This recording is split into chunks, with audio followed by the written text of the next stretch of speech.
Welcome to the Dark Zone.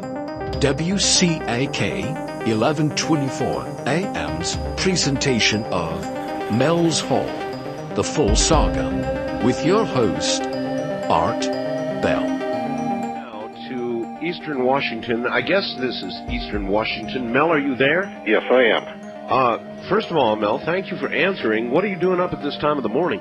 Well, after I sent the fax, I'm living in town here now because we had a couple of our buildings out there cave in after the big snows that we had out here last month. Oh, yes. And so thereby goes some of the construction debris into the hole. So, all right. When did you discover this hole? Well, the hole has always been there. We've been out there for a couple of years now, and you know, the hole has been there since we've been there. It's been there since the previous owner was there, and the previous owner there was quite elderly, and I'd say he was there for a good 30, 40 years before we moved in. Wow. And then and so there's been a thing of throwing stuff down this hole for a long time. It's been going on, you know, for as long as the hole has been there, I assume. When nobody knows that, I guess. All right. How do you pronounce the name of your town, Manastash?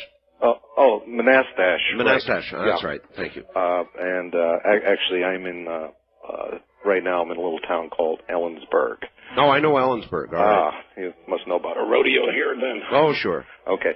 Well, so, yeah, we've been there for several years. And, you know, we just take all, you know, we take all of our, trash, rubbish, anything we have that we have to get rid of, we take it, throw it in the hole. Everyone's throwing their stuff in the hole.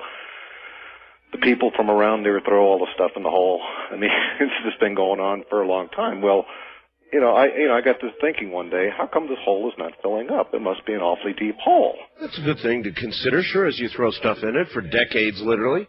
And so, I used to be I would say pretty close to a professional shark fisherman. So I had a couple of huge fishing reels, went out there and started letting the line down. I figure after one... Did you weight the line? Oh, yeah. There's, in fact, the original line is still down there. I've just been adding to the line and keeping track of how much line I have used. So I've not reeled it in. How much weight is on it? There's a 1 pound weight at the bottom of it. 1 pound weight, all right. 1 pound weight. It's a triangular 1 pound weight. Okay. And so that's at the bottom of it at first. So in other words, it would go down kind of like a plumb bob. Exactly. In fact, I have it rigged across the center of it there, and it goes straight down from the center there. And occasionally I try to move the line there, but when you're moving that much line, you really can't do a whole lot with it. But it seems to, there seems to be, it's not resting against anything at this point here, and it continues to go down freely. And so when I was out there earlier, I'd let out a little bit more line. And so you actually went out there tonight after I read this? Yeah, exactly. Oh, man. Well, it's not too bad out here right now. It's only about 25 degrees, so it's not too cold. Have you ever heard anything coming from any sounds or anything? Well, the normal thing to do is kind of like yell into it there, to see an echo, and I've never heard an echo come out of that thing. No echo. At all. That's one of the first things I noticed about it. As usual, I brought the dogs with me. They wouldn't go anywhere near the damn thing, and I went back to the Suburban and hung out over there, so it was kind of if I try to bring them there on a leash, they'll just dig their feet in. They do not want to go anywhere near the hole. And so that's, I don't know. It's just... Well, you've got miles and miles of... Yeah, I think, I'm measuring it by feet. I convert feet to yards, so I don't know how many miles that is. I assume it's a fair number of miles, though. Well, 5,280 feet is a mile, so you really think you've got 80,000? Yes, yeah, I get line in 5,000 yard spools, and so I've gone through that many. Well, you have got a hole then that goes, well, you can't say to the center of the earth, but you've got a hole that goes miles and miles and miles into the earth. I would think a university would be out there, boom, just like that. Well, my wife does work for a local university here, and, we've been talking to them about it, and one of the things is they find it quite incredible that I've let that much line into the ground, but that's what I've been doing. Have you ever thought of winding it all back up again? Well, when I let out the first 1,500 yards of line, I reeled all of that back in.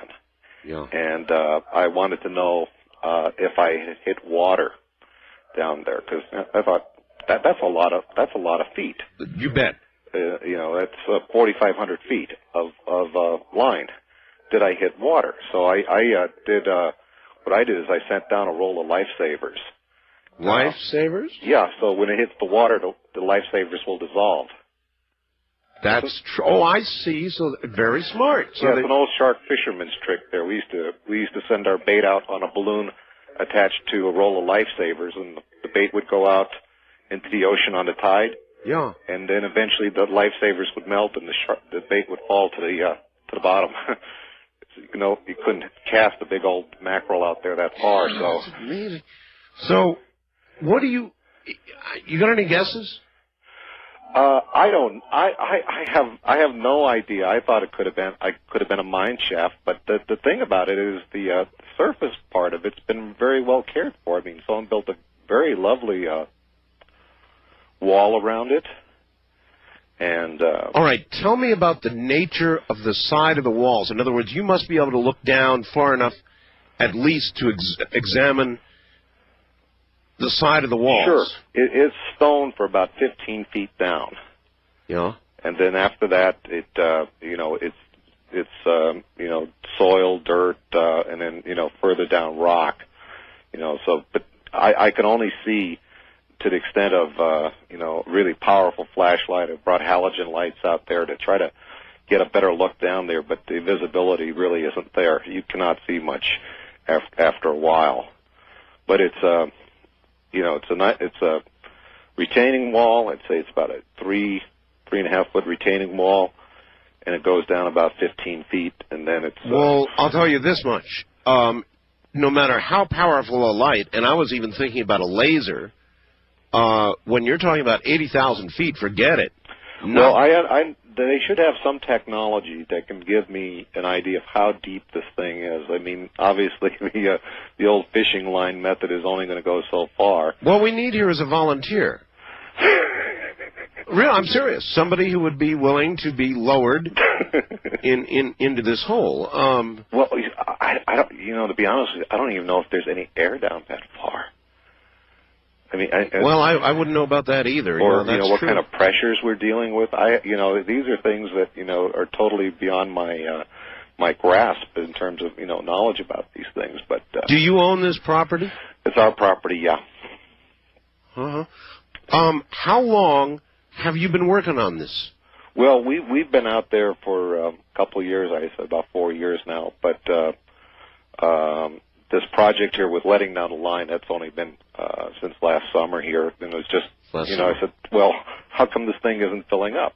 Well, sure. And, I talked to the neighbors around there, which are, when you're out there in the country, your neighbors are pretty far away, but they all know the hole out there. They all know about it. So it's because they all bring their trash out there. So the local legend of the hole. Yeah, this could be an apocryphal story, but one guy claims that he threw his departed canine down into the hole. Oh, really? And he swears. Well, the story is the guy that did it swears the dog actually came back to him, and he was a hunter. He was a hunter. The story is that he was a hunter, and he was out there hunting, and he saw the same dog. He had the same collar. He had the same little little metal thing on his collar there, and he said it was the same dog. And he says he knew he threw the dog into the hole. But that's not my dog. That's not my. It's not your story, but it's a story of a resurrected dog. Yeah. This is as you can well imagine, this is all Native American land around here, and so one of the lines of inquiries I'd like to make is is there anything about this hole in regards to the Native Americans? That's something I haven't really pursued right now. But if you had a fatal disease, Mel, yeah, would you jump in the hole? I would. You would? It's based on the dog story? It is in my will. What? Should I meet my demise, that you would be thrown in the hole? Disposed of into the well. I'm not sure the health department would allow that. Well, you know, one of the things that I thought about later on is, what if this is like contaminating our water, you know? And, you know, we've had, you know, I'm sure you do this out there in Pahrump too. Well, you have your water checked all the time. Well, yeah, no personal offense to you, Mel, but if there was a possible contamination problem, I'm sure you're a clean guy. Yeah. But, you know, as you deteriorated, you would possibly produce E. coli or something horrible in the local water supply. Well, again, so far it hasn't. If you weren't resurrected. I mean, the water around that area is absolutely pure water. It is, you know. And so nothing thrown down, all the old junk and trash, and nothing has polluted the water. No, I mean, you know, I can't speak for everything that's been thrown down there, but so you know, none of that has been showing up in the water that people draw from their wells. I mean, you know, the water's as clean as it's ever been out there. I think we get water that comes off the Cascades or something. Yeah, you know? yeah. It's just really great. It's really wonderful water. Mel, you wouldn't be pulling my leg. No, I'm not. And I'm one of the reasons that I went out to the property tonight, other than it just, you know, it's something that weighs heavily on my mind. I was afraid that after I sent the fax out, that there would be people around there, because it's... Well, there may be, but we have not identified specifically where it is. Well, there aren't, as far as I could tell, too many big holes like that around, and so at least the people in my neck of the woods are familiar with it, and I kind of almost expected to see a small party of people. Well, there may be. Now, I mean, you know, come daylight, there may be. But remember, folks, this is private property. This is Mel's home. It is posted, too. Oh, it is. All right. Well, there you are. So without knowing exactly where it is, I wouldn't look for that to occur, but there is going to be substantial curiosity about it now, Mel. Well, you know, I think I've, you know, let you know as much as I know about it. I certainly want to find out more. I'm mostly curious. I was mostly curious about the depth of it. I mean, how deep is the deepest hole anyone has ever found? Well, I've never heard of anything deeper than this. You know, I thought maybe this would be like Guinness World Book of Records type hole here. And as far as you know, things I thought it would be like, could have been like an old mine. Well, now here's a couple things to think about. I've heard as you go down into the earth, Mel, that it gets hotter. Ooh. Right? So you would think that your fishing line with a weight on it at some point would melt, or, you know, something, but there's still weight on it, huh? Yeah. The line is not moving freely. I mean, you know, it still falls under its own weight. Oh, that's amazing. Let's let some of the audience ask you questions. Okay, I think I can do that. All right, because I just might be missing something. Wildcard line, you're on the air with Mel. Hello. Hi, Art. This is Dave in Milwaukee. Hi, Dave. Hey, I was listening to this. Very interesting. Yeah, it is. I just wanted to let you know, I looked up in the encyclopedia, and the Marianas Trench, which is the deepest hole we know about. That's in the ocean, right? Right. Is 36,000 feet deep. So this is... certainly over double that already. Right. And it also says, under mining, that with current technology, we can only go down about 1,600 feet. Wow. That's great. That is great. So you've got something here that already qualifies for Guinness. That is wonderful. Oh, gosh, I like that. That's great. Did you said 1,600 feet? That's what they said, yeah. 1,640 feet, it says, with current technology is about as deep. All right. Thank you very much for that information. So already we now learn that you may have a Guinness qualifying hole there, no question about it. Gee. But I want to know, inquiring minds want to know, I would think even if we just had somebody lowered past the 1,600-foot mark to see what's down there. That would be cool, but it wouldn't be me. You wouldn't do it? I would. I wouldn't go down in the hole. At least not while you're still alive. No, yeah, then I will, you know, but I mean, you know, for the time being, no. I understand. All right, east of the Rockies, you're on the air with Mel. What if the rope broke? Yeah. Well, that's true. Mel? Yeah, hi. Where are you calling from, sir? I'm in Austin, Texas. Austin, Texas, all right. Yeah, you mentioned earlier that you would like somebody to be lowered down into the hole. That's right. I would be willing to do that. See, there you go, sir, a volunteer. We've got a volunteer. Yeah, I mean, obviously under certain conditions. Like what? Just a cage, for one. A cage? Yeah, just in the event that there's some kind of weird subterranean thing eating all of this garbage down there. Obviously, I would want to be in some kind of a cage. Well, what makes you think, though, that anything that could gobble up, say, a refrigerator... wouldn't get the cage? Well, I would have, obviously, a very powerful light, and I'd be able to see it at some point before it's too late. So we'd have radio contact with you, and we could hear you scream, at least. Yeah. Sounds too much or like an Jaws. instant up button. An up button? An instant up button. On back up. You know, at like a high speed. And you could take a camera with you. Yeah. With a light and show us everything as it. Yeah, I've got a pretty adventurous nature to me anyway. So this plus I have a very appealing draw to the supernatural for some reason. Anyway, just naturally in my personality. Well, nobody's saying there's anything supernatural about this, but well, the dog story would indicate something supernatural. Well, that's true. Well, everyone's dogs are scared of the hole. Yeah. It's not just my dogs. No, that's a very good point. In other words, other dogs won't go anywhere near the hole, huh? Yeah, my dogs will follow me everywhere. I mean, you know, no matter where I go, they're, you know... Except to the well. Uh-huh. Now, you call is this possibly at a grid point on the planet? I wouldn't know about grid points, other than I know they exist. Do you know anything about the grid points in that area? Well, I know, yes, thank you, sir, from Austin. I've heard about grid points, but I would have no way of knowing where they are and whether this is one of them. I wouldn't know. Now, this is just a hole. And he's right. There is something a little paranormal about it when you consider the dog story. I tell you.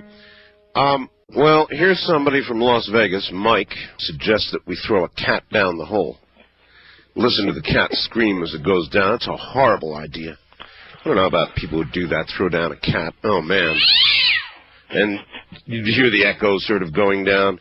I'm not for that at all. All right, Mel, here comes some more people. First-time caller line, you're on the air with Mel with the hole. Art, why don't you have somebody, I know you're connected with somebody that's got radar available. Radar would be the way to go to find out the depth. Well, would radar go down a hole absolutely without hitting the sides? You don't need a fancy radar to do it. You mean like a... What about sonar? No, I guess sonar you couldn't use because you don't have anything for the medium to go through, like underwater for sonar. Yeah. But radar would definitely work. In other words... I was just curious if you'd call a government agency to come out. But wouldn't radar return a hit from the sides of the hole and bounce around down there? No. Purely directional radar. What do you use when you're driving down the highway? Well... You use radar, but that's out in the open. That's not in. I don't know enough about radar to know if that would work, but it's a good idea. Well, I've used it for years, but all right, that's the way to try it. All right, that's. How about a cop's radar? I'm not sure if they'll return an echo off of that. It's possible. All right. Well, it would tell you how fast the hole was going, wouldn't it? Yeah.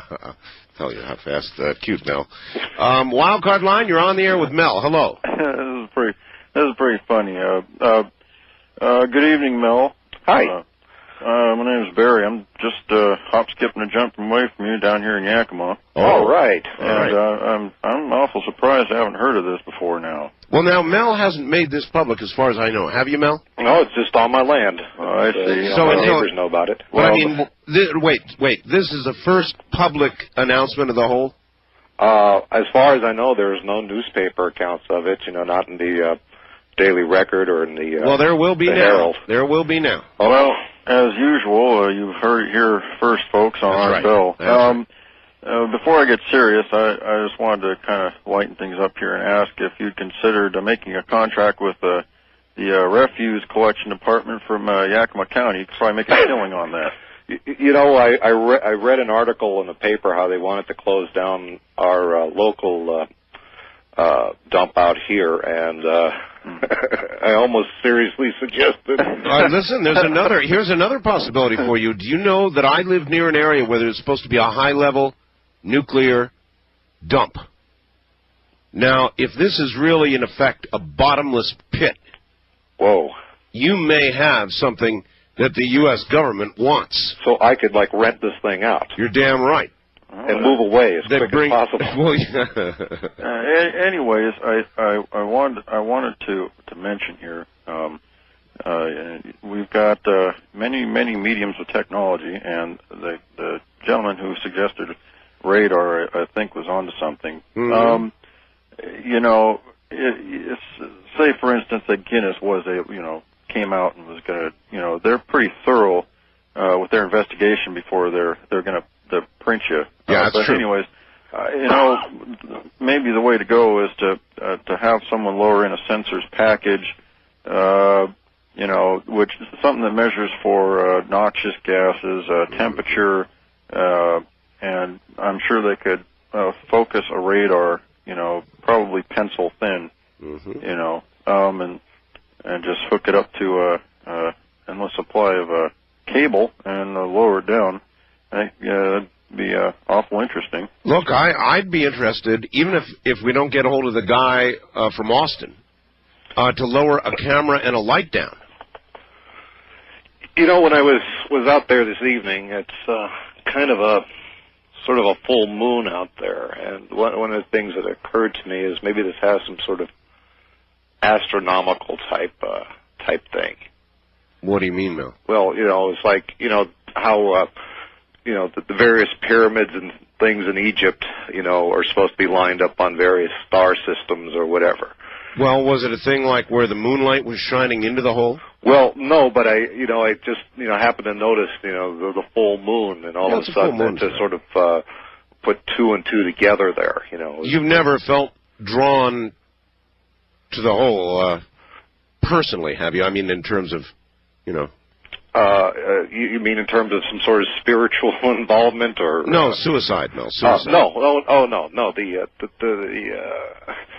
I mean, I keep the lid on it there because it's an attractive nuisance. You don't want local kids there climbing on the wall and falling in. There's actually no way of knowing whether people have gone in, because they'd be gone. Not in my down with the refrigerator. Again, if I can find out something from the local Native Americans on, maybe with some sort of burial thing, or I mean. And you can drop a big rock, and you can hear it going down, probably bouncing off the walls or something, but you never hear a splash. You never hear a splash. I've even taken like old television tubes, the picture tubes, and. You've dropped picture tubes down there? Yeah, I've dropped. I hate to say this here, but I've dropped more than one of them down there, and I've never heard it implode or anything. Nothing. EPA, you probably shouldn't say that on the air. Well, they'll come and get you for that. I mean, TV tubes. Well, it is my. It's your own property, I know, but these days, Mel, doesn't make any difference. I mean, tomorrow morning you'll be able to wake up and there'll be tanks in Boutros Ghali will be there. That's true. All right, east of the Rockies, you're on the air with Mel. Hi, WKXY, Sarasota. Sarasota, Florida, yes. Let me say, let's throw Mike from Las Vegas down the hole. Really? Yeah. Okay, he's the cat. Okay. I do have a question for Mel. You're a fisherman, right? Yeah. Okay. Have you ever felt a tug on the line, and if you did, what would you do? I don't have a hook on it. There's just there's a 1 pound weight. Yeah, but she's saying if something obviously was pulling on that line. What would I do? Yeah. What you do? I'd run.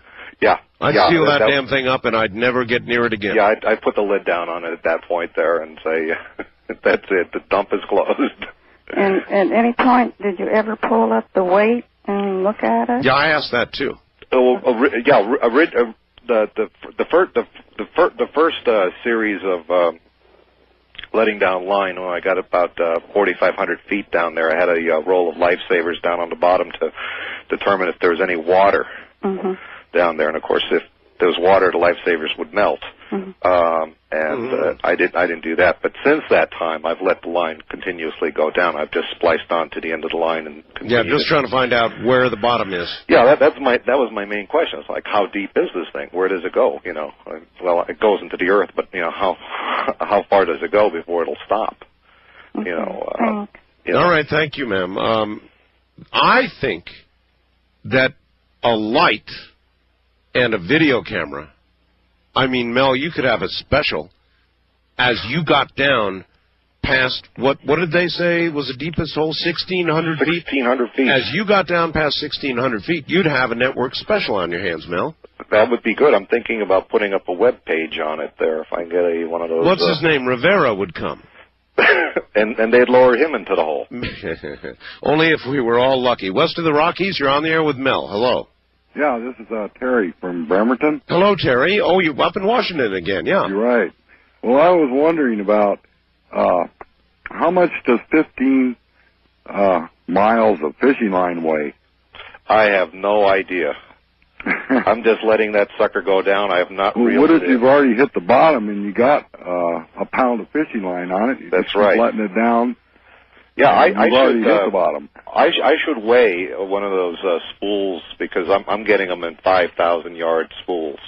Yeah. And so I should weigh a spool and sort of deduct the cost of the spool itself and see what that would add up to in terms of how much that weighs. Miles So in other words, it could have hit bottom some time ago, and simply the pure weight of the line. Right. It doesn't feel like it is reached bottom there. There's no slack in the line. But even so, well, there might not be with that much weight. But you know, even if that's true, caller, think about it. He's still got the deepest hole ever heard of in the world. Yeah, he does. But the weight of the line would keep pulling the line down. Yeah. But there would be so much line down there by then. But what pound test line is it? I'm using 20 pound. I couldn't afford to Do you go think much you have higher. 20 pounds of line on it already?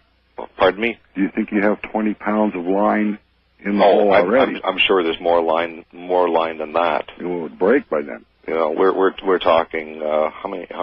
There must be a lot of tension. I have about 20 spools A lot of line. of tension on that. Yeah. 20 spools of line on there. Wow. And it's still hanging on there. You know, I'm you know, that weight continues to go down. I don't know if there's a way of weighing that thing, you know, as it is. Yeah, I was just interested in how much the line would weigh itself. I could probably do that. You know, get one of those hanging scales. Sure. And the spring operating stuff, and just sort of knot it off up there. Yeah, why not? It's worth a try. And the other thing that's worth a try, I suppose, although you'd be cranking for a long time, would be to crank it back up again. Well, no, I could just weigh like one spool of line and multiply it. I think I'm up to about like 18 spools of line right now. So, you know, it wouldn't be too hard to get a weight on it. All right. You'll report back to us on that? Yeah, I can. Sure, definitely. All right. Yes, definitely. All right. First time caller line. You're on the air with Mel. Hello. Yes. Hi. Where are you? I'm Bellingham, Washington. Yes. Oh, Washington again. Yeah. Yes. I was wondering what was the Mel said that he had a triangular 1 pound weight on the end of the line. You're right. Yeah, I was wondering what elements was that weight, or is that weight composed of? It's a standard lead fishing weight. Mm-hmm. You know, you were talking earlier. Al was talking earlier about the heat when you get deep into. Well, I was speculating. You know, I saw the movie with Pat Boone about the journey to the center of the earth. It was supposed to get hot when you go down, right? Mm-hmm. Yeah, and also, what about the magnetism? You know, that's a factor you consider also. The magnetism? Yes. You're off into a territory that I can't answer. Mel, you're gonna contact your wife works for a university, yeah, a local university. Have they? I mean, did she tell them about this? And if so, what did they say? Well, the people she talked to, because I nag her about it occasionally, say, they're telling her, you don't have a hole that deep, you know. So, in other words, they don't believe her. Well, No.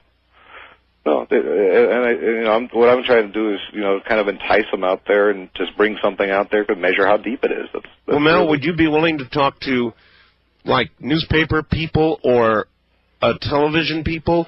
They're crazy. They'd send someone down there. Well,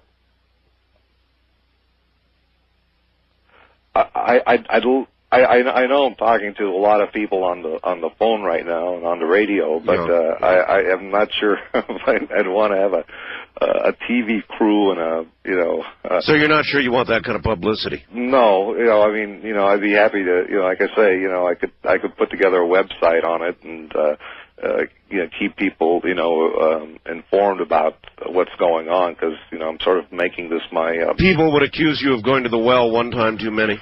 That's probably true. West of the Rockies, you're on the air with Mel. Hello. Hello there. That is absolutely amazing. All right, this is Ken from Scottsdale. Yes, sir. And one thing I wanted to mention about that, when you mentioned about a car that had apparently fallen from the sky. The Chevrolet, yeah. Right. I recall reading about many, many incidents in England and throughout Europe of nuts, raining nuts of different kinds. I mean, Brazil nuts and hazelnuts. Sometimes it rains nuts on my program. Listen, we're not talking about things falling from the sky right now. We're talking about a hole. Right, I know. Well, it was open lines a minute ago. Now you switched it. Well, I've switched it because I have Mel. Oh, well, anyway, as far as the hole goes, isn't it possible there could be like an aquifer or something in their water or something? Mel has not found any water at all. He lowered lifesavers in, and the lifesavers came back, and that was how far, Mel? 4,500 feet. 4,500 feet, and the lifesavers came back intact, right? Oh, yeah, they were absolutely dry. They weren't dissolved. They were just perfect. That's pretty definitive. First-time caller line, you're on the air with Mel. Hi. Mel? Hi. Hi, this is Conrad in Grass Valley, and I've got some thoughts about this whole well problem. Sure. First of all, if he's putting line down the well... Wait a minute, sir. We've got to stop this because people are going to call it a well. There's never been any water found in this hole. Okay, a hole. Yeah, thank you. All right. If he started out with a 1-pound weight and he starts adding fish line to it, right, then the amount of weight down the hole increases. All right. Now, if he knows the weight of the line on a per-foot basis, as he puts more weight down the hole, if he could measure the total strain on the top of or load on the top of the line, he would know if any of that line was draped on anything. See, the thing is, once he gets a fair amount of line down there, that's a good point. The 1-pound weight on the end is insignificant. And he wouldn't even. It could be hung up on something or laying on the bottom or something, and he would never know it. Yeah, but he put lifesavers down 4,500 feet. So even if what you're saying is true, this is still, by a long shot, the deepest hole ever. Well, that assumes it's even that deep. The one thought that you had that I thought was very valid was the temperature as you go farther down into the ground. Well, that's what I think that's right, isn't it? Oh yes, of course. By the time it's down 4,000 feet in the ground, or the temperature would probably be well over 100 degrees Fahrenheit. If the 100, the monofilament and the lead would certainly survive 100 degrees just fine. You're probably right. That is interesting. Mel, I say that we got to put a person down there, a volunteer. Not a cat. No, not a cat. No cats. But a person, maybe like a media person. One of these anchors from maybe one of the Seattle Como stations or something. Lower them down. Oh boy. Again, I'm intrigued. Again, I've been running line down there for quite a while, and I don't think I've hit bottom. The weight seems to be hanging plumb over there, and like I say, we've been throwing things down there for a long time, and this hole has not filled up. I don't know. Maybe it's getting incinerated down there. I don't know. All right, and you would swear on all that is sacred to you that what you have told us is the absolute, unadulterated truth. This is my hole, and this is the truth about it. God, it's an amazing story, Mel. Who else besides your wife, the people you've tried to talk to at the university, and yourself? I guess your neighbors know about the hole? Oh, yeah. There's probably good... Oh, well, in terms, not families, but individuals, probably a good 20 people that use the hole regularly. To throw junk into? Yeah. It's always been done. Well, I remember when I was a kid, I used to like to throw stuff off bridges and stuff like that and into holes just to hear it hit bottom. Never heard anything hit. I mean, if you hit the side, of course, but if you just drop it straight down. Straight down, yeah, 9.5 feet. Go straight. 9.5 feet is certainly large enough so that if you got in the center and dropped it straight down, it would go straight down, right? Yeah, you can just, lean right over there and get it going straight down. And as far as anything I could see, visually, with halogens and flashlights. The light just what? Fades away into blackness? Yeah. You've got nothing after a while. You can see as far as the beam will go, and that's it. Does anybody have any theories about, you said a dog was thrown into the hole dead and then came back alive again, right? The story is the guy was out hunting and he saw his dog and he knew it was his dog as it was the same dog. It had the same collar, it had the same tag on it and the whole thing. Oh, man. Does anybody have any theories about what properties would be in the hole to resurrect a canine? Gosh, I'd like to think that this is something like really benign, like cows have gone down there. I haven't heard any cows coming back, or at least that you would know. But I don't. Well, it's not the creator. Well, look, we're out of time. Mel, you get the honors from near the hole in Washington State. Tell them. From the hole, it is good night to everyone from coast to coast. And beyond. Thank you, Mel. Now, we talked about it Friday night, Saturday morning, last hour. Now, a lot of you might not have heard that last hour, so I've got Mel, and there's an update. It may be the deepest hole anywhere in the ground. It may go on forever, for all we know. I'll catch you up here in a moment. I received the following facts last week. Dear Art, I'm writing to you to see if I can get some help from you or your vast listening audience. I live in rural eastern Washington near the Manastash Ridge. I think I'm pronouncing that correctly now.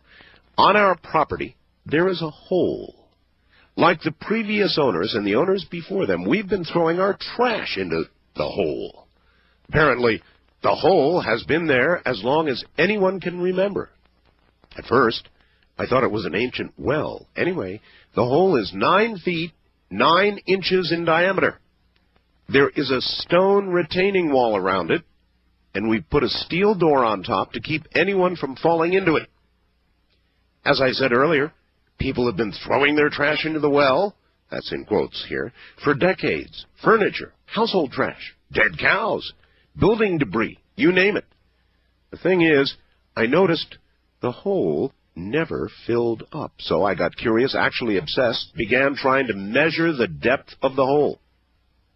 I emptied 3 fishing reels of about 1,500 yards of monofilament trying to determine the depth. Soon I was buying fishing line in bulk. So far, I've sunk about 80,000 feet of line into the hole without reaching bottom.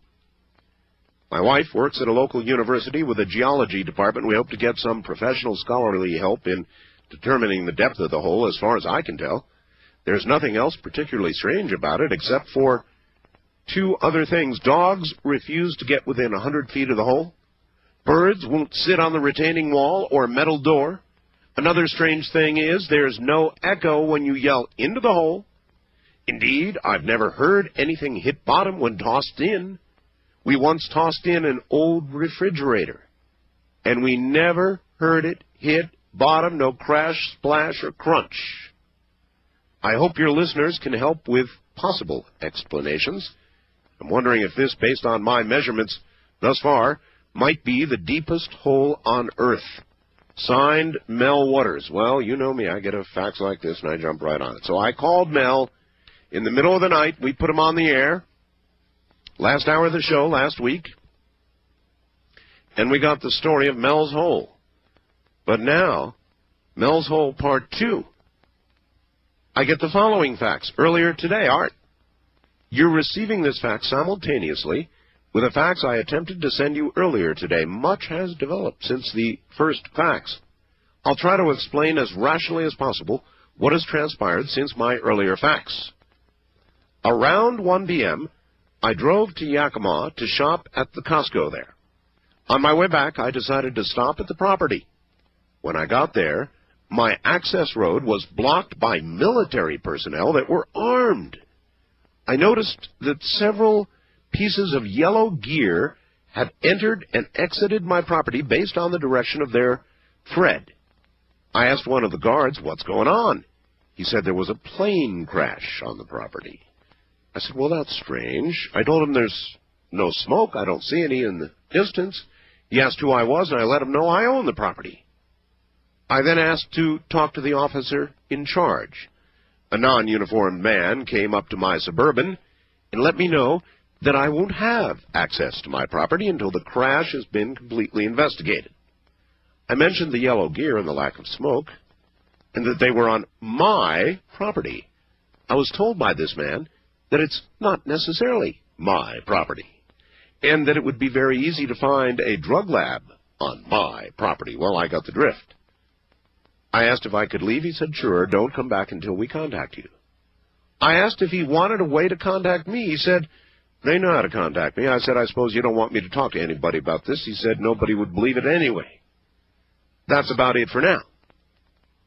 Oh, I talked to one of my neighbors earlier today, and he told me something very interesting. He said that some time ago, he was driving up to the hole at night and thought he saw the most bizarre thing. He said he saw a beam of solid black coming out of the then uncovered hole. I said, what do you mean? He said he saw something blacker than black coming out of the hole, like a searchlight reaching into the sky as far as he could see. So there you have it. There actually is more. Here is from the state of Washington. Here's Mel. Mel. Hello, Art Bell and listeners. Hi. When I got this second fax from you, I called you up, and you were totally freaked out. Oh my God, I was. I tell you, I was. I feel a lot better now. Let me tell you, but. Yeah, you were just a pile of nerves when I talked to you. Now, what? Explain again. You went up to your property. You were going to examine the hole because we were talking about it. I'm sure you had interest. So, and they stopped you there, huh? Yeah. Well, I'd originally after the show on Friday night, I went out there and in the evening and noticed there were some helicopter activity around the property. There was further helicopter activity the next day. And so I figured that clearly somebody out there listens to your program. Oh, yes. And I think... John, I'm really sorry I brought this on for you. I didn't... It certainly wasn't intentional. Well, when we talked yesterday, you felt that... probably the best thing to do is to be public in this matter. And that's right. Your best protection is to be public, Mel. Well, anyway, so there was a lot of activity around there. And, I've had some thoughts about this. And if they knew where the hole was, I would imagine that they could take some readings of the depth of the hole from, like, satellites. I don't know about that. I'm sure they have a way to measure it from ground. I'm not sure about satellites. Well, we did have a lot of hovering up there in the air, I'll tell you that. So we did have that situation. And they stopped you, right? In other words, there was a barrier there? Well, there was on, I'll tell you, I'm getting a little confused about days. I guess this is now Tuesday morning. Yeah, that's right. But since what they had originally there was a barrier, not a barrier, but just armed soldiers, basically. Armed soldiers. Armed soldiers. Since then, they've erected some further down the road. I mean, you can't even. I mean, basically, there's the road, there's the access road, and then finally kind of meander into the property. Okay. They now have Jersey barriers at the road. What are those? Jersey barriers. Those are they're kind of like big chunks of concrete. Like the bomb barriers they have at the White House. Those kind of things. More or less. So you could squeeze maybe one vehicle through there, but it's definitely being controlled over there. Now this is your property, right? You've got the deed to this property. This is mine and the bank's. Well, you're in the bank. We're all in the same situation. So they won't let you on your own property, and they're claiming there was a plane that crashed. Yeah, that was the thing. And I said, well, "Where's the smoke? I've seen plane crashes before. There's got to be smoke." And again, I asked to talk to the officer in charge there, and I figured, one of these military types would come up, and I don't know, maybe he was just dressed in civilian clothes because of, the nature of what happened there. But he told me that I won't be able to go out there until the accident's been investigated. And I was insistent about my property rights, and he seemed to indicate that this might not necessarily be my property in regards to the drug lab. So, but the problem is, I do have a sort of a lab on the property. But no, wait a minute. Yep. Ooh. You have a sort of lab? What kind of lab? Well, I work working in the alternative health field here and on the property, and that's one of the reasons, and this can all come out now. I imported some plant life from northern Nevada. They were Native American plants that the Indians used there for treatment of various illnesses, mostly cold and flu. Yeah. Anyway, so we, because of the nature of the climate, and it's very similar to northern Nevada, we thought we would cultivate these plants and then use it as a cure. It's a very effective cure. It's not a narcotic, is it? No, it's not narcotics. Well, then what the hell are they talking about drug lab? Well, there is a lab there, though. I mean, and but there's no. You're not cranking out crank or methamphetamine or anything. Yeah, but if they had, for instance, if they found like it was a drug lab, they could seize my property. So it was their way of telling you, listen, brother, stay away. Let us do what we're doing, or we might find a drug lab here. And then it wouldn't be your property anymore, and you might even be in jail. Yeah. So they're clearly letting me know, and my feeling was that they were in control. So what have we got? We got some kind of national security hole now, or is it what? Well, excuse me. I assume by now they've made a lot of determinations about it, and it sounds like it's something they want. Today on my my answering machine, I had a message from my real estate agent. Oh? And he says that he had someone who is very interested in purchasing my property, and would make me a very generous offer. Now, I haven't gotten back to him, but I think we can put two and two together here. Somebody wants to get their hands on my property. So what are you going to do, Mel? Are you going to accept the, quote, generous offer and get out of this with your skin intact and a few bucks, or are you going to fight? Well, that's a good question. That's one of the reasons why I didn't get back to my agent today. Is that I wanted to sit down and think about it before I did anything. I don't know what their so-called very generous offer is. But on one side you have a possible drug lab, and on the other side you have a very generous offer. And so I would kind of be curious to know what their generous offer was. Well, that's the carrot-stick approach, no question about it. Yeah, they're working the both ends here, I think, and I'm, like I say, I feel a lot calmer about this now than I did before. It was. Now you were almost panicked, weren't you? Yeah.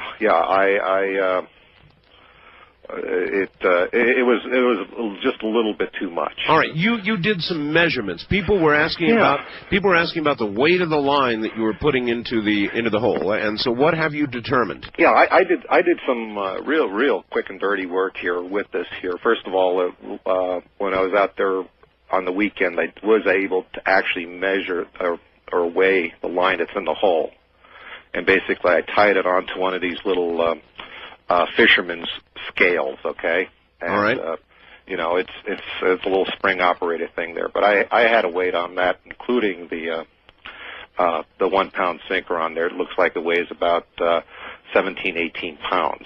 What does? The line that's in the hole. In totality? Yeah, the entire weight of the line. Basically, the line weighs 10 ounces for every 1,000 yards. Okay, so 17 or 18 pounds. Yeah. It's 20-pound test line, right? Mm-hmm. And you've got 1 pound down at the end of it, tied on the end of it, right? That's right. So one of the things is it's and this has become a moot point at this point, but if I drop much more line down there, and based on what your caller said, this line will break at probably at the top of the line, because that's where all the pressure will be. So but you believe you're down 80,000 feet? Yeah. Yeah, without a doubt. 80,000 feet? 8 with, what is that, 4 zeros on there? Well, so miles, 5,280 feet, so yeah, you can figure it from there. Someone's, I believe me, I haven't done the math on there. I always forget how long a mile is, but... how long have you owned this property with a hole? We've had the property for about 4 years now, and... you know, the guy that had it there had been there for a long time. I believe he'd been there for over 40 years. It's very rustic. I think I might have indicated to you, we do not have electricity there. We do not have phone service. No, it's just raw property, right? Well, we have some buildings and the housing structures. All of those were basically damaged with the heavy snow. Mel, a lot of this audience would not have heard, but there was another little bit of a legend of the hole. Apparently, at some point, somebody threw a dead dog into the hole, right? Oh, yeah, I was telling you about that before the other night, and, people throw everything in there. There's dead cows going down the hole, there's, sheep, whatever, you name it's gone down there. One guy, threw his old hunting dog down into the hole, I guess, as a form of burial. And, the story that I heard was that the hunter was out there hunting one day, and he saw his old departed dog. It looked exactly the same. In fact, it was wearing the same collar and the same tags on it. So he was the story is they were like absolutely believed the dog came back somehow. And you believed it to the degree that you changed your will so that when you die, they were going to throw your body into the hole, right? When I'm gone, I go into the hole. Oh, well, but maybe not now, huh? Well, that's a matter for conjecture. Today, I didn't have a chance to mention this. After finding out, the story about the black beam, the other day, I thought I'd go out there and do some more research amongst my neighbors who, may have... That makes sense. You can't go on the property, might as well talk to the neighbors. Yeah, sure. And so, you go out and buy them a cup of coffee and find out a few things here. Anyway, I had talked to one gentleman who's really quite elderly and has lived in the area for a long time, but he said that originally, and this is going way back, so this must go back about 40, 50, maybe longer, that there was a series of, around the hole, there was a series of stone columns. I said, stone columns? And stone columns? Yeah. And so I asked him, could he I sketched out a little how the property looks there and see if he could place the stone columns on it. Yeah? So, he drew it on the napkin there, and I said, that's very interesting. Well, I had my power book with me, and I pulled up a picture of Stonehenge. Yeah. And he says, that's exactly what the thing looked like. You're kidding. He said that they had these, pillars lined up, and just like that. He said it wasn't, it didn't have that thing on the top, they had some, things on top of the pillars of Stonehenge. Oh, that's really odd. Listen, you can't get photographs, Mel. I'm sorry to interrupt, but I asked you about photographs. They won't let you close enough to take any photographs. I was afraid to take pictures of the guards, to be honest with you. No, I understand. How about a drawing, Mel? Can you get us a drawing? Yeah, I could do that. I had a question for you. The night that I talked to you, said you got another fax about another anomalous hole. That's right. Colville area? Oh, that's right. That's exactly right. I've got that fax. And I'll try and get to it. But... Okay. On Sunday, I listened to your show a bit, and you had Linda on talking about HARP. That's right. Project HARP. Now HARP is supposed to look for Underground bunkers and tunnels and such, yes. That's right. Now, maybe it's looking at your hole. Who knows? Here's the facts for you. The following is a theory regarding Mel's property. 1. Imagine 2 naturally occurring iron veins just happening to reach toward the Earth's surface around help me pronounce it. Manastash, Washington. There is a tremendous amount of naturally generated high-voltage electricity deep in the Earth. What if the bottom of the hole on Mel's property is a naturally occurring focal point, a lot like the device that Mr. Markham built? The Earth could have its own, in effect, time machine. Over the centuries, through various quakes and so forth, all of the soil above the portal would have fallen into the bottom and been launched into some other time. This explains the lack of echoes and the apparent depth of the hole.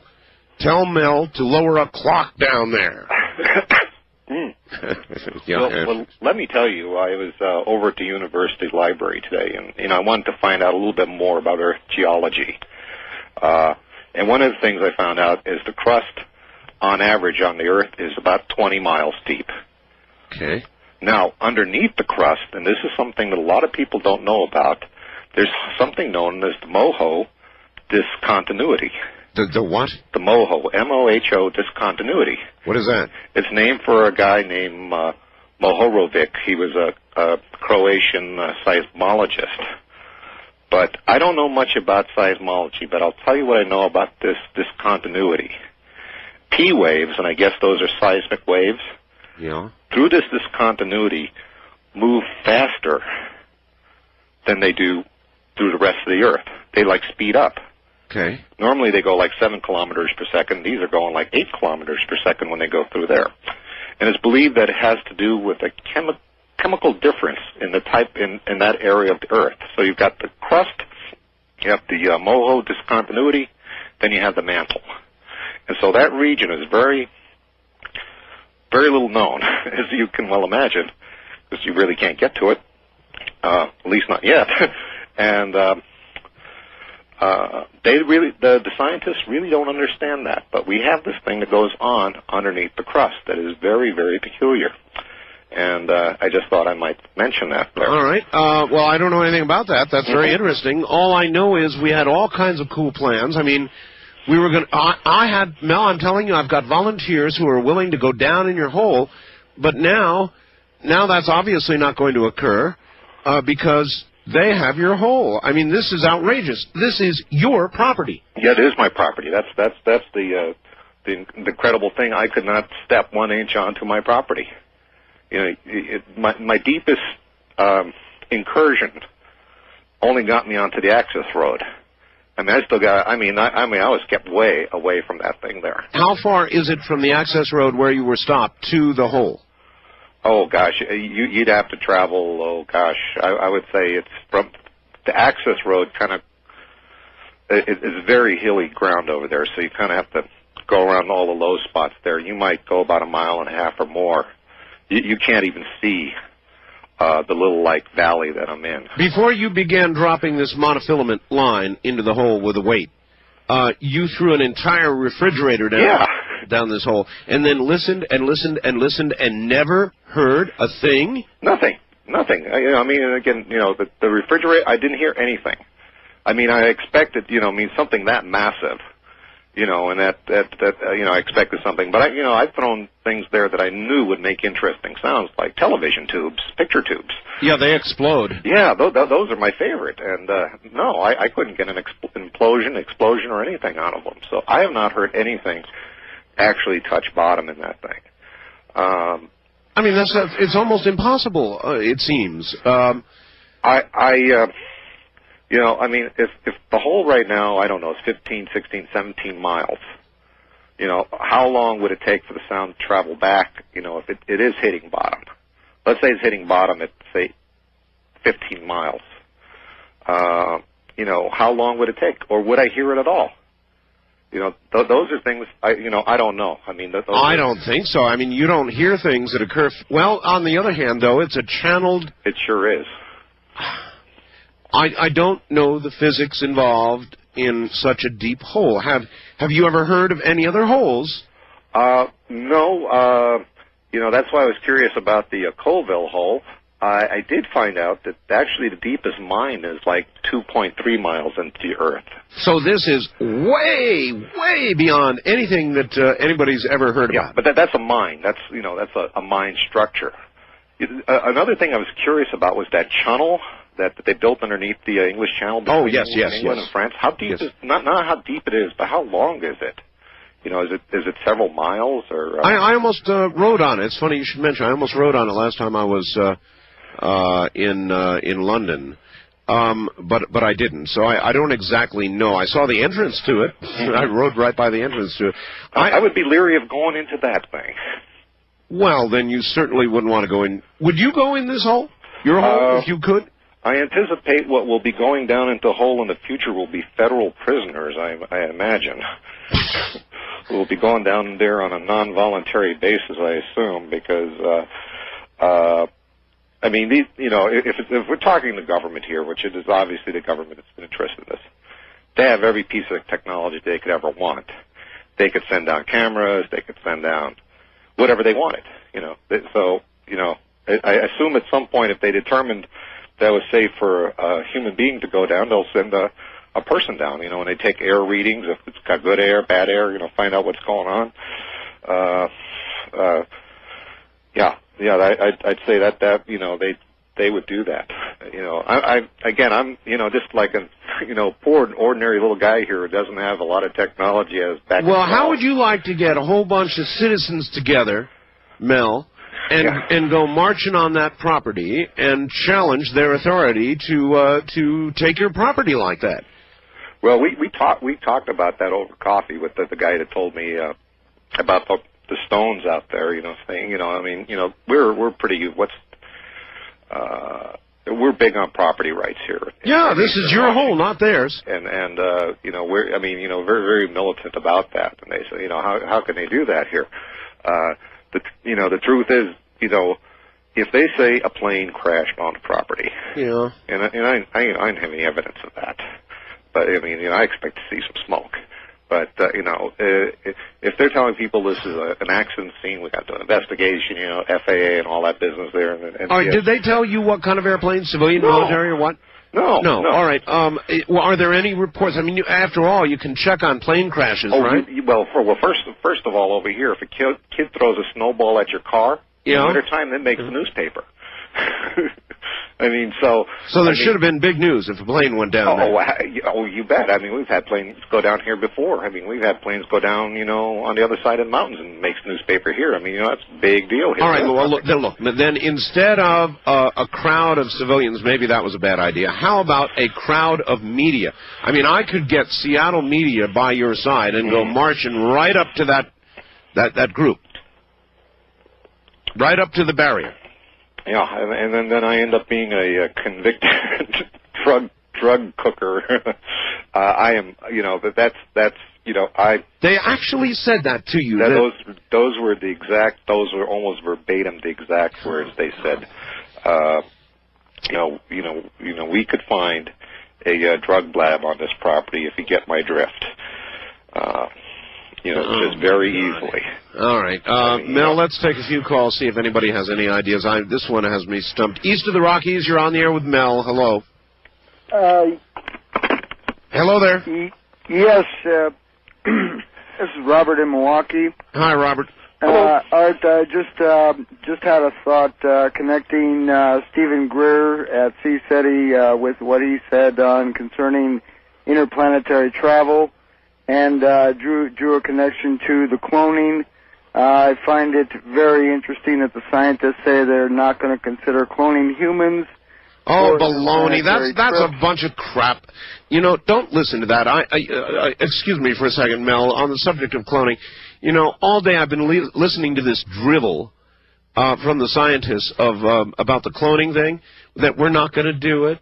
Oh, well, yes, this technology will allow cloning, but we're not going to do it. That is utter garbage, and when we get around to talking about cloning, which we will, we're going to talk about it in an entirely different vein, because unless you are naive beyond belief, spending your time talking about whether we should or shouldn't, will or won't, is baloney, because we will.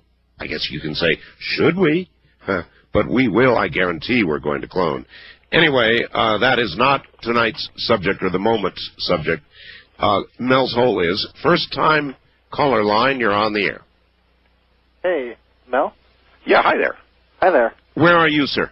I'm in Oregon. My name's Pete. All right, Pete. Okay. Where in Oregon are you? In Corvallis. Corvallis. Okay, I know what that is. Sure. Okay, yeah, I was listening to the show, and I guess it's a delayed broadcast out here. I was listening to earlier stuff. No, this is about Mel's Hole. Mm-hmm. Go ahead, sir. And yeah, I would just say to Mel that you need to get in contact with just about every media person that you can think of, and get them out there. He's done that with me, and I agree with you. I just said to Mel that he should take, like an army of cameras out there. But yeah, exactly. He's afraid that he's going to end up in jail. Mm-hmm. Now, he's got a point. Well, I mean, think, suppose the army of cameras with Mel in tow arrive, and there's feds there saying, "Sorry, this is a crime scene." Is this Mel Waters? Well, you're under arrest, Mel. Well, I have to tell you that as far as what I believe is now that the surface of the hole there has been, there's a lot of snow on the property, has been covered up with snow. Mm-hmm. I think that's what the yellow gear was there for, is to groom it all, so you can't see it from the air. Well, I think there's a lot of questions that need to be answered. And if the military's out there, if there was a plane crash, I think the media would want to know what kind of plane it was, who was flying it. Well, you see, the thing is, I'm the one that's saying that there was a plane crash. Yeah, Mel, I'll tell you something. And for what it's worth, if it was a civilian airplane that crashed, that would be in the news. Mm-hmm. If it was a regular military airplane that crashed, that would be in the news. But there are some type of aircraft that crash, Mel, that, believe me, it does not make the news. We have them out here. They crash, and you see the military cordon off miles of area, and there's no news about it at all. This secret aircraft that fly and crash. But I don't think that's what happened there, and neither do you. Do you? No, I don't believe that anything crashed there, because I didn't have the smell of the smoke. I didn't see any smoke. It was a beautiful, clear day. I mean, if there was any, and it wasn't particularly windy. If there was a crash, there'd be evidence of it. There'd be smoke clouds. Well, I'll tell you one thing. I would be very cautious, Mel, about accepting a generous offer for the property with the hole, because you know what? No matter what else, Mel, your hole is worth millions of dollars if it's what you say it is. If it's as deep as you say it is, man, you could fence a property and sell tickets. Well, I think I also mentioned that they actually moved onto the property several mobile, one of those like temporary buildings. Oh. They actually moved that onto the property. Oh, really? Mm-hmm. Yeah, one of the neighbors says he saw almost like a parade of these things going out there, like 3-4 of them, plus some generator equipment there too. Oh, God. That stuff. How long after the broadcast did this parade begin? Well, it was Saturday night. I was out there pretty late. And we did the broadcast between, I think, 3 and 4 o'clock Pacific time Saturday morning.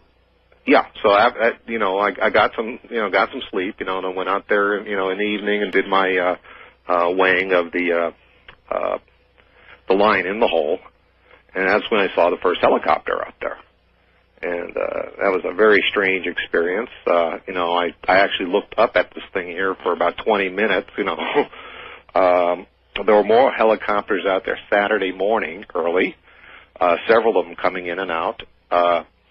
That was Saturday morning. That was Sunday morning, and then by today, the chronology is getting real confusing for me. But now, yesterday, I guess, really. Yeah.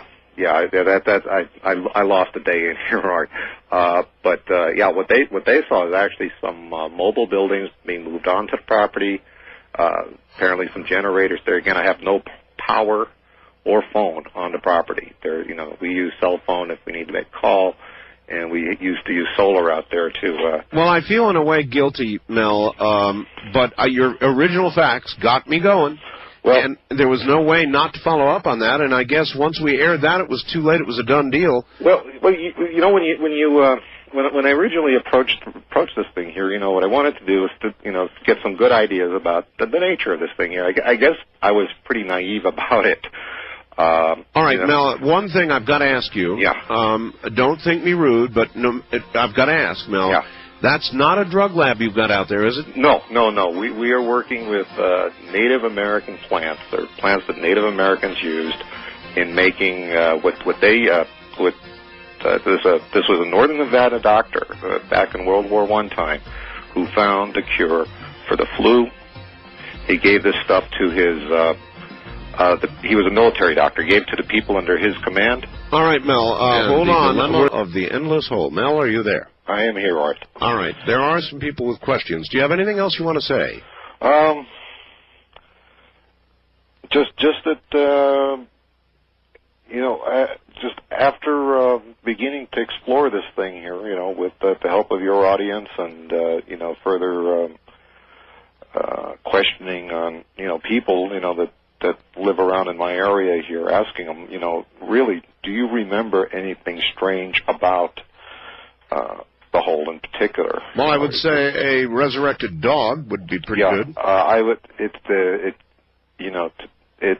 It just becomes more and more mysterious. I have no way of understanding it. I would say a darker than dark beam that seems to go straight up into the sky would be pretty strange. That to me was utterly fascinating. Yeah. It's like, the hole itself is dark, but for it to send out darkness, into the sky, to me was just absolutely incredible. I couldn't begin to explain it. I mean, it was, the way he described it, it was just...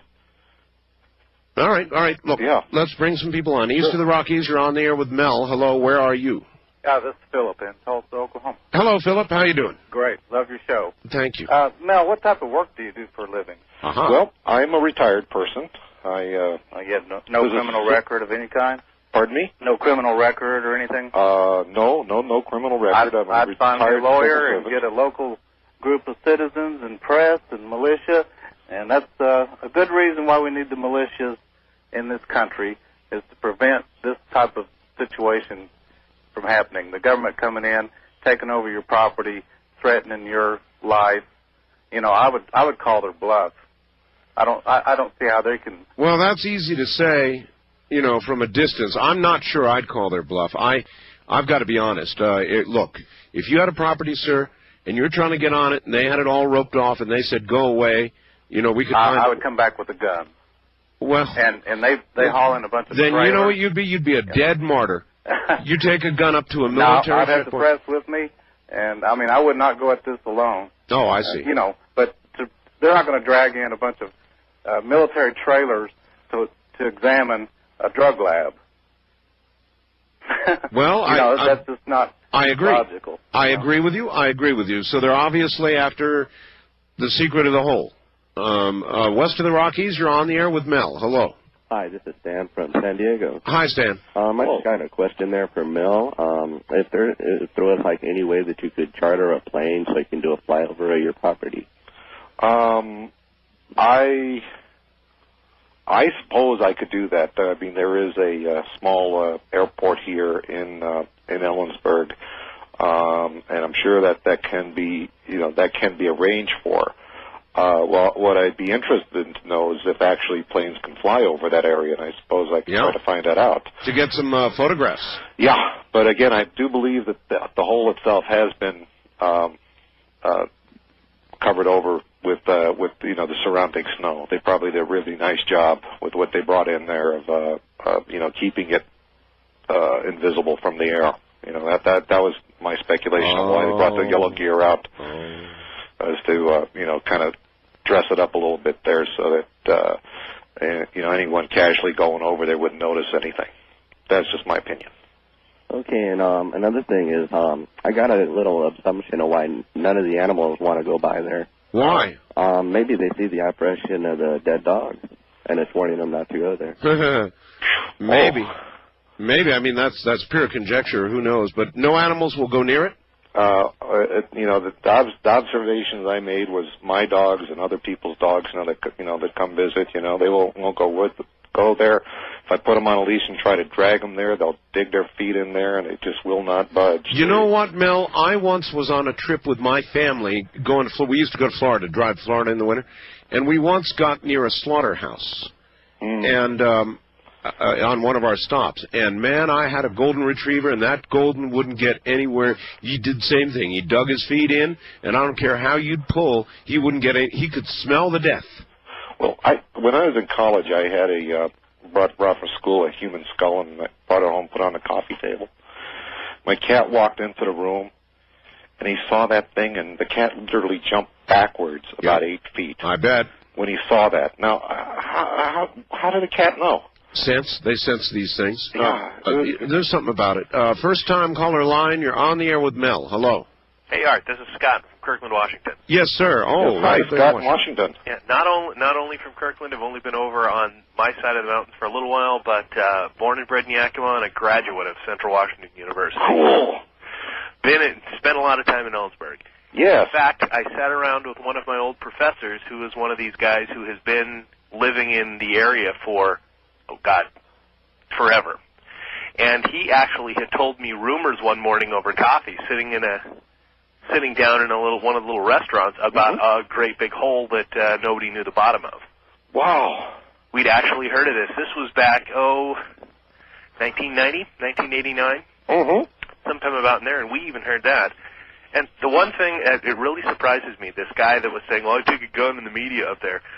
What a lot of people don't realize, Art, and I think that most people don't realize, is he lives about, depending on where the hole is, between 5 and 10 miles away from one of the largest military reservations in the Pacific Northwest, possibly the western United States.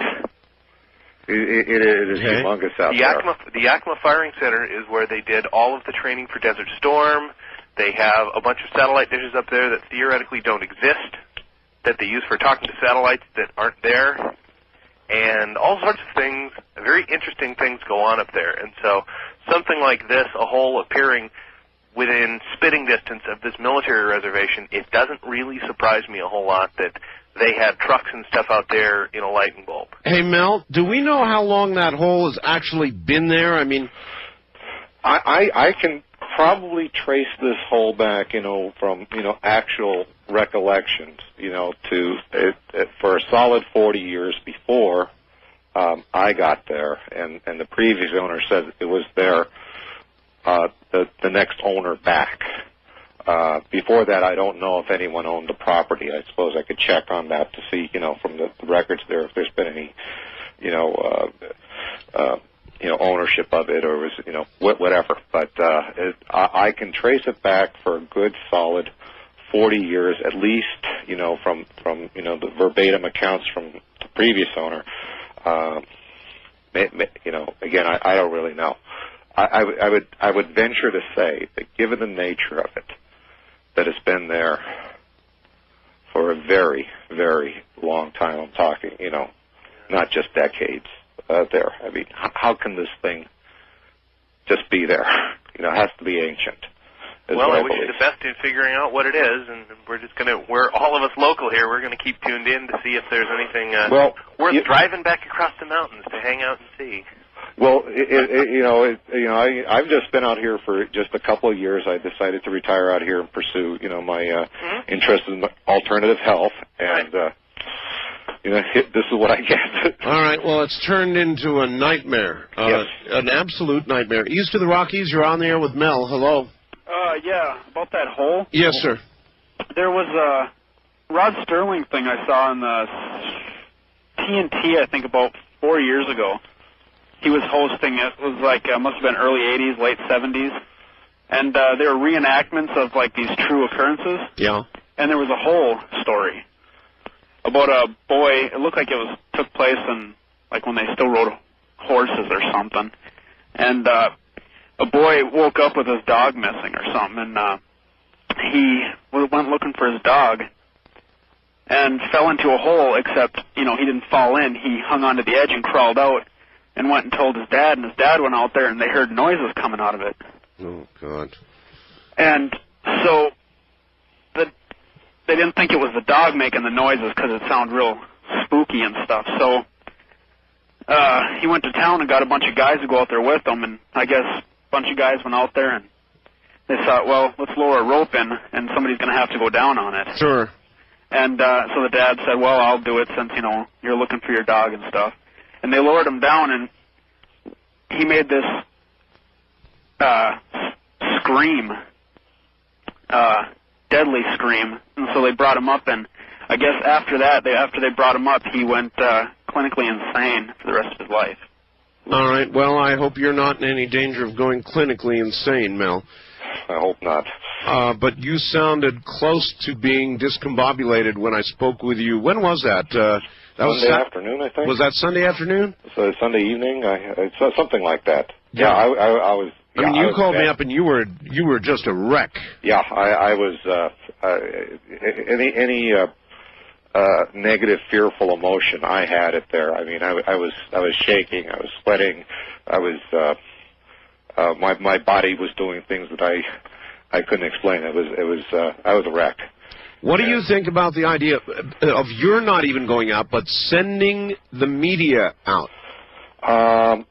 I could do that as in terms of, saying I think there's something interesting going on over there, and, send them out there, and what I assume that'll happen is if they did go, if they thought it was a valid story, they'll say, look, we're conducting military exercises on this land here, and there's nothing for you to see, and I think that'll be it. Again, this guy was real clear to me. He said, look, I asked him, I said, look, I suppose you don't want me to talk to anybody about this.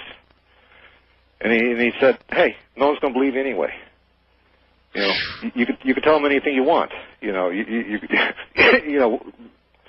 Why are they going to believe you? All right. Well, first time caller line, you're on the air with Mel. Hello. Hello there. Hi. Maxine in Southern California. Hi, Maxine. I am very interested in the conversation that's been going on with Mel. I heard the program the other night, and he's really in a big dilemma. Well, he is now. And I feel somewhat responsible. But, I understand that. The first thing he needs to do is get a good lawyer, somebody that's prominent like that. I can't recall his name, Spence from Wyoming. That's Jerry Spence. Jerry Spence, somebody like that. And maybe your listeners could do a writing to Janet Reno, the president or the vice president, on his behalf. Keep him in the background, because with the power they've got, they can just wrap him up and we might never hear from him again. Yeah, that's right. I guess I'm going to have to stay in touch with you, Mel, to be sure that you don't meet some... Well, they're working me from both sides here, as far as I can tell. What it sounds like, yeah. Yeah, I mean, it looks like I guess it's like The Godfather. They want to make me an offer I can't refuse. There's a lot of armchair soldiers out there, Mel, and they're going to say, what's the matter with you? You've got to get in there and fight. Tell them to go to hell.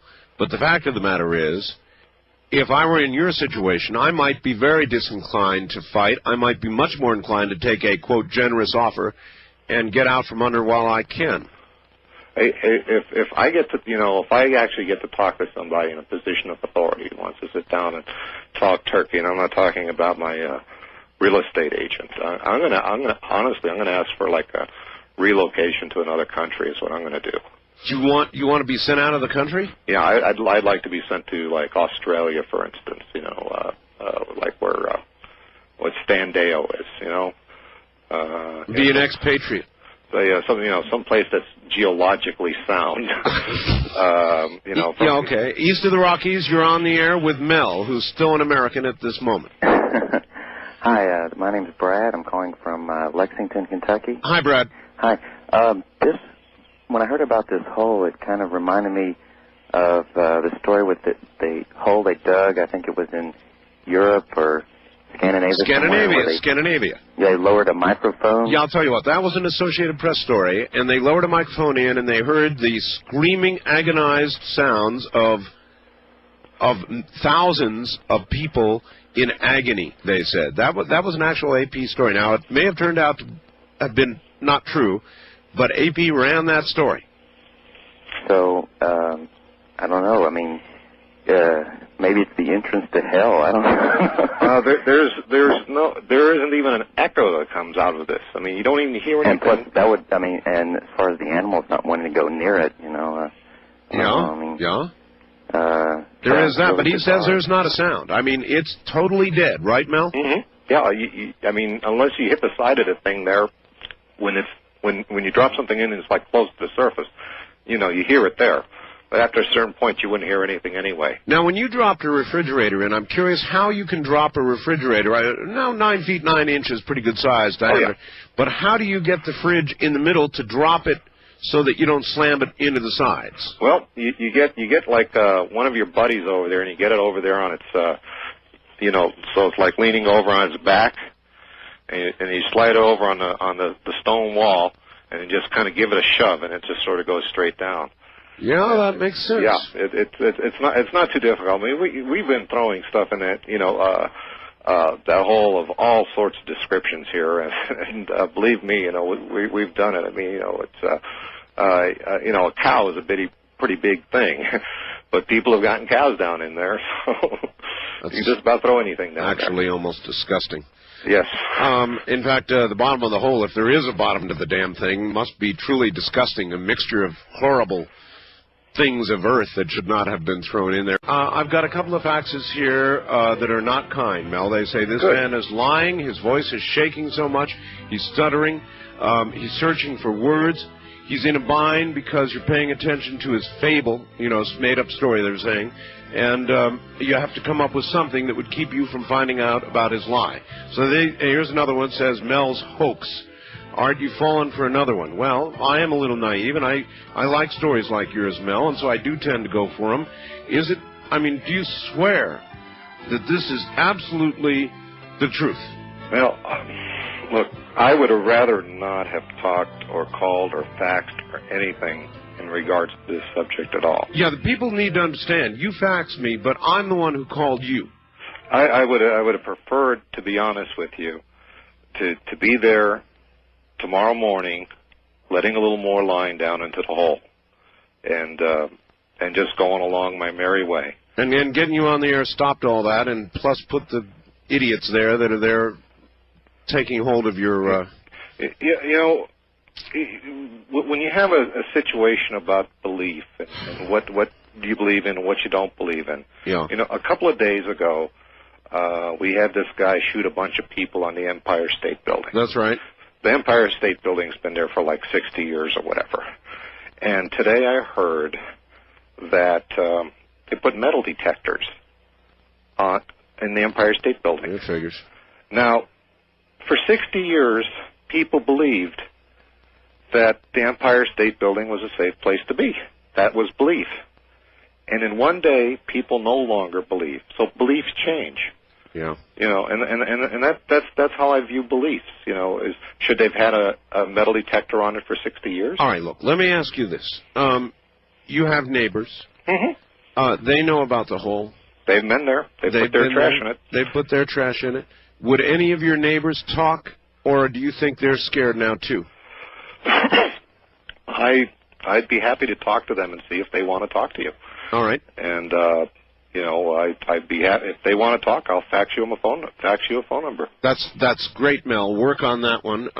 That's at least one other angle to approach this with. East of the Rockies, you're on the air with Mel.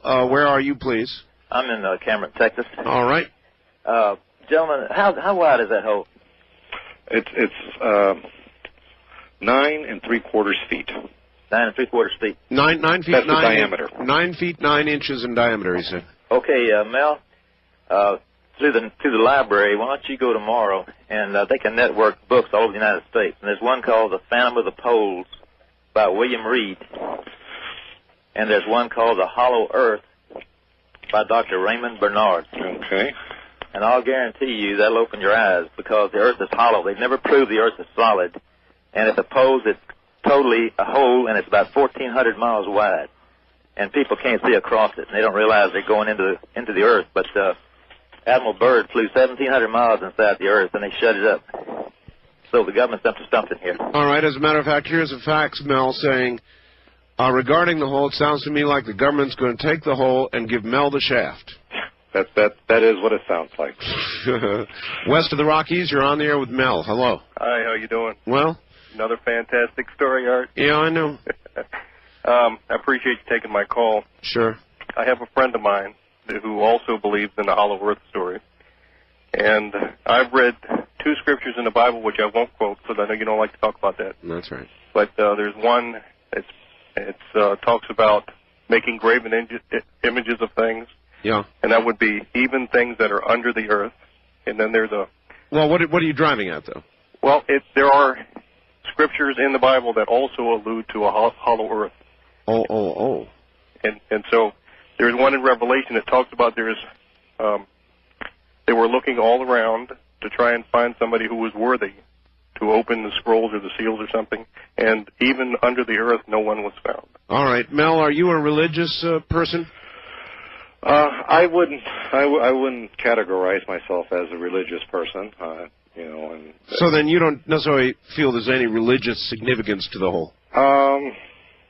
I'm starting to believe that there's some supernatural significance to the whole, but the dog part and the other thing about the beam of the blackness, that certainly would lead in that direction. But on the other hand, things that we don't understand, Mel, seem as magic.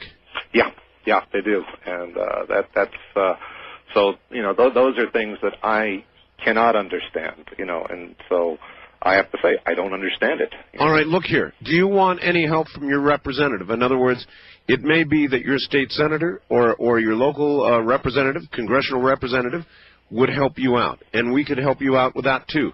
In other words, fight power with power. That's an idea from John in Redding, California, and it's not a bad one necessarily. Well, my local congressperson is Doc Hastings out here, and he is one of those guys that believes in property rights and so forth, and so that would be an avenue. Again, this is an opportunity for me to gain as much information as I'm also disseminating, and I'm going to have to make a decision.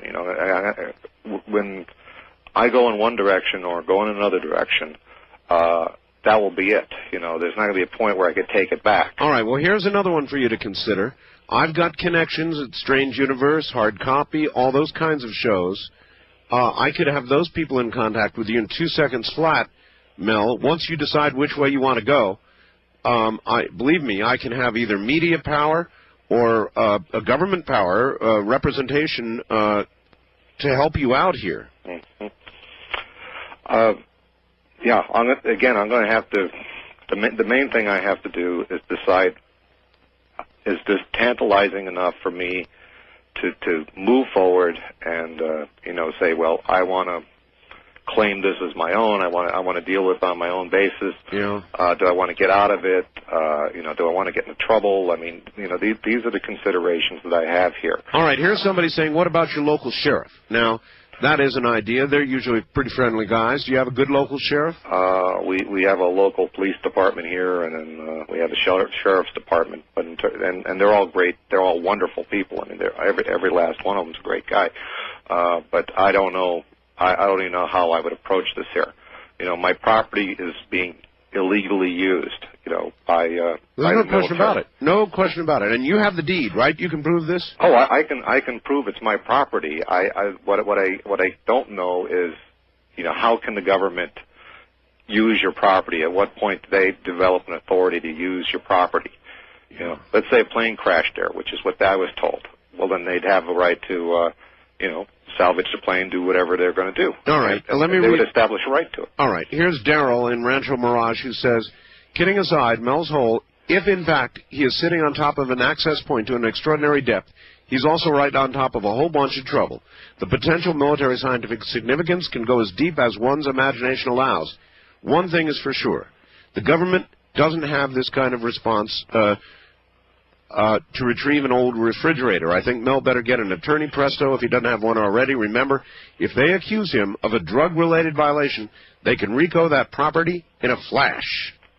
That is exactly what I believe. And again, I have something on the property. I have an old Prowler trailer out there that's been gutted. And it's where I do a lot of the work I do with the plants they have. And, I have solvents there. I have alcohol there. I have drying equipment out there. And, it would take them 30 seconds to make it look like a methamphetamine lab or whatever it is. I mean, it just, it's already my lab. I mean, that's where I do my work. I hear you. All right. First time caller line. You're on the air with Mel. Hello. Hello. Hello. Where are you? Hello. I'm calling from Reno, Nevada. Reno. Okay. Speak up good and loud for us, sir. Oh, okay. Art, I'm sorry, but I just feel like you've got somebody there that's got quite an imagination. Well, you're talking to him, so I mean, I've just said the same thing to him. Some of the faxes that I've been receiving are saying that. Obviously, people don't believe. I just hope that you don't get all wound up in this. Well, I get wound up in all kinds of things, dear. I'm not going to stop. That's what I do. Don't worry about me. Oh, okay. Well, I was just. But I mean, if you doubt some part of Mel's story, go ahead and say so to Mel. He's here. Mel, I think that you're looking for some kind of notoriety for some reason, and I think that you think everybody is pretty gullible that is listening to Art Bell's program, and that you're taking unfair advantage of them. All right, you've got to remember, dear, I called him. But didn't he originally fax me? Yes, help? he did. He faxed me with information. As a matter of fact, I read the fax at the beginning of the program with Mel tonight, and I read it over the air. So he didn't anticipate that I would call him, didn't ask me to call him, and I had to look up at the top of the fax to get the fax ID to call him. So that's the truth of the matter. I have no way of knowing, of course, whether Mel's weaving us a story or not, except his word, and I can't imagine why he'd lie. To be honest with you, and since you're from Reno, and if I wanted to be on the air talking about something, I'd much rather talk about my work with Indian herbal remedies. That would be the thing that I would prefer to be talking about. It just so happens that the materials I'm working from are from northern Nevada, from your local Indians out there, and they're the ones that have provided me with the line of research that I'm doing. I have, this whole thing is secondary, but if I had a topic I really wanted to speak about, it would be that would be it. All right, I understand. All right. East of the Rockies, you are on the air with Mel. Hello. Will, WTDY, Madison, Wisconsin. Hello, yes, fellas. Hi. Allegedly Zionists, allegedly anti-religion Zionists, with billions of U.S. dollars profits. What does this have to do with makers and currency future derivatives markets? All right. Well, I don't know where he's always going all over the place where it has nothing to do with our topic. First time caller line. You're on the air with Mel. Hello. Hi, this is Flo from Vancouver, BC. Yeah, hi there. I just think your last caller, the female caller, must have a wild imagination herself. But I have two questions here. Number one, has he called a psychic by any chance? Or looked into that? That is a thought. I mean, Look, when after if I decide to basically take the money and run, I still want to know what's down there. I want some mechanism to know. I mean, my original line of inquiry really was, is this the deepest hole around? I mean, that was my original question I put forward, and I think I got an answer to that. But now I'd like to know, what the heck is this thing? So that's where I'm coming from now. And one way or another, I mean, I think I'm at the point where I'm open up. My beliefs are such that if we had a psychic look at it, a remote viewer, whatever, that I would be willing to accept, what they have to say about this. If they looked into it and saw what was at the bottom or what was going on over there, I think at this point I can accept that. Boy, I tell you what, I've had to accept in the last couple of days here. I can accept anything at this point. All right, thank you. I know a really good psychic, and I know I'm going to be asking her tomorrow. All right, thank you, dear. Can I ask a second question? Yeah, go ahead. Okay, what does he think the odds are of someone going ahead and finding out who he is and calling the media and we've had his full name on the air for one thing. Yeah, I noticed. All right. So, Mel, what do you think the odds are that somebody will... I mean, obviously, as a result of the first broadcast, look what's happened. So the media may descend on you, Mel. They very well could. And as the guy said at the road here, it says, we already know where you're at. So. Well, what are you going to do if the media... I mean, suppose tomorrow KOMO or one of the big Seattle broadcasters comes to you and says, look, we got a camera crew. Tell us where the property is. We want to go out and investigate. I suppose that if they wanted to go there, I would lead them to the access road there and say, here, I'm out of here. You know, you take a look, you talk to these guys here, you find out what's going on. And you know, and then I'll watch it on the news tonight. But you won't find me anywhere near that, you know. I hear you. West of the Rockies, you're on the air with Mel. Hello. Yes, Art, this is Skip in Sacramento, KSTE. Yes. Couple things for you, sir. The hole that he is talking about, his 80,000 feet, comes up to 15.15 miles deep. Sounds right. The Mohorovicic discontinuity he's talking about came in the International Geophysical Year. I believe that was back in the early 80s, maybe even the 50s. I'm getting so old I don't remember now. It's called IGGY, the International Geophysical Year, where all the world population took part, checking the depth of the shelf underneath the oceans and the molten mass down to the core and so on, how deep it was. There was a discontinuity. It wasn't even, and that's why it's called a discontinuity. It was named after this fellow Mohorovicic. Exactly. Your glue stuff, you know, was developed for surgery, for smashed spleens and kidneys. It made to glue skin better than anything else. Yeah, well, trust me, it works real well, sir. Thank you very much. It even glues carts into rocks. I don't want to talk about it. First-time caller line, you're on the air with Mel. Hello. Oh, I think we just missed him. Wildcard line, you're on the air with Mel. Good morning. Hi, Art and Mel. Hi. Hello. Aaron calling from Reno. Yes, sir. Good. I have a couple of questions and a comment. Mel, I don't know if anybody's asked you yet, but have you ever seen a UFO out around in that area on your property? No, good question.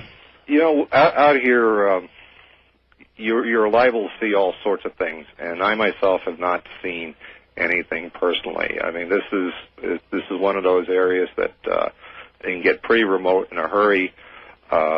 You know, Ellensburg is like 30 miles away on either side from the nearest town. Matter of fact, fact, Mel, I've got a lot of confirmation of that, faxes and phone calls, people saying it is a very weird area. Yeah. And they've heard stories there about holes. So, you know, this is not that far out. A lot of people are saying, yes, there's a lot of weird stuff going on in that area. West of the Rockies, you're on the air with Mel. It's Fred from Sitka. Sitka, Alaska, all right. Yeah, and just like to say that, geez, I thought the days of you'll just disappear ended with the Reagan administration. And Art, I'm very disappointed that you will not be coming to Sitka on your Alaska cruise. Well, you're going to be missing out there. We're hitting quite a few cities, sir, but Sitka is not one of them. Sorry about that. East of the Rockies, you're on the air with Mel. This is Paula in Kansas City, and I want to tell Mel that I believe him entirely, and I think the Jerry Spence idea is a great idea, and it's probably a good story for Linda Moulton Howell to go check out. I've already given it to Linda, as a matter of fact. Oh, that's great. And I think if he's told over 10 million people on the air that he's been threatened, that they're going to falsely accuse him of having a drug farm out there or something, and he got a really good lawyer like Jerry Spence, they would never be able to follow through on that, especially if he had a bunch of media attention like Strange Universe and stuff out there. Well, that was another idea. There's a whole bunch of ideas here on the table. Yeah, I really think he should go for it. And I totally disagree with that lady who thinks he just wants attention. All right. Well, I appreciate the call. Thank you. I did call Mel, folks. That's the truth. Yeah, he faxed me, but I'm the guy who dug out the number and called him. He didn't really want to go on the air. For the record, Wildcard line, you're on the air. Finally, I got through. Hello, Art. Hello, Mel. How are you? Okay. Mel. Yes. Now, with this hole and these people who are on your land, you have to understand they are listening to this radio program right now. I'm sure. I'm absolutely certain of it. And you also have to understand these are military spooks. They are doing whatever they're doing right now. And anything that you do through the standard channels, like getting a lawyer or anything along those lines, is going to serve only as a delay tactic. I would suggest to you that you do some research. If it was a plane crash, there is radar coverage of that area, I'm certain. Oh yeah. There would be a record of it somewhere. Well, unless if it's an airplane crash, where's the NTSB? Well, sir, wait a minute. Hold on. Look, I live out here in Nevada, and I can tell you because there's been some experimental planes that have crashed out here. And A, it does not get into the media. B, the military cordons off the entire area, and trust me, you don't get anywhere near it. I know personally that's true. All you need to do is contact one of the air traffic controllers for the area and find out if there's any record of anything in that area at that time. You can also find out, I mean, if it's an air crash, where's the NTSB? If it has anything to do with drugs, where's the DEA or the Drug Task Force for that area, whatever it might be called? If there is anything to do with anything else as far as the geological properties of the area, you can find all this information out from USGS. You can get satellite photos in infrared. You can get anything you want. Yeah, these are all good ideas, although I think the plane crash story is an obvious falsehood. It's a lie. And, Mel, again, they told you, look, they could find a drug lab there. So the plane crash story was obviously a cover, and the story about the lab was obviously a threat. Yeah. Plain and simple. So, my friend, I don't know what you're going to do now. And I guess you don't know. I'm going to think about it. I'm going to think about it. I'm going to call the realtor tomorrow for one and ask him. I would prefer not to talk to him, but talk to someone, I would ask him, too, who is making the offer? They have to tell you who's making the offer. Sure. Well, you see, this property is not for sale. I mean, I don't have a listing out there. Well, yeah, but you can make an offer on anything, though. I suppose you could. Yeah, you can get a realtor and make an offer, and they will come and give you that offer. So, look, I don't know what else to say or do, Mel. Well, if there's any way I can help you, if there's any media contacts or political contacts I can supply you with that will help when you decide what you're going to do, come to me. If there are any significant further developments that you want, or you get some neighbors who want to come on the air, I'll put them on. If you get any drawings, I'll put them up on the website. I'll do whatever I can do to help you, and I feel a little guilty about having solicited you on the air in the first place and causing all this. Well, look, I'm pretty rattled about this, I have to say, and I'm usually a bit more articulate than I have been, and I apologize for that. This is a really stressful situation. No, I understand. People are just nasty, Mel. That's all. No, that's fine, and I generally find that usually the people that are most well-spoken are generally the ones that you really have to watch out for. And I know. I think that's always a good thing to bear in mind, and so I got some thinking to do about this, Art, and I appreciate everything that everyone has said. I think overall, I've moved forward in this in terms of, actually being able to resolve this within my mind, and I think for that it was good. Quite honestly, your involvement with this may not, it may be happening now because of your involvement, but it could be happening a year from now without your involvement. Yeah, and everybody out there ought to consider something like this could happen to anybody. 10 million people, or how many are out there? They know about this. Mel, we're out of time. Stay in touch, my friend. I'll keep in touch. All right, take care. That's Mel and the story of Mel's Hole, and that's the latest. When there's more, you'll hear about it right here. One of the greatest stories ever told was told on this program. How long ago was it? God, I don't even remember now. About a hole in the ground that had no end, or no end that anybody could find. It was the damnedest story you ever heard in your whole life. Anybody remember Mel's Hole? Well, guess who I've got on the line, I think.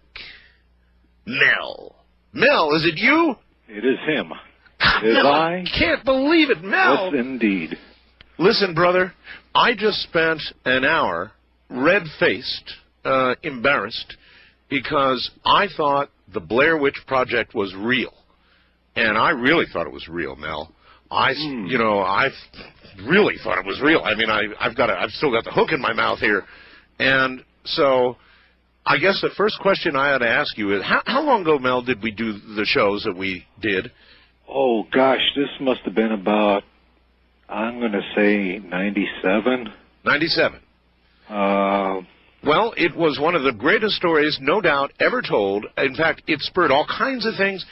Television crews went up to Ellensburg, Washington. I know it. I heard many things, and so I must begin by asking you, before I go forward any further with you tonight at all, Mel, is Mel's Hole, the story of Mel's Hole, another Blair Witch project? I will not drop any bombshells on you in regards to this being the Blair Witch Project. This is not the Blair Witch Project. Real as a heart. My life. This is my property. I may end up telling you things that will maybe I haven't seen the Blair Witch Project. So I don't know anything about that, but I will say that I can tell you some pretty scary things. I know you can. But all right. So anyway, I just wanted to get that out of the way here at the beginning before my face goes. Oh no, this is not that. All right. Well, back in '97, I forget. Did I get like a fax from you? I sent you a fax way back then. Is that how it began? And basically, I was just curious about this hole on my property. And I knew with your big audience that somebody might be able to return some information to me. I tried to do a little research on the depth of various holes and so forth, and mines and all of those sort of things. And all right. And so I was basically picking your audience's brain is what I was doing at the time. Well, we were picking yours. It's the damnedest story I ever heard. Let's, radio, you have time. Let's tell, a lot of the audience, would not have been around then and would not have ever heard this story. And I've never heard one like it in my life. So, if you would... oh, sure. I'll recap... especially after all these years, it'll be good to see if your story now fits your story then. Okay, well, sure. Well, basically, this all started, I sent artifacts, and, I had this property.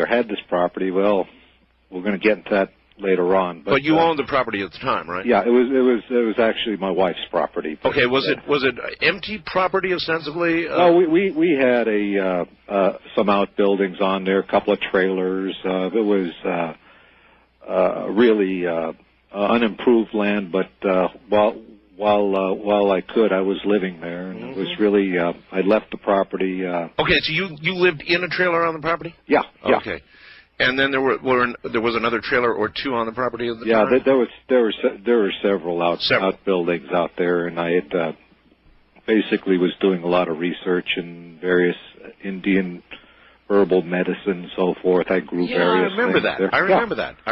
And that was my thing. Actually, I used to spend a lot of time going to Nevada, dealing with the various bands of Indians down there, because the herbs that they use are the ones that I've been researching, and we might talk a little bit about that too at some point. Sure. Because I think you might find that interesting as well. All right, now the location of this is near Ellensburg. It's on the Monastash Ridge, which is a little bit south of Ellensburg, but it's the prominent mountains surrounding the Ellensburg area there. Ellensburg is a little town basically in the center of Washington State. It's, right off of I-90. Right.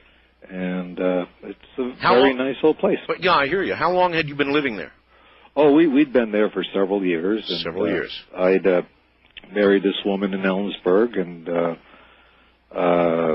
we lived there for a while, and then we kind of got broken up.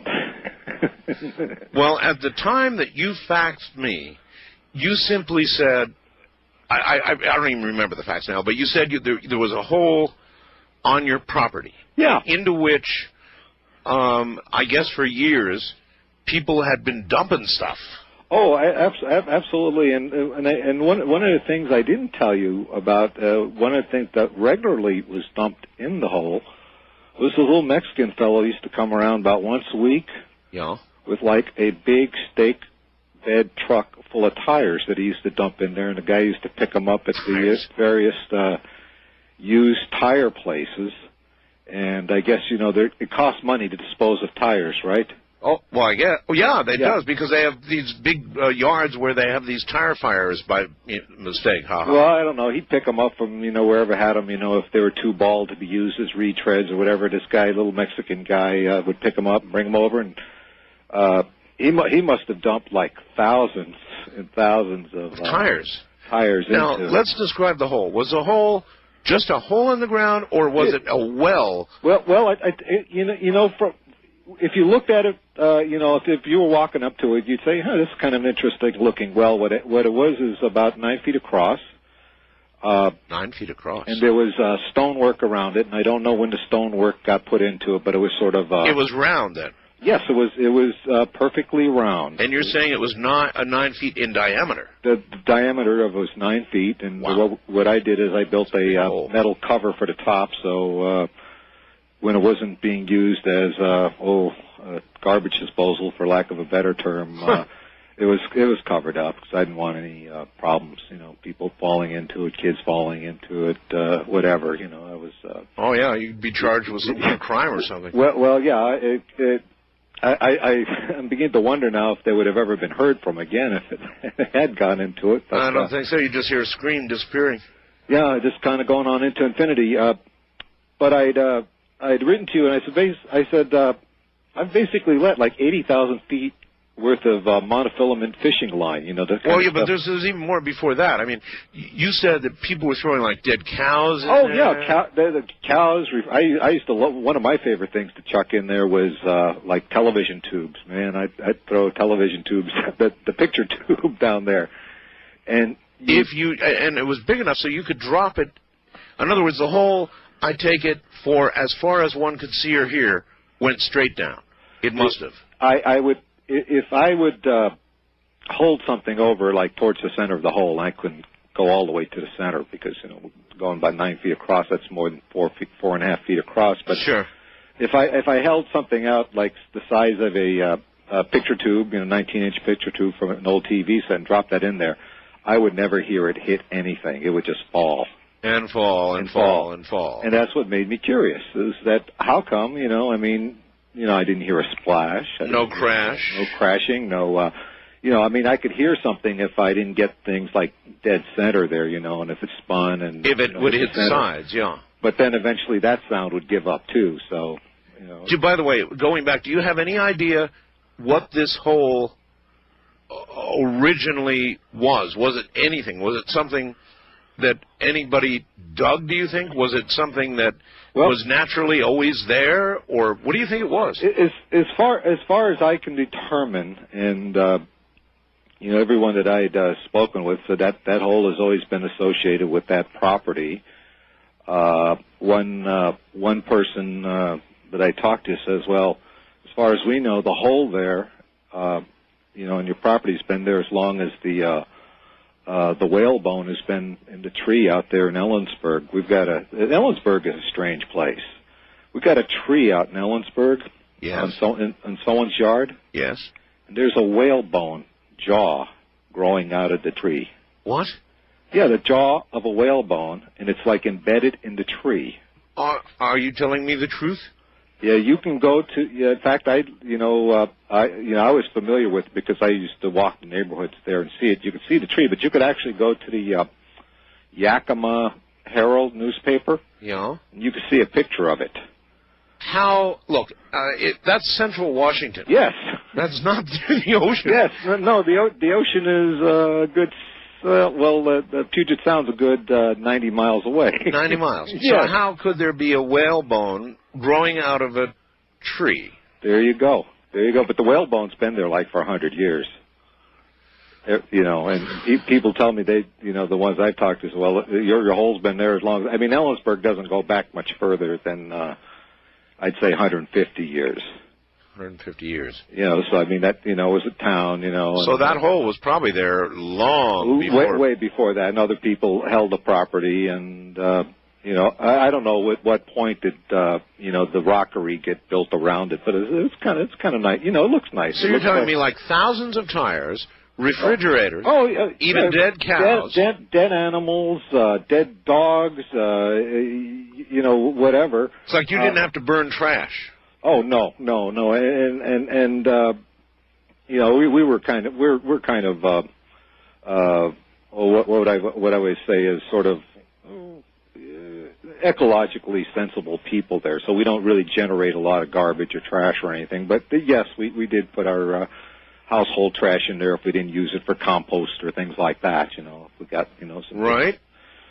So we threw a lot of stuff in there. So after years and years, you finally got, and I understand, incredibly curious about how deep this damn thing really was. It was just one of those moments that, you know, all of a sudden you say, good grief, I got to get to the bottom of this, right? So to speak. Pun intended, yeah. And so I used to, when I lived in California, I used to do a lot of shark fishing, and so I had some of those big old, you know, reel type fishing poles, and so, you know, the first thing I did was empty. It must have been about it could have been about 1,200 yards of fishing line down there. Because this. What did you do? Did you take a rod, or I mean, how did you load? Well, yeah, the first adventure that I had with this, and this was kind of you know, before the obsession began with finding out more about this, is that I basically sent down into the hole from, you know, just my big, you know, shark fishing pole. Yeah.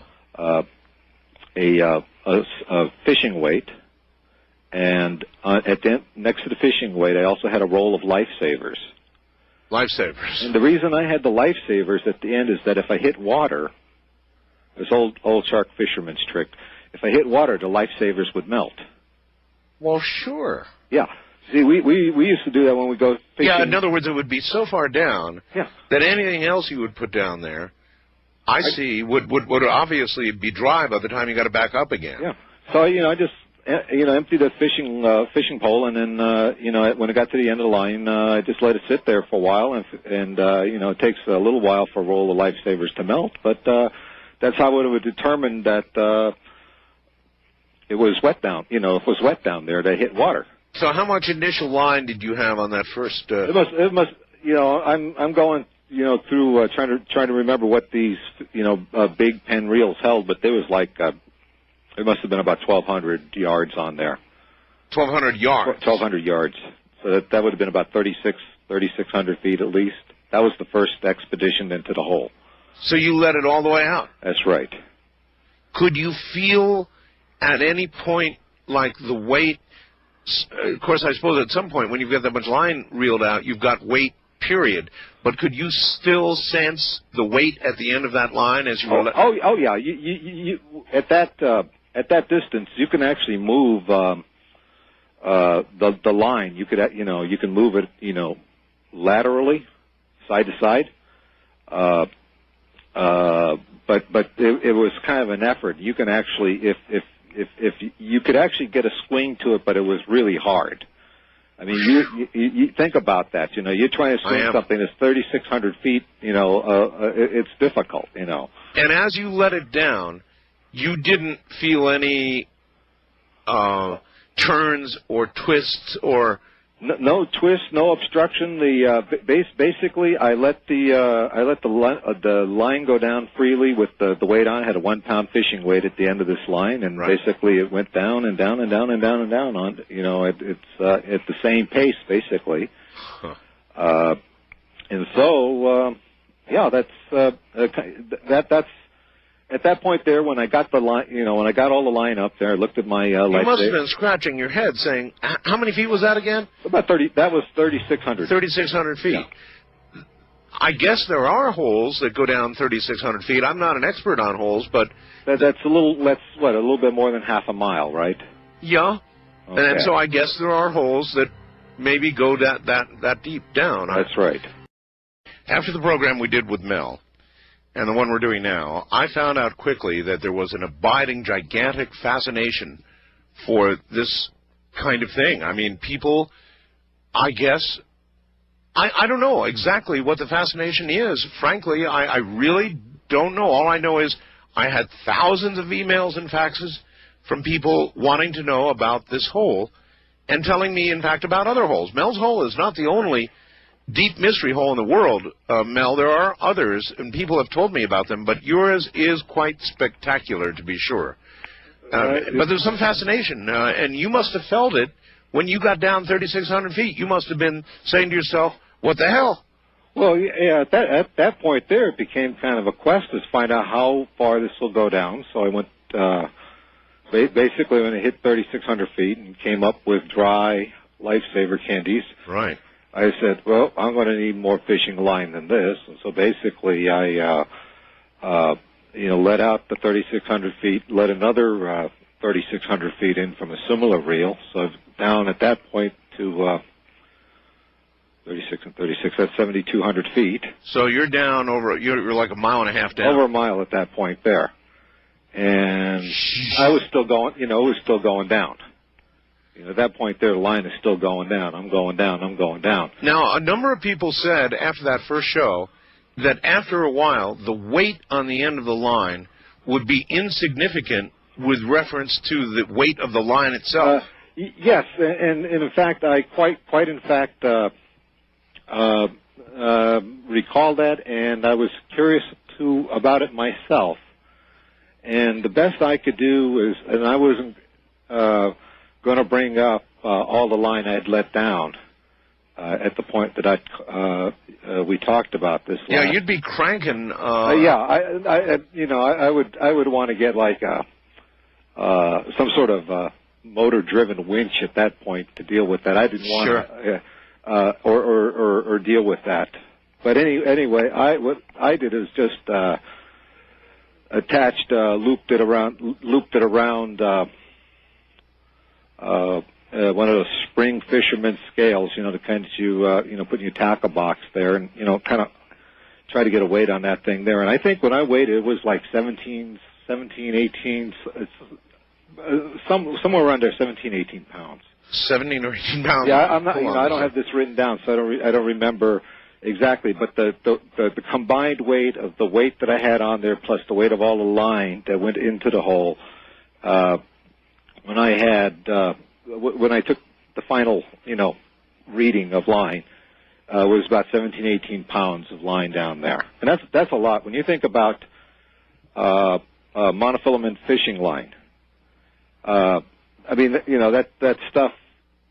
When you have, like, even if you have a spool of it, it's pretty insignificant stuff. But when you got that much out there, it's going to weigh a lot. Oh, well, sure. And what was the final total of how much you got down there? I got down exactly at the point that I'd given up putting line in there. And when I'd contact you, I had 80,000 feet worth of line down in there. 80,000 feet. 80. And I don't know, that translates to like, 15 miles worth of line? Oh, my God. 80,000 feet. And is there any way that you could be sure? Now, eventually, did you reel all that back in again? No. Oh, no. No, I did not bring that line back up again there. So you never saw the lifesavers from that far down? No. There were lifesavers at the end of it for sure, because I just let the assembly go down there. But it was only, it was just because it was already there. But I never brought it up. Not 80,000 feet worth, no. And how far down again? I'm sorry, one more time. 80,000. 80,000 feet. That's 80 with 3 other zeros. 80,000 feet. God, you must have been going out to buy fishing line. Oh yeah, well I would buy it in like if you ever go, I don't know if you're a fisherman, Art, but I'm not. That's why I'm struggling a little here. If you go to a professional fishing store where fishermen buy their stuff, they sell the line in they have the line there in huge bolts. These things are like about a foot across, and they're big old things there, and they will fill each fisherman's reel from that. I've got you. So you bought the whole bolt. I would buy a bolt of line, is what I did. I said, I'm going to need this much here, and I figure I'll get a good deal on the line by the whole darn thing, That was my way of doing that. Were you telling anybody about this when you were doing this? I mean, when I was doing that, I think a couple of people knew that. I didn't, when I went to buy the fishing line, I didn't tell them that I was going to, use this to measure the hole on my property, and they don't really care what you're going to do with the fishing line. I mean, it's as far as I know. Yeah, they don't care. That's yeah, right. I mean, you buy fishing line there, they say, well, you must have a lot of reels to fill, so I think that was the thing there. So.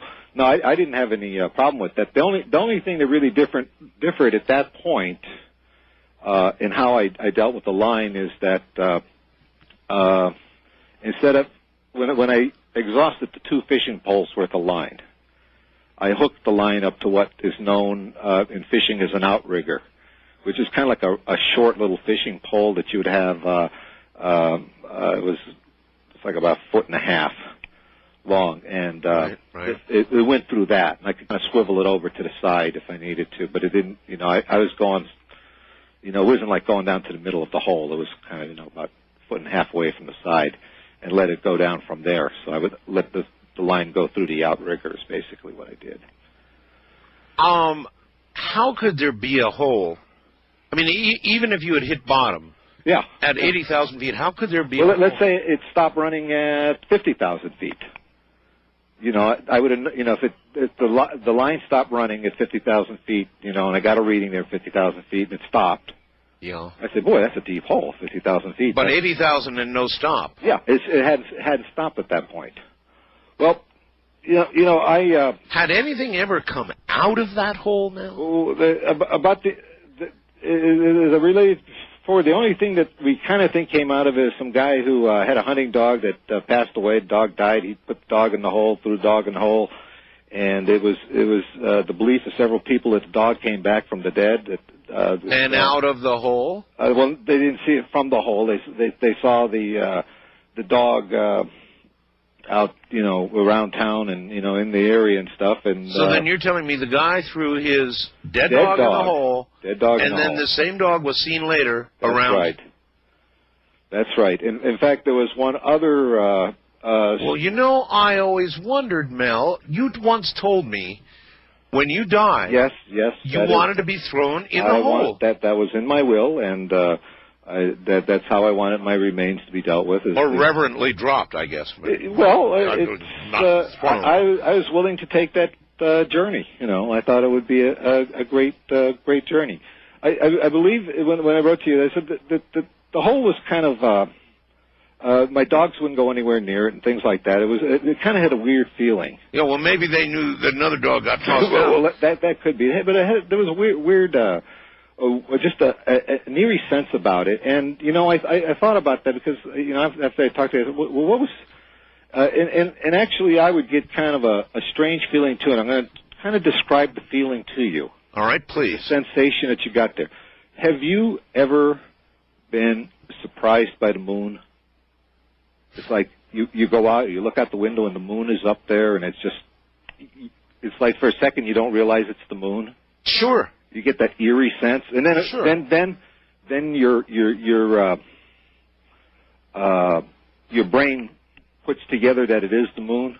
Yeah, sure, that's happened to everybody. You get, but that feeling is like you got that feeling a lot around the hole there. Oh, you felt that feeling. It was that kind of feeling that you would have. You get that sense that you were constantly surprised by the moon.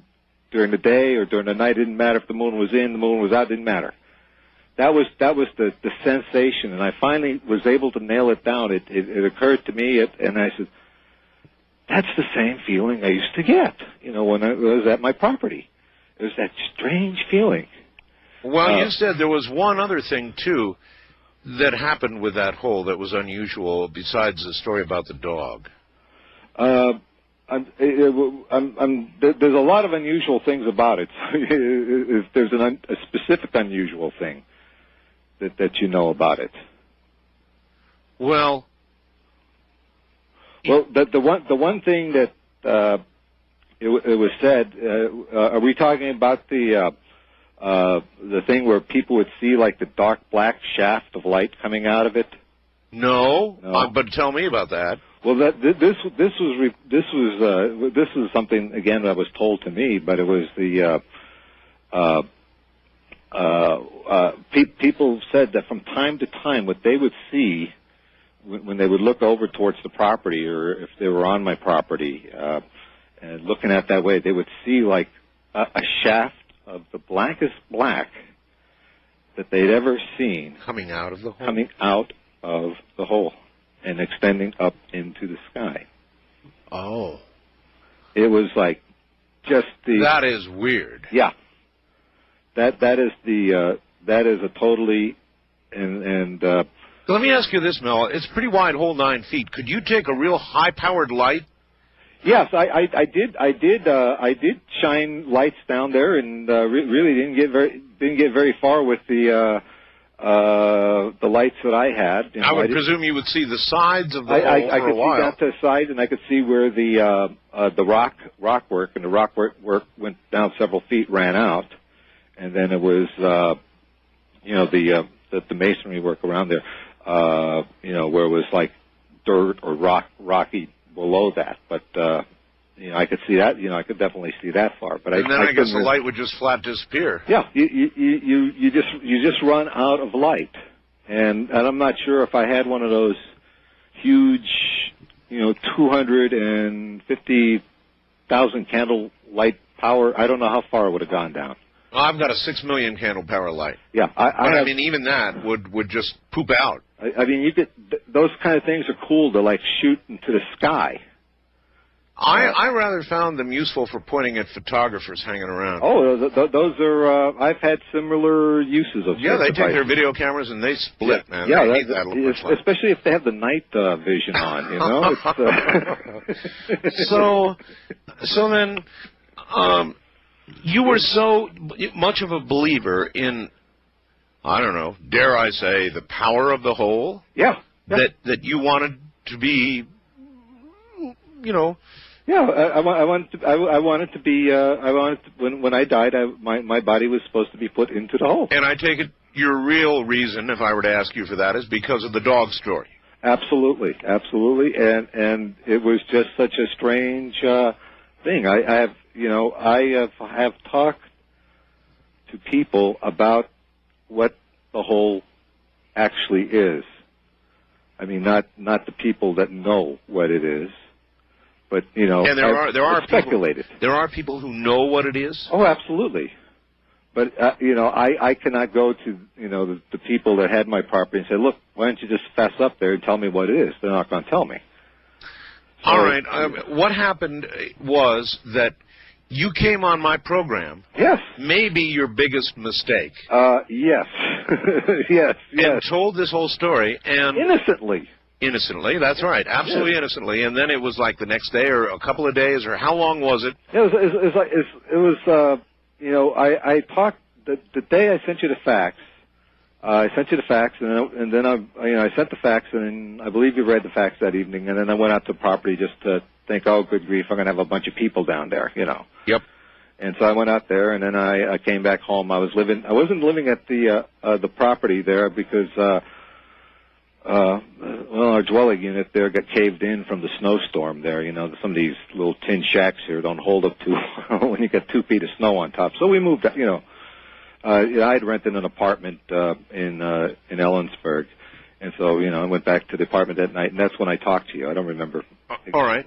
And then it was a day or two or whatever. You went back to the property. Oh yeah. After the show. What happened is that it was like the following day. I went.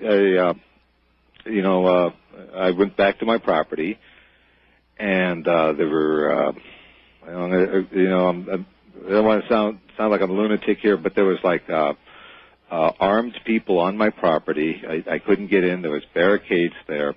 There was already a whole bunch of yellow gear. Your earth moving equipment was at my property. Oh yes.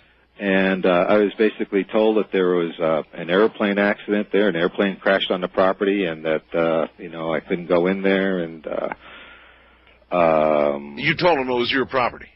Oh yeah, yes. And in fact, I think they knew it was my property. I mean, there was you know, I mean, it was, you know, I let them know this is my property. So, well, you know, we're going to have to, you know, we have to deal with the situation. Well, I didn't see any smoke. I didn't see any evidence of a plane crash or anything, but they were not going to let me onto my property. Yeah.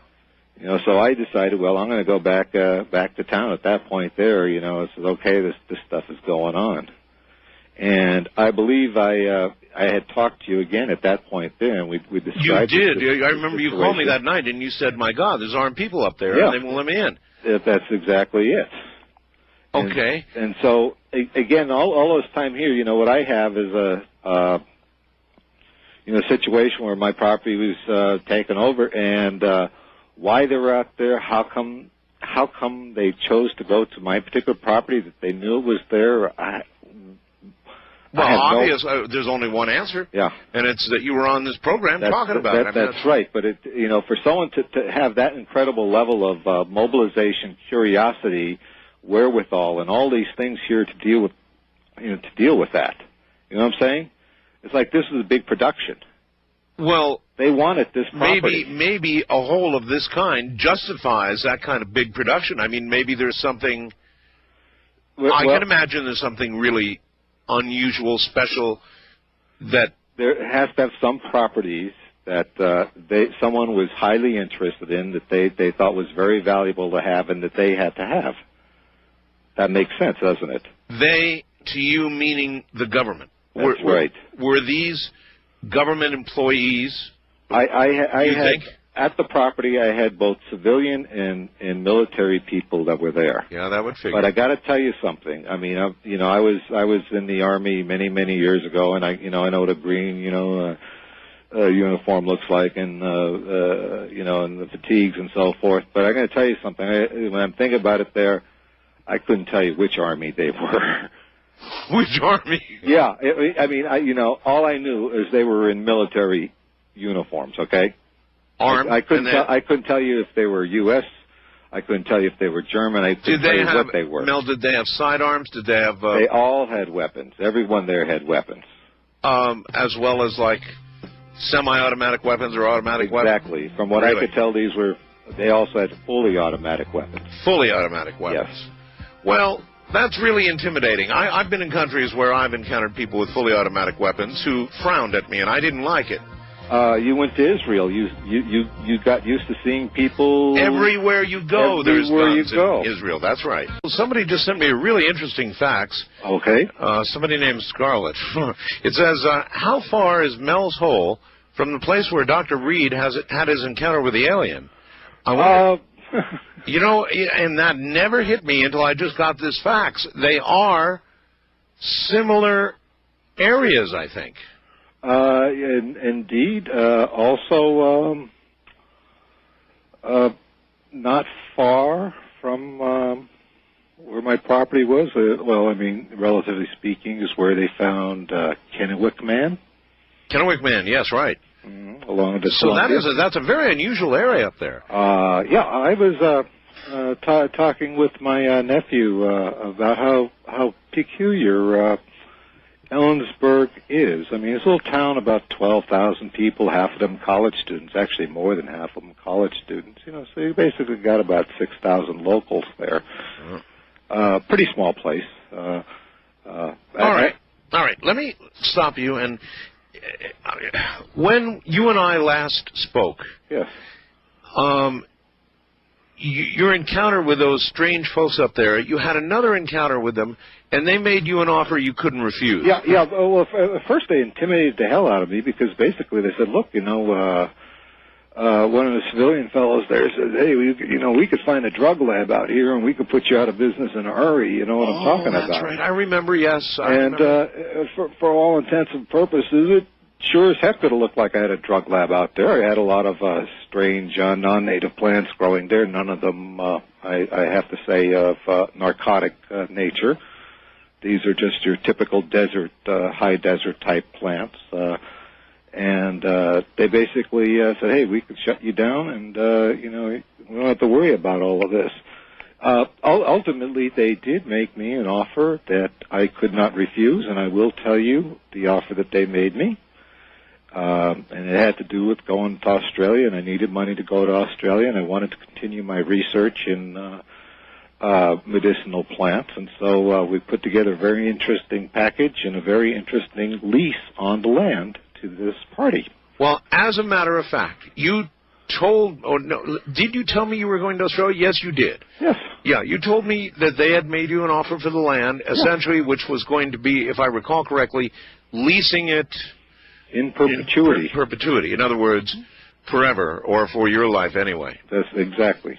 And so then you were off to Australia with a parcel of money. I'll tell you, they basically gave me $250,000 a month for the property. $250,000 a month, my God!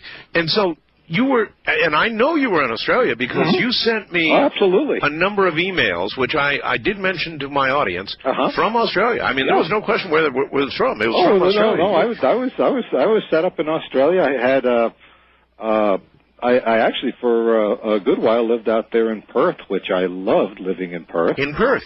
Oh, it's wonderful out there. I loved Australia. Oh. Well, I thought, here's Mel, gone to Australia. I had no idea you were getting that much money. Obviously set for life. I'll tell you, it was great. I built some facilities out there in the off the outback, basically, where I can grow the various plants that I was allowed to bring with me and cultivate them over there. And we also did a fair amount of wombat rescue out there, which was very gratifying. And wombat rescue? Yeah. They're native marsupials out there, kind of good-sized critter out there, but a lot of them were becoming endangered. And I can tell you this right now, the wombats now, and I do believe to some degree with the work that I'd done out there, they're making a comeback out there. Well, that's wonderful that you've done all that. But Mel, what the hell happened? In other words, here you were in Australia with all this money, and now you're back here and you've fallen on hard times. Well, you know, I'll tell you. I accepted their offer as I could. I was basically, I was to leave town. I left town. I was actually told to leave my car and wait at the rest stop, one of those, where you get off the road outside of Ellensburg, and I was taken to the airport and then taken to San Francisco and then taken to Australia.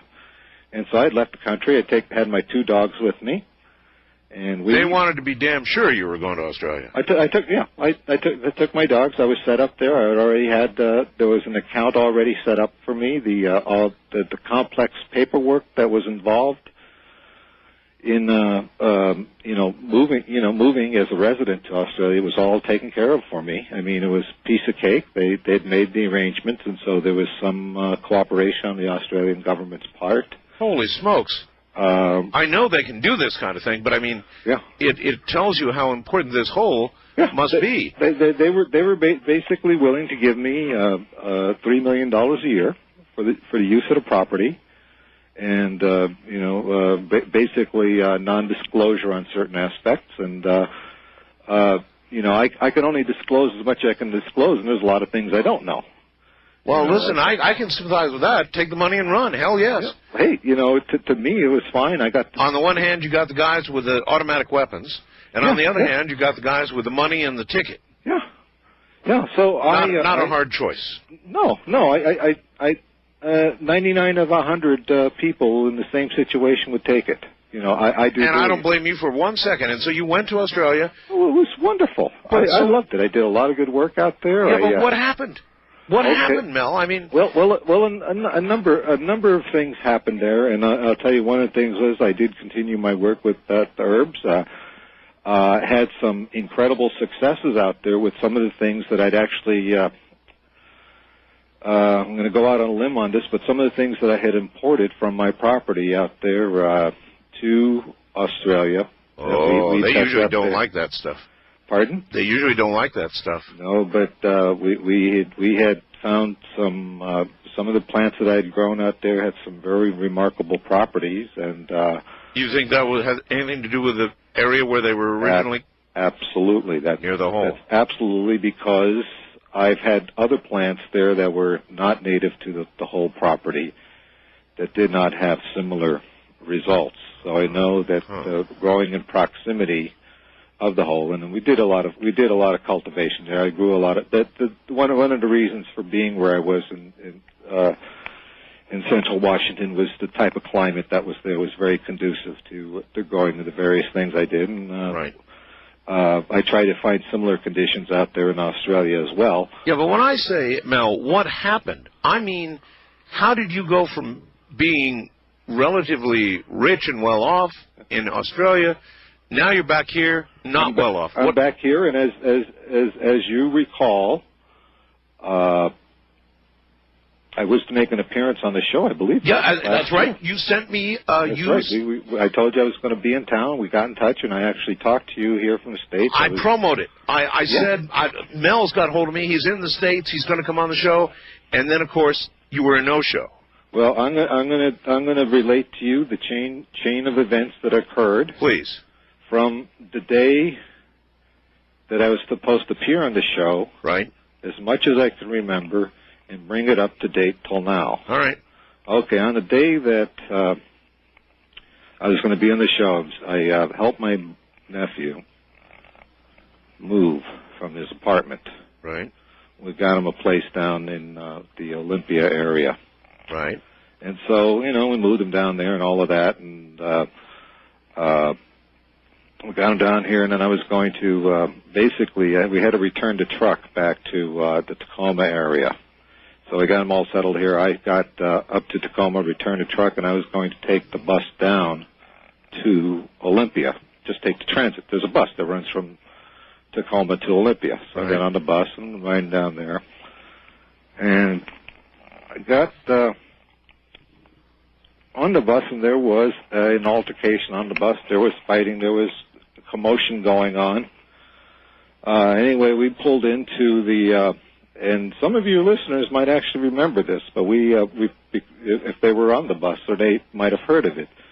But we pulled into the 512 park and ride, and some apparent transit people got on the bus, and they wanted to ask questions about what happened on the bus. Yeah. And I got off the bus and I said I'd talk to these guys here, but I have to get them back. I have to get back to Olympia here because they're going to do all of this here. And so they said that's no problem. We're going to, we've got the transit bus here. We'll just take you back to Olympia. Mm-hmm. And I says okay, and that's the last thing I remember. The last thing you remember? About. What do you mean? Was it about 12 days later? I found myself in San Francisco. Somebody hit you. What did you give you? I have no idea at that point. I found myself in San Francisco in a pretty rough part of town, in an alley. These bums were basically trying to wake me up. Holy mackerel! They were trying to get me to sing.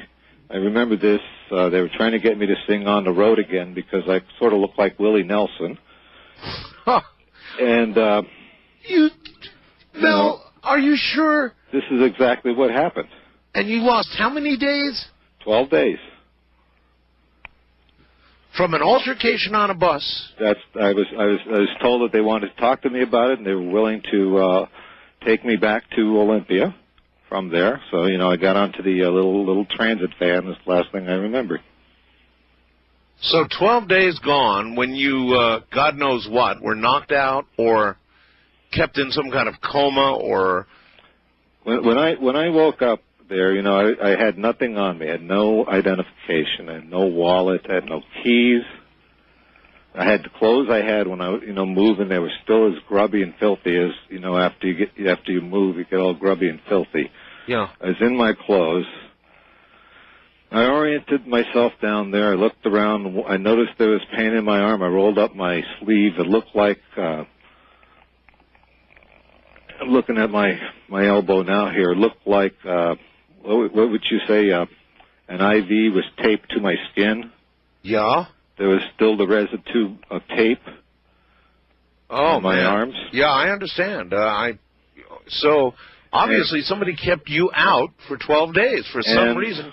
And you listened to the first part of your show, And, you know, you're talking about teeth? Yeah. All of my back teeth have been removed. What? I have no back teeth. You have no back teeth? None. You don't mean like... no molars, no wisdom teeth. You're not talking about wisdom teeth. You're talking about... None. No back teeth. None on top, none on bottom. Why would they take your teeth I out? have no idea, Art. The next thing I got in touch with my nephew. I said, look, I'm down here. He gets me a Greyhound ticket to pick up at the bus station over there. I get on the bus. And you were broke? I had nothing. Nothing. I had nothing. You know, I mean, that was it. I had no, you know, he gets me on the bus. I take the bus back. You know, and, you know, he told me he was just absolutely frantic, you know, because I'd called him collect from down there. And I was frantic too. I couldn't figure out what happened to you. So, what happened is there I am, you know, looked like something had occurred to me there. I had no teeth there. I have no idea why I have no teeth in the back. I have front teeth. Were there scars where your teeth had been, in other words, if there had been recent surgery or... Oh, yeah. I mean, in fact, at the time there, I was still bleeding from the back of the mouth. I mean, I could still taste blood in the back of my mouth there, so it was pretty ugly. Boy, you were screwing with somebody you shouldn't have been screwing with. Well, you know, I would think that the easy answer would be is that it had something to do with I'm going to get on the air and, you know, blah blah blah and say this and that. In other words, since I had promoted the show. Yeah, but that's really not it. That's if that is it, then you could be in danger now. Well, I don't believe that was it because, you know, there's a lot of things that I was doing. I kind of got myself in trouble. Yeah, but Mel, if you think about the fact that look what happened after the first time you came on my show. Yeah. Then look what happened after I promoted years later that you were going to be on my show again. Yeah. And you're gone for 12 days. Mm-hmm. You have to imagine there's a possibility of a relationship there. We could take the connection and we could put it on the back burner, but you know, I'm a curious fellow. I mean, any guy that runs 80,000 feet of line into a He's hole, a curious guy. Yeah, is a curious guy. You know, I got back to my nephews, and I'm still with my nephew now. Don't even say where. No, but I found out that, and I don't know if you can appreciate this or that, but the next thing that happened to me is that I found that there was some legal action taken against me. Legal action? And the legal action was taken on behalf of my former wife. Your former wife? Yeah. Basically, I had the property on the Monastash. You had said it was her property. It was her property, and it was basically, she had leased it to me in perpetuity as part of our divorce settlement. I had helped her go through school. All right, Mel. Yeah. Hold on. We're at the bottom of the hour. Yeah, I had now that's really low. Well, I had made a... Take a person's teeth, but you take their belt buckle. Well, it was just, you know, I had everything else, and there was another belt buckle on there as dope, but I had made a belt buckle out of a silver fork, eating fork. Yeah. And bent it. I used to bend metal and do all kinds of things with it, and fashioned a nice belt buckle out of that, and that was gone. And I used to tumble stones and stuff too, and I just had a nice looking rock that I had on there too that I picked up and put on there, and it was like, you know, I had my pants, I had my shoes, I had my socks, and you know, why take my belt buckle? But that's even that might be getting ahead of myself here. But anyway, I get back and find out that there was some legal action taken against me here, and it was initiated by my former wife. I see. Basically, I had the property through part of the divorce settlement there, and you know, I helped her with her school, and it was pretty worthless land. And she said, "Well, you know, I'll give you that as part of the settlement there." And you know, I mean, I wasn't. So really... then, what was the legal action? She wanted the whole back? Well, what happened was that the papers I was served with said that I was in violation of the terms of the lease with her. With her? Exactly. You know, as part of the divorce settlement, and the number of things that occurred at my property. One, that there were underground fuel tanks put in. Number two, there was a septic system put in. And this is what the people who came up there put in. Number three, there was some paving of roads, and these were all things that were not supposed to occur on the property. Gotcha. And so basically, I had lost all rights to the property out there, period. The sad thing about it was I was giving my former wife, because we kind of had an agreement there that if I were to profit from the property, I would, take care of her. We had, we didn't have enough there to keep a marriage going, but certainly didn't have anything against her. I was giving her $25,000 a month. Oh, it's pretty generous. Yeah, I would say that would keep her. Well, she must have smelled the color of the money. Basically, I figured she must have known if you were giving her $25,000, there was a lot more. Well, in that hole. But I mean, there's no way that she would have had access to the property, as far as I can tell, and someone had to get to her. Well, yeah, but if she's got control of the property now, then she's probably made a deal. She's dealing with them, yes. With them. Mm-hmm. And you're out in the cold, and you get left with the bums in San Francisco and no back teeth. I'm down there in a really ugly part of town. I got to tell you, I don't have any back teeth. I don't even have my belt buckle. And right now I'm at the point there where I'm actually, I don't know, you could probably tell I'm a smoker, but I'm actually having to sell plasma in order to buy cigarettes. That's how bad I am right now. Oh my God! Talk about a riches to rags story. I mean, we're talking, all the way around there.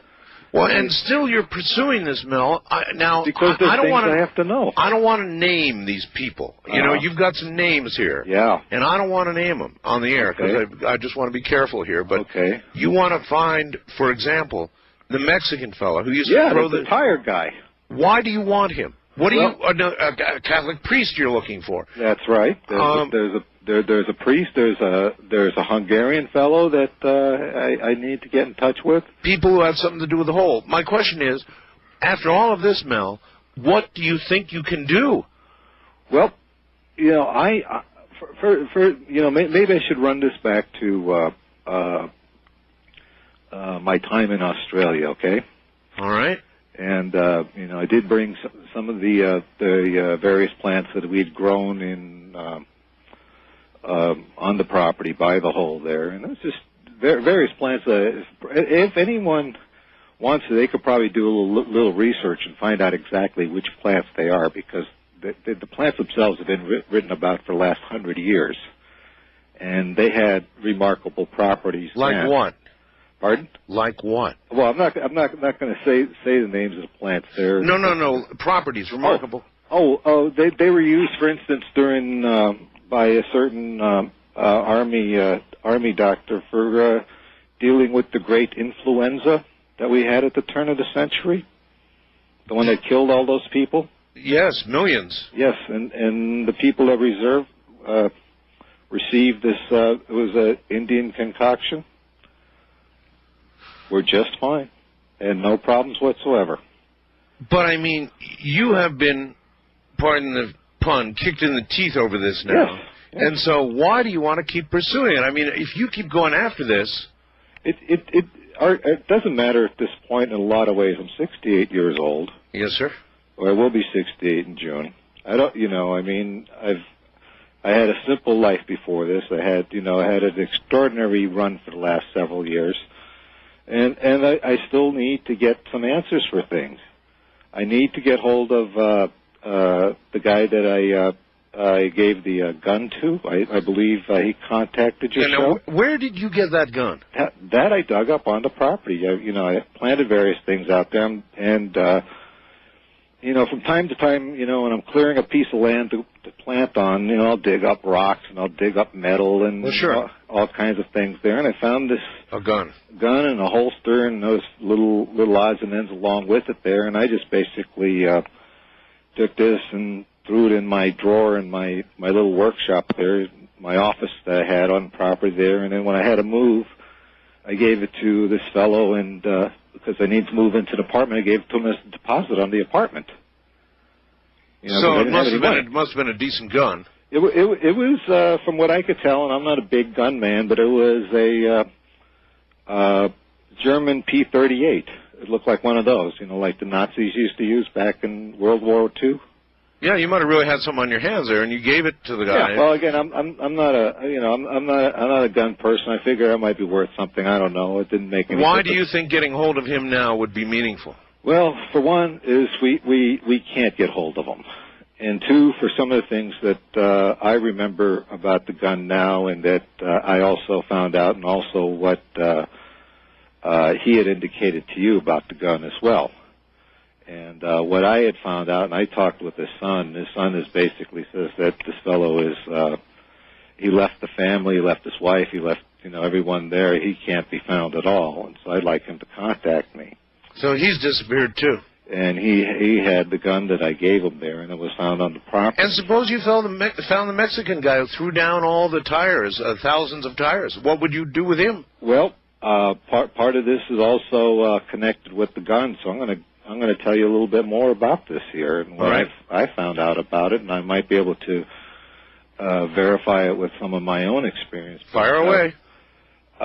I had talked with this guy's son, and this guy said that his father kind of became obsessed with this gun here, and I believe what he'd indicated to you is that he would shoot this gun and it wouldn't make a sound.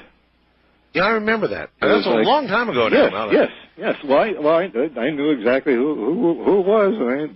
I'm here to tell you the guy is, speaking the gospel there when he contacted you. But this thing was like dead silent, and it was really weird. Well, I talked with this guy's son because he's kind of close with my nephew, and we got talking. He says, what was interesting about this gun, what my dad told me, and when we were talking about it, and he kind of demonstrated for him, is that he would set the gun down, like near the radio, and it would pick up signals from all over the place, like from the past, from the present, from any type of radio signals, and you could change the channels on the radio. This is really weird, Mel. Look, this everything that comes out of the area of that hole is weird. Well, this is what I'm telling you here, is that he would do that if he would just like about a foot away from wave his hand near the gun. Yeah. The channels would change there, and he would get something like a baseball game from 1963, or it would be a weather report from Iowa, or it would be something from Canada, or it would be Mexican music playing. But if he was very still, it would stay exactly on a certain channel there, and he would get something like Out of Time with it. That's weird. Okay. That's really weird. And so that is... So now I see why you want to find the gun. Well, I'd like to find him. I'd like to find out that he's okay and that, he hasn't done anything really peculiar or very strange. Maybe it's true that everybody who in any way encountered the hole in the area came to problems. Well, the guy with the tires, I want to get in touch with him because I had given his, it must have been a son or it must have been a grandson of his, he once drove the truck out there and he had some problems on the property, and his son drove out there after him to help him with the truck and, get him going there, and he had trouble there too. To make a long story short, I gave him a couple of buckets of 5-gallon paint buckets full of like rocks and metal and stuff that I'd picked up on the property. Yeah. That I was, instead of chucking them aside, I would just toss them in these buckets, and occasionally I'd sort through them and see what's going on. But I gave it to him to put in the back of his car so he can get out of there because he wasn't getting any traction. So, normally, out there when you're on that part of the country, you always carry a couple of bags of sand or something in the back of your vehicle for traction. Sure. So he has a couple of buckets of rocks and possibly dirt and stuff that I want to get on my hand. So you think then that anything that came from that area has unusual properties? I'm beginning to believe that. And if we reel this story up to Australia, is that I was approached when I was in Australia because I was dealing with some people in the various ministries there, the government things, the ministries of health and different things there, and they were kind of interested in what I was doing. And I was approached at one point to take some of the things that I had brought from the U.S., and we gave them to some people up there, 3 men who had, like, advanced HIV. Yeah. I mean, these guys were in hospice. Yeah. Well, they're not in the hospice anymore. They're not on death's door anymore. These guys are doing just fine. Wow. This was stuff This that is we some had grown. story. And, Mel, why did you... I don't understand why you left Australia. I mean, I just came back here to, be with my family. And, what family I have here. And obviously a big mistake. Back in the U.S. here, and that was my primary reason for coming up here. But if you stayed... yeah, I know, but if you had stayed there, you might still be sipping pina coladas and stuff. Well, I do wish I was there. I got to tell you, on the beaches in Australia, the women there wear barely more than two Band-Aids and a postage stamp. I've heard that, Mel. I mean, it's gorgeous in more ways than one out there. So the money's gone, the postage stamp girls are gone, the teeth are gone. Yes. Belt buckle's gone. Belt buckle's gone. Gun's gone. I'm trying to get hold of a few people. The Hungarian man, he lived in the area, and actually I have a lot of interest in getting to him. The priest fellow, same thing. He's kind of connected to the Hungarian fellow. Mel, I'm going to make a suggestion to you. Yeah. Maybe you should do what a lot of people do, and you should write a book about this. Have you considered it?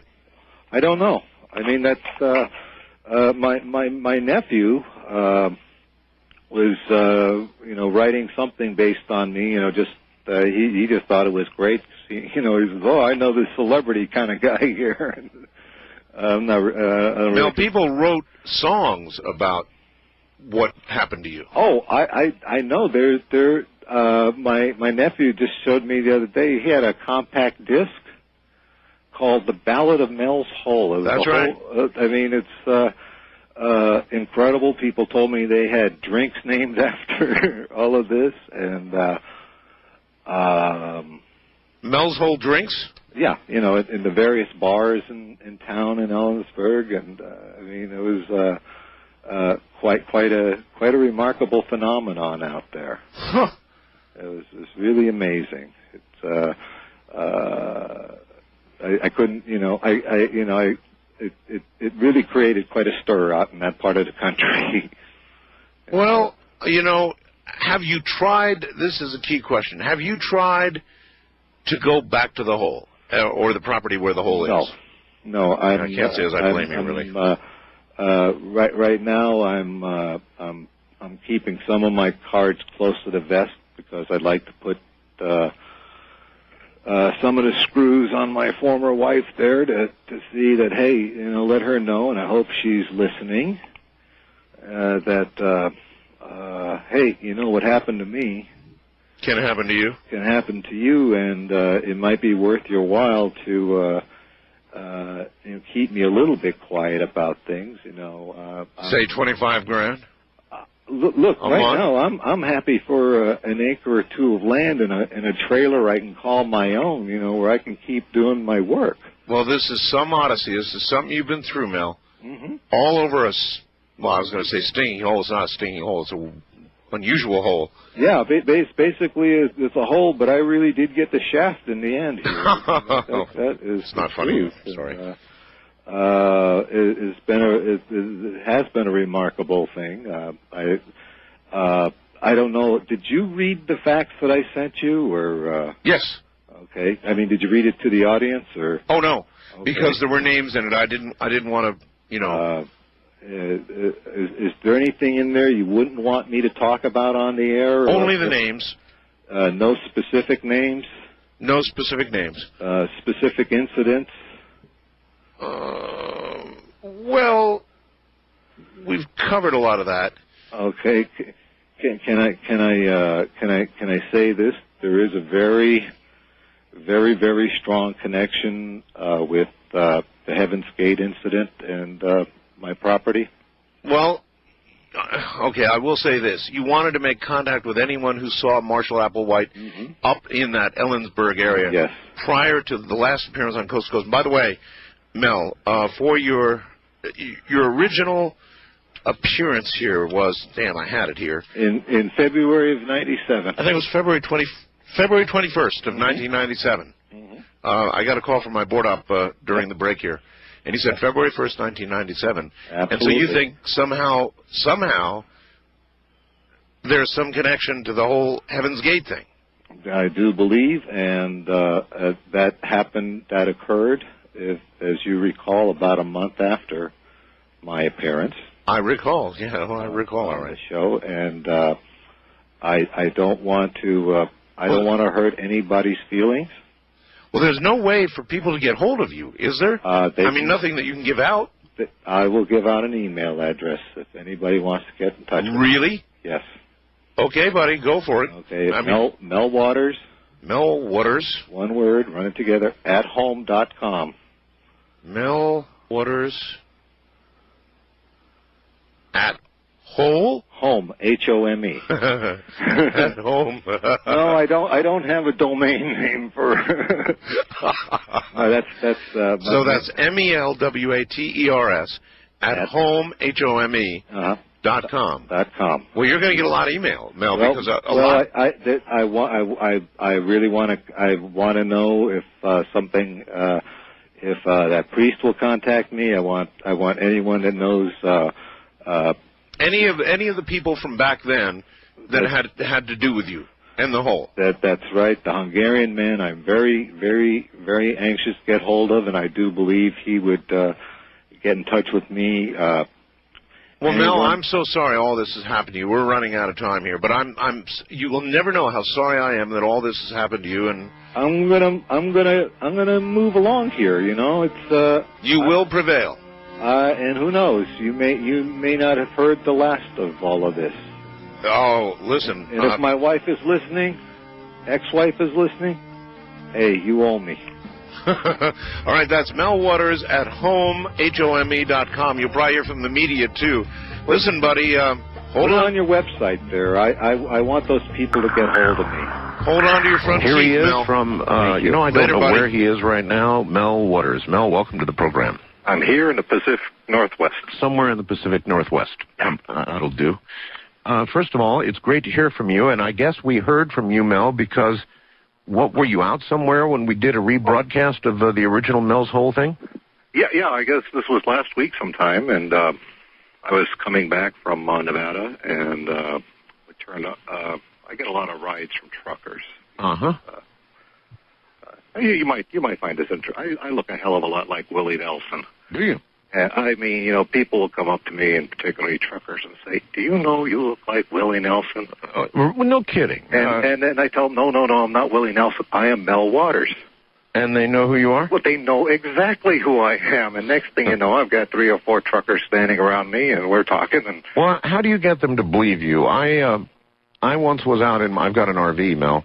Yeah. And we talked to truckers on CB. That's real handy when you're on the road. And I encountered some truckers, my wife and I did, and we were running with them. You do that. You kind of run in a pack. And they wouldn't believe it was me. They said, your name is Art. You're from are you Art Bell? I said, yes, I'm Art Bell. They said, no, you're not. I haven't had any problem with it. It's interesting. I guess a lot of the truckers that are listening to you aren't seeing you on your website or so I guess they have no mental picture of you at all. So I think. Well, I mean, even on the radio though, on CB, we were just talking to them on CB. Oh, so they heard your voice. Yeah, that's right. Oh, they would not believe it was me. Oh. They finally did, but it took about an hour. Anyway, Mel. So we're heading back, and we're near Portland, and he turns on the radio, and I'm on the air. At first. I didn't believe I was, this is a dream. We've been on the road too long, and no, that was me. And we were wrapping up the show there, and I decided, well, I'm heading back here. I had to see a doctor for a checkup here, and so we, I came up here and I decided, what the heck, I'll bring the audience up to date here. I kind of left people dangling there at the end of... Yeah, I got a lot of, hey, I'm dangling here. What's the story on Mel's Hole? Now, to bring everybody, just very quickly, the 101, you had a piece of property in Washington. Yeah, out near Ellensburg, Washington, the center of Washington State, near the Monetized Ridge, which is sort of like the mountain range that runs along Ellensburg is in the Kittitas Valley, and so you got a valley, you've got mountain ranges and ridges and so forth, and that's basically where the property is located out there. Tell them what happened. Go ahead, tell them what happened with the property. Well, yeah, I mean, okay, we'll give you the nickel tour, as it were. Thank you. Good. Okay. Basically, this was back in '97, so this was 5 years ago almost. Yes. That I sent the facts to the show here, and basically I described what I had done about this hole and how I lowered some fishing line into it because, quite frankly, for years and years and years and years and years, people were dumping stuff into the holes. I'm talking refrigerators. I'm talking dead animals. My favorite thing to toss in there was TV picture tubes, but no matter what we tossed in there, we never heard anything hit bottom. Let me stop you for just 1 second. Mel, do you have a Bible? Yes. Go get your Bible. I'll wait. I have the Bible right here, and I will... You have it that handy? Yes. Place your hand on it, Mel. It is right on the Bible. Do you swear to me, with your hand on that Bible, Mel, that what you are telling me and about to tell me is the whole truth, the absolute truth? Let us say the absolute truth. We'll say the absolute truth. Cute. I'm sorry about the whole truth thing. The absolute truth, with your hand on the Bible. So help you God. Yes, I do. All right. Then let us proceed. So you threw TV picture tubes down, but I mean, I remember cows going down and... Yeah, so some people threw dead cattle out there. I had a little Mexican fellow that used to throw literally truckloads of tires down there. And there was enough, the hole was big enough so that you could throw something down and you wouldn't hear it cascading off the side as it went down. It was 9 feet across, and it had a retaining wall around the top of it, and the stone went down a bit, but as far as I can tell, as far as I could see... No splash, no crash, no bang, nothing. And it seemed to be, and it didn't look like it tapered. It looked, from everything that I could see. It looked as wide as far as you could see. It was a hole. Yeah. Oh, I don't know. Maybe it's further than I could see it tapered. I had no idea. But I figure if something tapered, eventually tapers down to nothing, and things start collecting. Well, 9 feet in diameter, that's a big hole. That's a good sized hole. That's 3 yards across. That's more than the average human being is standing up. So you had something across the hole, right? Yeah, we put some corrugated metal and stuff on top of it, kind of to secure it. By the way, had you fenced the hole in? Was there any protection? Was there a sign up that said... Beware of the hole? No. Yeah, beware the hole. No, that's I think would fall under the category of attractive nuisance. You start warning people, and that gets people enticed. So. But how about protecting people? I mean, again, that's what the corrugated metal on top was for. It was secured under pretty good, so you can, you couldn't open this up without basically busting the mechanism open. And so you began lowering fishing line into the hole from this centerpiece, right? Yeah. At first, I used to do a lot of shark fishing, so I had a couple of big fishing poles with a lot of line on them. And what I was curious about is to find out if there was any water down there. What the heck? So I lowered a big reel full of line into it, and had a roll of lifesavers on the bottom. The roll of the lifesavers was simply because if they hit water, the lifesavers would dissolve. Absolutely. They would melt. It's an old fisherman's trick. So that's what I did. I lowered down. I emptied a reel. I assume there's about 500 yards of line on this particular reel there. Right. I did that with another reel, so I connected them up there, and I get down to about 3,000 feet, and same result. And then finally, I get kind of nuts about the whole thing there, so I went and bought basically monofilament in wholesale quantities. It's the kind of stuff that they fill the fishermen's reels with down at the sporting goods stores. You see, they have monster reels of giant. So basically I started lowering the stuff down there on a 1 pound lead weight into the hole. By the way, did you have any help, or were you doing this all by yourself? Well, but no, the project was conducted by myself. I didn't have assistance or anything. Yeah, like it was that. your own property anyway, right? It was my property. My wife was becoming estranged from me, so she wasn't hanging around or anything. I was just sort of out there at the property doing just to satisfy my own curiosity. And basically at the point where I had reached 80,000 feet of line into the hole, and I had a little, I don't know, for lack of a better word, I had a little widget that kept track of. It's just like a little. It's like a mechanical digital counter, but it was made for measuring how much line goes down. So I knew exactly how much line I'd put into the hole at that point. Which was 80,000 feet. 80,000. 8,000 times 10, or 80,000, 80,000 feet. Something like 15 miles of line went into that hole. There are people who have questioned, you had a little weight, of course, on the end. Yeah, exactly. And then you had the weight of the line itself. Now, at some point, people say the line would be so heavy that you would have no idea whether you actually hit bottom or not. Well, yeah, I would think so. And again, the only thing is I do recall I got back to you, and what I did is I actually measured the weight of the line in the hole. Okay, I had a little spring fisherman's scale on the thing, and I believe I had somewhere between, with the weight on the bottom, between 17 and 18 pounds of weight attached to the top. All right. That's well, what that I would have had been there. within the limits. All right. I don't know. I mean, to me, I think about it now, and I think about what I've been through, and I think about all these things here, and I don't know what to make of any of this stuff. I don't know why. I mean, I know that. Didn't you have somebody talk about they're drilling like these huge deep holes in Russia or something like that? Absolutely. Yes. Okay, you got your deep holes there. I don't know what the depth of a hole is. The hole there has been there for as long as anybody can remember. If you talk to some people there, they say, "Oh yeah, this was there," from my there are grandfather's. people who say they're volcanic vents or whatever. Could be. It could be. But still, at 80,000 feet, no bottom to the hole. Now, this hole exhibited some, lack of a better term, paranormal aspects. Well, yeah, and I believe what I had noted was that my dogs wouldn't have anything to do with it. They wouldn't go anywhere near it. Right.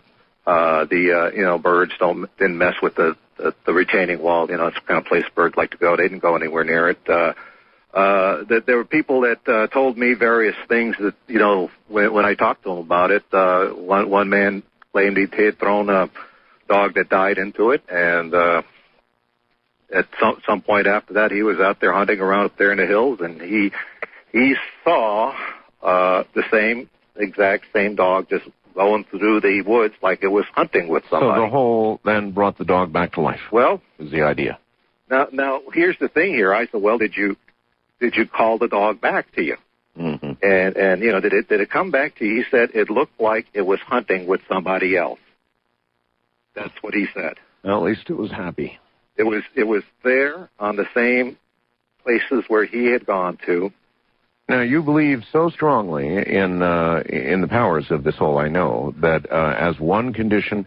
Well, I'm getting ahead of myself. The government came and took your hole. That's what it comes down to. There was quite a period of time there where after the program, all hell had broken loose, and I was going back to the hole. I actually wasn't living when I had talked to you originally. I was not living on the property. We had just had a really major snowstorm, like 2 feet of snow in 24 hours, and most of my trailer buildings and stuff were all caved in on the property, so it was a real mess out there. Anyway, I'd taken an apartment in town, and so it was the next day or whatever. I go back there, and I'm driving up to my property, and even before I get anywhere near the property, I'm met by basically uniformed people who are telling me that there was a plane crash on my property, that they have to investigate and clear the accident, and that I'm not to, they will let me know when I can come back.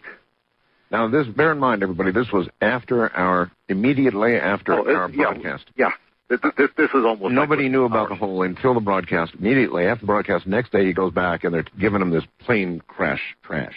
And I said, I'm no dummy. I'm looking around. I don't see any smoke. I don't smell any smoke. And I didn't see any evidence of what would be a plane crash. So I'm pretty much believing they're handing me a bill of goods.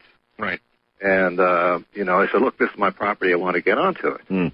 And basically there were some threats made against me that, I was being told that it would be fairly easy for people to find a drug lab on my property there. I'm basically a man who deals in herbs and Native American herbal medicine. They're saying, like, back off, buddy, or we got you. And what could I do? Yeah. What I had there, I suppose, could be construed as a drug lab. I don't know. But that's where it was. Well, was it a real drug lab, or? Well, I had the various plants that grow native in that area there. I had some plants that I brought up from Nevada growing over there, but none of these things are anything but plants that you would find growing in a high desert environment. And there are a lot of psychedelic hallucinogenic plants. I did not deal with anything like that. Well, but that's normal. That's all over the desert. It may not be widely known, but it's the truth. There's all kinds of hallucinogens that grow naturally in the desert. Oh, the people that know, and I've worked extensively with Native Americans, and they can walk through an area and they can tell you everything. Okay, so it's not like you had a meth lab up there or anything. Yeah, that's what they were implying. It was herbal stuff. All right. So they scare you the hell away. Then how did you come to make a deal with the government? How did that happen?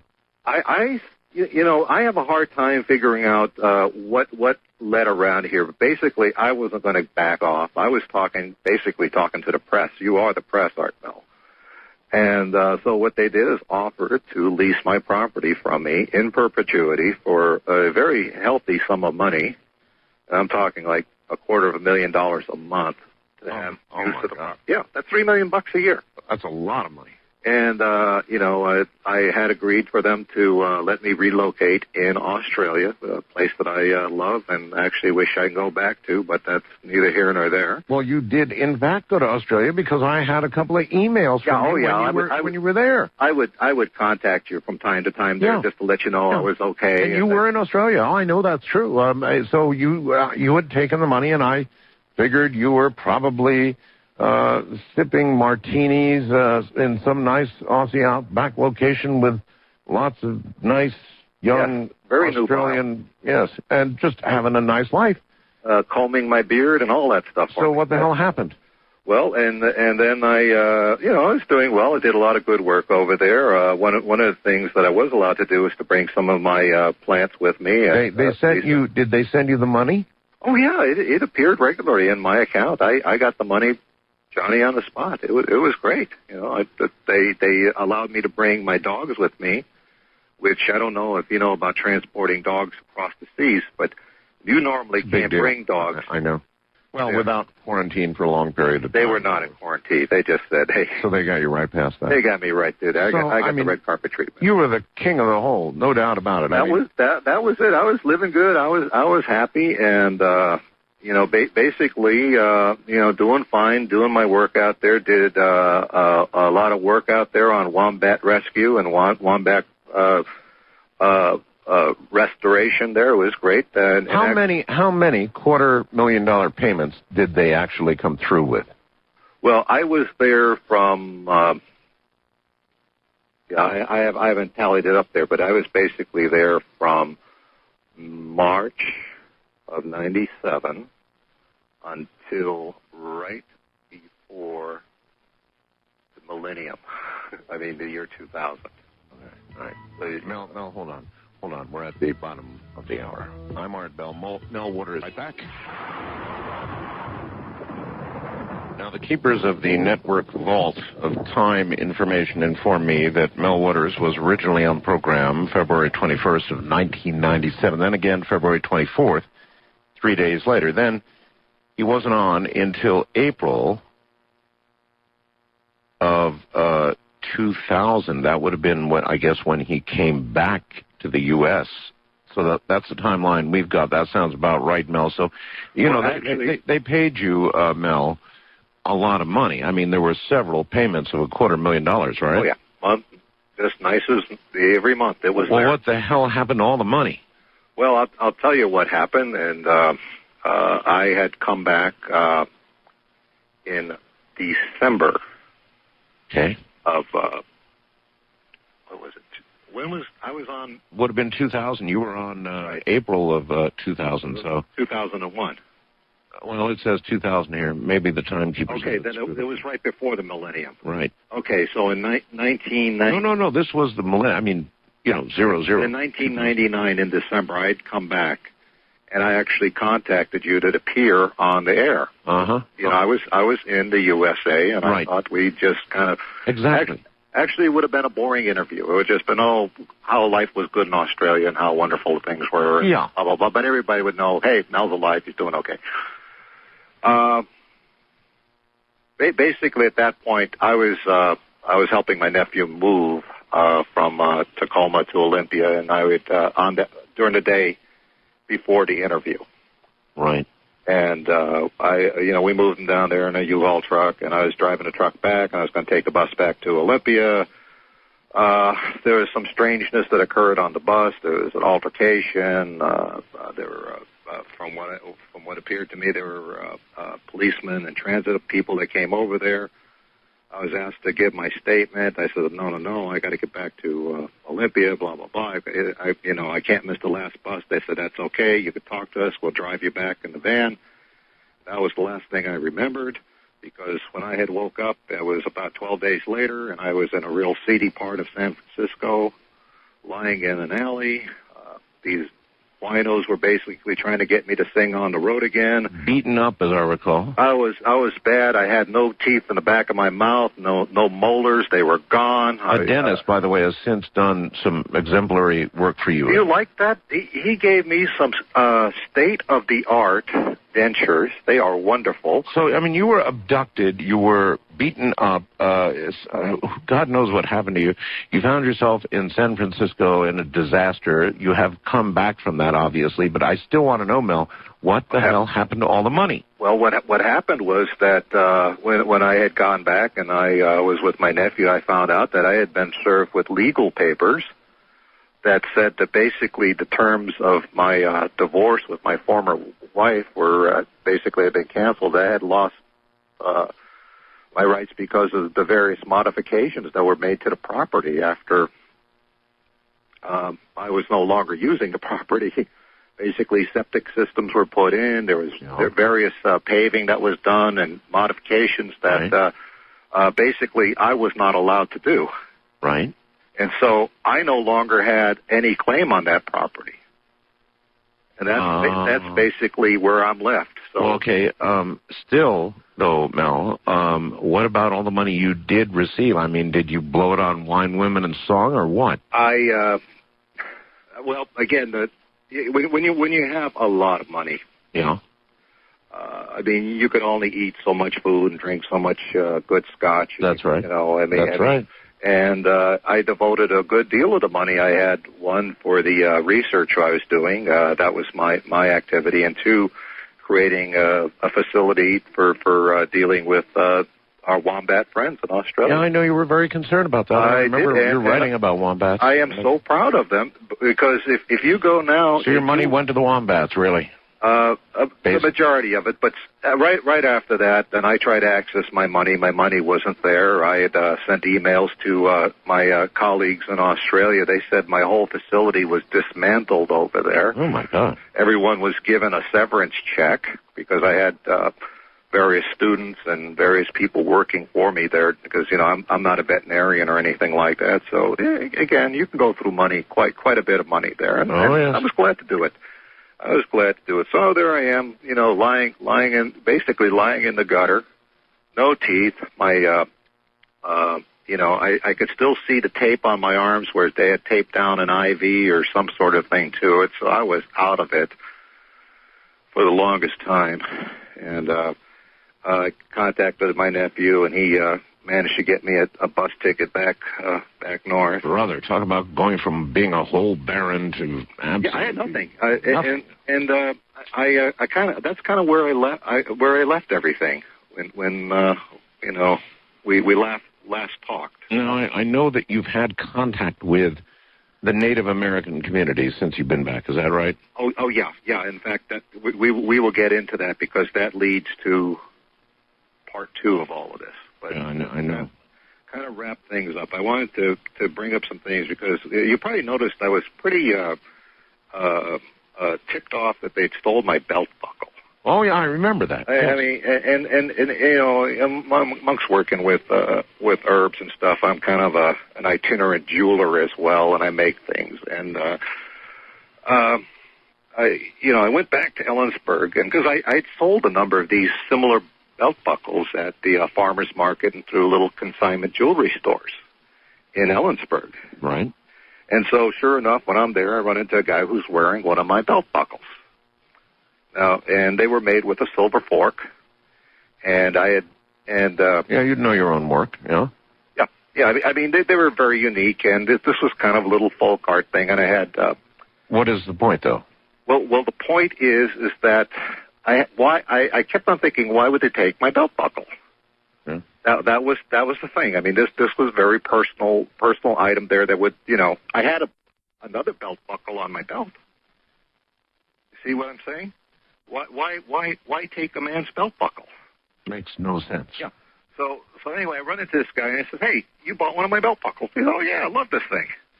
Anyway, so we take a look at it, and we're looking at it, and basically the motif on there is I had 3 coins, that I had affixed to it in bezels. Right. There was a coin with Winston Churchill on it. There was a coin with Joseph Stalin, and there was a coin dime with Franklin Roosevelt. Rather distinctive, yes. Well, this was folk art representing the great conference that they had. Gotcha. Yeah. So we're looking at the coins there, and we're noticing there it is a 1943 Roosevelt dime. Yeah. Franklin Roosevelt was still alive in 1943. That's a good point. In you're sure? Yes, absolutely sure. Absolutely sure. It was a 1943 dime. Well, that just makes no sense whatsoever. I found on my property, I'd cleared a land, I found that Nazi sort of gun there. It was a P-38 that I gave to the landlord as a deposit. I recall, yes. And we dig up all kinds of things, bits of metal and stuff like that. Well, I found one time I was digging around there and just rooting around, I found one of these red Chinese lucky money envelopes, the kind of Chinese give it to each other on New Year's? Yes. And it had 10 of these dimes in it. So I got 10 dimes, I'm making, these belt buckles. I put one in each one there. So we were examining this dime here with this fellow in Ellensburg, and it struck us at the same time. I mean, when I told you 1943 Roosevelt dime, you thought, okay, well, it couldn't exist. We had a dime that there's no way it could exist. Right. But it looked just like your normal dime, but from 1943. And the only other thing that was kind of peculiar about it was that it had a B as in baby, mint mark on it. Now, we have S for San Francisco, P for Philadelphia, D for Denver. Right. But I have no record anywhere of a B as in baby. Or Boston. Boston. Could be Boston. I don't know what it was, but I know of no B mint mark on a dime. So anyway, this guy is really curious. He decides to go see a big-time coin dealer about this coin. And he goes in there, and the coin dealer takes a look at it. He just is like, mouth is hanging open. I'm telling you, I'm relating the story from my buddy. Okay. He looks at this thing, and he's just flabbergasted. But what I don't understand is how all this relates. Well, it ties into why my belt buckle was taken. Oh. because it had the same coin on there. Oh, no. Are you fairly sure it was not the same belt buckle? I had made a series of 10 of them. I made 10 a coin. I had 10 of those same coins. I understand. So now, was this the same belt buckle? No, it was one that he must have bought. Okay. Okay. All right. Would you have any way of knowing if it was the same one? No. They were very. They were all custom made, so each one was a little bit different. Gotcha. Okay. And I would know for a fact it was not the one I wore every day of my life. All right. But he took it to a coin dealer, and the coin dealer was just amazed. He had he couldn't even begin to grasp what he was holding in front of him. He started telling him, I don't know, this could be a prototype. Well, nothing explains it. I mean, time travel, what would explain...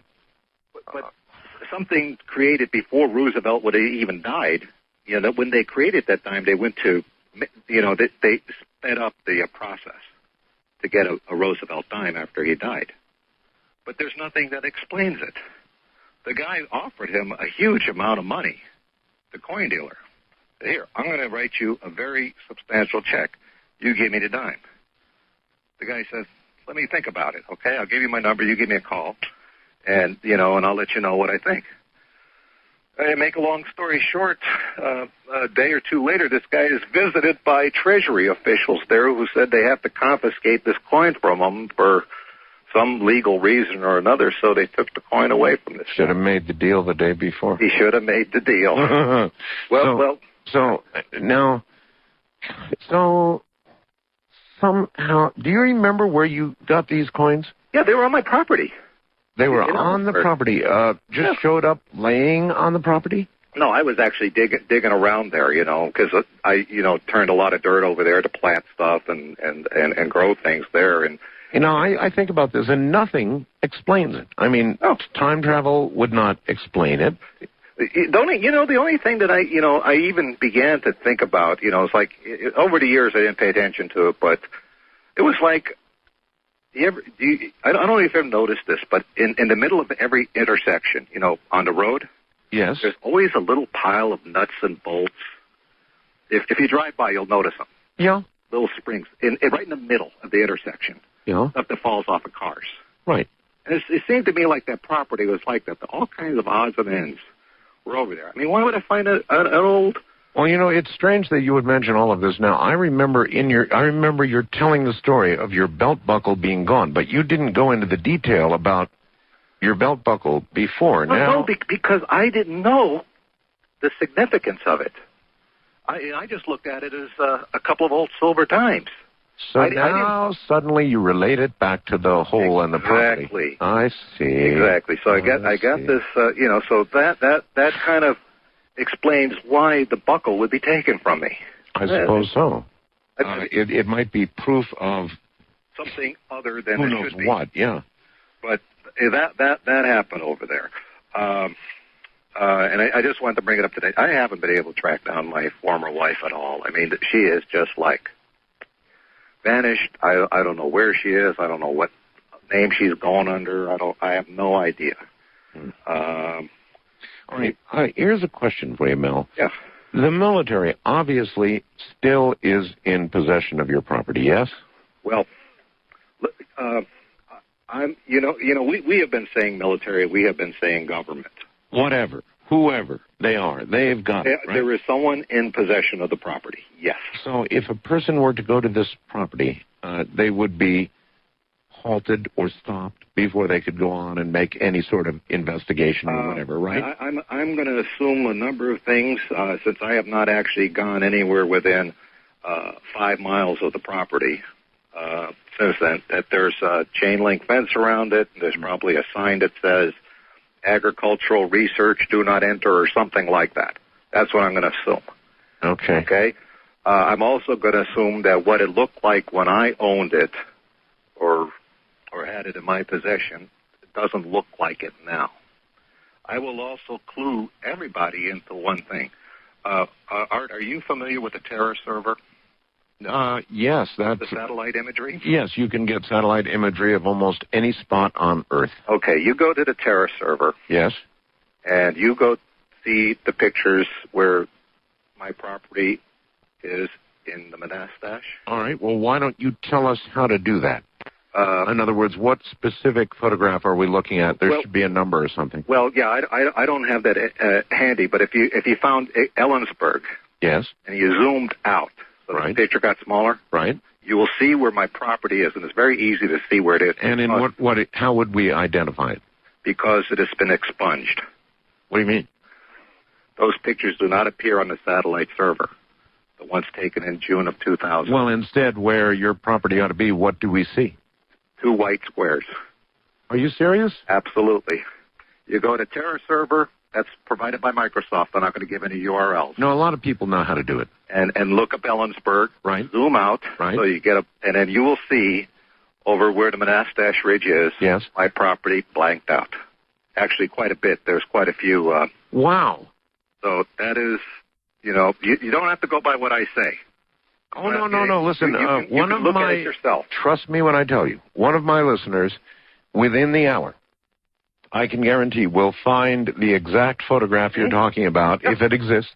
Yep. Send me the URL, and or send Keith the URL, and we'll get it up and take a look. And you're claiming it's not there. But it has been expunged. Well, expunge away they might, but that still would identify the exact location. Well, it still covers a lot of ground there. But where it is, and I assumed that because this picture was taken in 2000, okay, I believe it was in June or something of 2000. Right. That there's been a lot of differences made in that area. And none of these, see, you get a really good picture on a Terra server. Well, yeah, pretty good. You could basically see a car on the road with the Terra server. Yeah. That's from the satellite. So, I mean, you would see a hole. You would see outbuildings. All right, let's direct people again. Let's say it again. So listeners who want to go to Terra server right now and help us out, tell them where to go again. Look up Ellensburg, Washington. Then? And then you just zoom out on the town until you see the black, the white squares where my property would have been. And that would be exactly on the Monastash Ridge. All right, there's a good piece of evidence we can go hunting for. Just go there, but whoever controls the satellite and releasing it to the Terra server people decided not to let them have these pictures. Oh, isn't that something? Okay. So I mean, every listener can do this. I mean, I've had, people want to go out there, and the only thing I tell them is don't go there. I mean, I don't know what's going to happen to you. I don't know what people will do to you. Going to be nothing but grief of one sort or another. I mean, it's these guys to go to Area 51. You know that people have made treks to find Mel's Hole. I right now I tell you, look, it's there. Don't go there. You don't have to go there. It's there. But don't go there on my account. I don't want to be responsible for anybody. Anyway, so that was. That's kind of like, bringing this into focus here, okay? It brings us certainly up to date, yes. And, I had a couple of other interesting things. These things are kind of loose ends, but they're not loose ends. All right, you're going to have to hold on, because we're at the top of the hour. Server image, which says it's covering an area about 5 miles southwest of Ellensburg, Washington. Does that sound right? That's about the neck of the woods we're talking about. Well, in this neck of the woods, there's one great big white blotted out area where I presume, were I to be able to see it, and it does look like a very interesting area, actually. Oh, yeah. There would be Mel's Hole somewhere there, huh? Yeah, that I think that blotch yes. over there covers like a 4 mile by 8 mile area. My goodness. But what a blotch. Isn't that something? Yes, isn't My that? nephew told me about that, and I said, well, you son of a gun. Well, he's right. We've got it up on the website right now. People can go take a look for themselves. So now we have pinned down, better than ever before, the area where Mel's Hole actually is. Thank you, Mel. That was that's damn good research. Oh, by the way, not too far from there on the highway that goes to Yakima. I think it's 84 or 85. Yes. There's a rest stop. And I had a lot of reports from a lot of people that if they look towards the Monastash, they will see the black beam of light. They have seen it. I have had truckers. I've had people in town say, that's where I was. I was looking towards it, and I saw the flash of black light. Well, now, maybe my audience is not aware, but a television crew went up to Ellensburg after we did the last program and researched this. And I'll be doggone, they didn't find the hole, but they did find near the area where you were talking about a lot of military boot prints and all kinds of information that would indicate the military, in fact, had been there or was there. Oh, they would have probably seen a lot of yellow gear tread marks in the ground. Yep. You name it, it was there. But my nephew coughed that little piece of information up for me, and I thought I'd pass that along to our listeners. Well, wait till people get a load of this. And they can ask, why is it that's pretty innocuous? I mean, from all intents and purposes, there's not a military base right there. Well, who knows? Well, I mean, you know what I'm saying. Not an obvious one. Very close to my property, there was the Yakima firing range, and I will tell you that they have expanded the area of the Yakima firing range and also expanded the fly zone over it correspondingly. Isn't this also interesting? It's all there. Well, all right. Earlier in the program, before you got on, Mel, somebody fast blasted me, and I consider this a really good question. Okay. It is, what are the odds of any single one person finding two apparently bottomless or endless holes in one lifetime? The odds against that have got to be gazillions to one. But then Oh yeah, in fact, so you can't even consider odds. That's right. So outlandish. And oh, by the way, one other thing before we even get to that, Richard Hoagland called at the top of the hour and said, you know what, Art, you're right. Normal time travel could not explain what he just talked about, but there is one thing that could, and that is a parallel universe. That is to say, a universe in which similar things occurred, but with very different outcomes. And a lot of our best scientific minds now, Mel, are saying that, indeed, that could very well be the case. There could be a universe in which the Nazis won the war. And so there could be a universe in which the dime that you came to be in possession of on that property. So the B on it might have stood for Berlin. There you go. Oh, my God, Berlin. I forgot about that. All right, listen. Anyway. So there we are. And the only thing, a few things I will add to this, just to get us current, okay? Yes.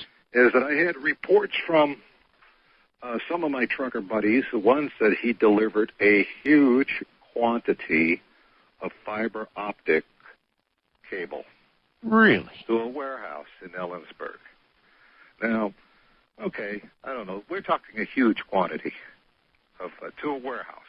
Now, let's see, what might they want to do with fiber optics? But he told me that all the guys that were there, that were in the office there and at the warehouse where he had to unload this stuff in, they were all Israelis. What? They were all Israelis. Now, it's really going to tick me off if the Israelis have our hole. Well, this is what he told me. I mean, that is our hole. It's a U.S. hole. It's on our land here. That's right. But he said that the people that took delivery of that were Israelis. Now, I talked with another trucker. I love the truckers. The truckers are... I can tell. I love them. They're good guys, I know. Oh, they're the best in the world. They are. They actually are. Delivered, apparently, to the same warehouse, a number of crated instruments, large crated instruments from Lawrence Livermore Laboratory. Oh, gee. California, ended up in a warehouse facility in Ellensburg. So that's pretty much where I am with Ellensburg. I told you about the coin. I told you about the deliveries. Yes. Pretty much up to date. Now it suddenly brings the whole belt buckle thing down in San Fran into focus. My God, that's incredible now. That's incredible. I mean, you know, it's funny, Art. You look at some things and you don't put two and two. You say it's a dime. I mean, I told you about it. It's a 1943 Roosevelt dime. Yeah. What the heck? That's a dime. What are you, going boo-hoo about your dime? Until you realize, well, it finally all drove it home to me. All right, well, all right. Again, that was me too. I had these things in my hand. I did little soldering around them and stuff. I mean, Sure. So don't feel bad. All right, now let in view of time here. Okay, let's move this forward. Let's. You connected, obviously, because I guess of the plants that you grow, the herbs and all the rest of it, with Native Americans, right? Yeah, and all I'm going to tell you about them, I don't want to give the name of the tribe because I don't want a bunch of people running down to meet their. These are very poor people. As you know, a lot of the Indians on the reservation are very poor people. Now, this is in Nevada, right? In Nevada. Okay. Here in my state. And there are tribes up there that... Well, because of the kind of work you did, the metallic work you did in belt buckles and the herbs you grow, I can easily understand the connection you would have with some Native Americans. So you connected with these Native Americans. Well, they connected with me. They actually contacted me through email. Oh. And said, look, would you be interested in coming down and discussing with us, what you're doing, the research that you're doing, and, talk about, I have believe me, Art, I have no commercial interest in this at all, but they do. Okay, that's fine. Okay? Fine. There's not going to be a patented bottle of Mel's magic elixir here, okay? Yeah, okay, fine. This is their thing. But we swap notes, we talked around a lot, and there are some specific... they knew who you were because of my program and because of the show. Coverage, and okay. So I went down there, and this was in early September of last year. Oh, okay. So this was actually before 9/11. Right. Okay, but shortly before that. Early September. I was pretty much incommunicado basically during that whole time, and strangely enough, so a lot of this stuff is news to me. All right. So, we're over there, and, they had done a lot of good work. They had cataloged a lot of plants. We talked plants. I'm sure all this plant stuff is boring. And I asked them if they knew, and I told them, I said the plants that seemed to work the best were the plants that I had been growing on my property, and I described to them which ones they were. And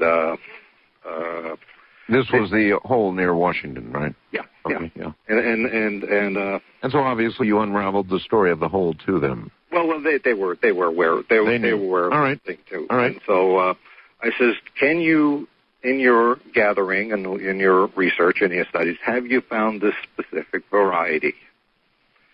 And I said, because this was the variety that grew by the property. And that's where I ended up at the second hole, is because they took me directly to, not for the hole in particular. Well, then it's obvious to me that they knew your reputation. Right. They knew the whole story of the hole, and the real motivation for inviting you down there, aside from the herbs and the rest of it, was that they had a hole of their own. Well, the hole itself, and we're going to get into the hole, I guess, deeply, for lack of a better term, but... now you're guilty. I'm sorry, Art. But basically, the hole is not on their property. Okay. I mean, basically their connection, to get from the reservation or where the Indians are to the hole is they know. But where it is. You're telling me this hole is in my state? In the state of Nevada. In the state of, oh my God. Mm-hmm. Okay. And if you looked at the picture of where the Monastesh is in Washington, and right. Try to find similar pictures in Nevada, you probably find it there too. We have very similar looking terrain. It really is. That's why I love the high desert. That's my kind of land. So I'm up there, and this land is used by members of the Basque, BASQUE community. All right. The Basque are interesting people, and they basically came out to your state and a couple of other states, basically for raising sheep, of all things. Okay.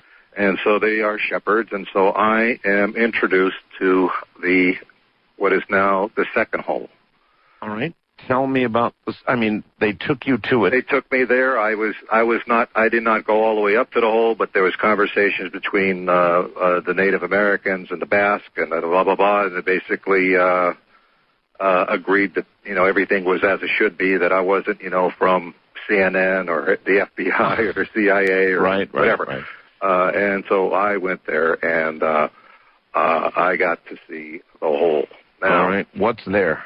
What it is that if you walking up to it, and first of all, this is in a fairly pristine area, okay? So there's like no real signs of civilization around there. There's no roads leading into it. There's no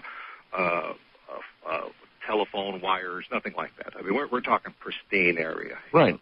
No signs of, except for their habitation, no signs of habitation. Gotcha.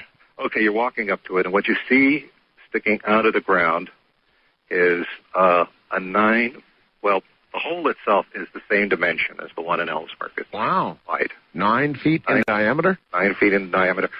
This one had a metal collar around it. A metal collar? Solid metal collar. That rose from how? 2 feet high and about 2 feet deep. Metal collar, and it had some notches in it that you could look like, in my estimation, you could mate something with it, to lock it in place. It could possibly have been like a locking collar. You mean something was, in other words, it looked like something intended to lock to it from above? Exactly. Something would be lowered onto it and locked into place. Okay. But the Basques tell me that this property, or this hole here, has been there for all of their experience, and they have been there since the 1800s. Just the way it is, but the same hole. On not their land. They don't own this land, Art. This is probably U.S. government land. Well, the majority of land here in Nevada is BLM. Well, exactly. Bureau of Land Management. It's not, they don't own it. They use the land. They graze sheep, blah, blah, blah, that sort of thing. And how long have they known of this hole, do you know? Well, again, the one fellow I know says he knew this from when he was a young man, and he was well into his late 80s. And so he knew it from probably for the last 70 years. All right, because of what you did, we know a lot, at least quite a bit about your hole up in near Ellensburg. But this hole, what do we know about this hole other than its diameter? It's the diameter, and apparently it is lined with that same metal as far as you can see. You're kidding. It is solidly lined as far as you can see. So this is not a natural hole by any stretch. There's nothing natural about this hole at all. Nothing. Can you tell what kind of metal it is? No, but I'll tell you one thing, and it was kind of an accident. But I dropped the box wrench on it. Right. On the ledge. Yes. Made no noise. No noise whatsoever. You drop a box wrench on a metal floor. Clank. Clank. Nothing. We repeat the experiment. Blank. Nothing. It makes no... You could pound on that thing with a sledgehammer, and it won't make noise. Okay? Oh, Mel. This is what I'm telling you about right now, is that this one here is so different from the one that I had in Ellensburg. Like, totally different. Mostly because of this metal around it. But well, when you touch the metal, does it feel metallic? Is it cold as metal would? This wow. This is interesting because a lot of the fellows that are there, and there was 5 of us that towards the end of it, and it started with 2 and we ended up with 5. But what they say when they're up there, even in the wintertime, they can put their tent and sleeping bag right up against it, keep them nice and warm. Warm? Yes. It keeps them nice and warm, but it is not hot. It's not like a fire hot. But the metal itself over there radiates. I don't even know how to describe it there. In other words, if you touch it with your hand, is it hot, or does it just produce radiant heat that? There is heat around it, but it itself is not hot. How does that sound? This is really weird, Mel. So they are, that's what, that's the thing there. And so we have this, hole in there. And again, from my understanding, they have known about that hole up there. It's it has been known since the 1800s. It has been known exactly the way it is. I can tell you that some of the people that I talked with towards the end of everything on my way back said it was a spiritual site for them up there. I asked the native... Spiritual site. All right, hold it right there, Mel. Good cliffhanger point, so to speak. Sorry about that.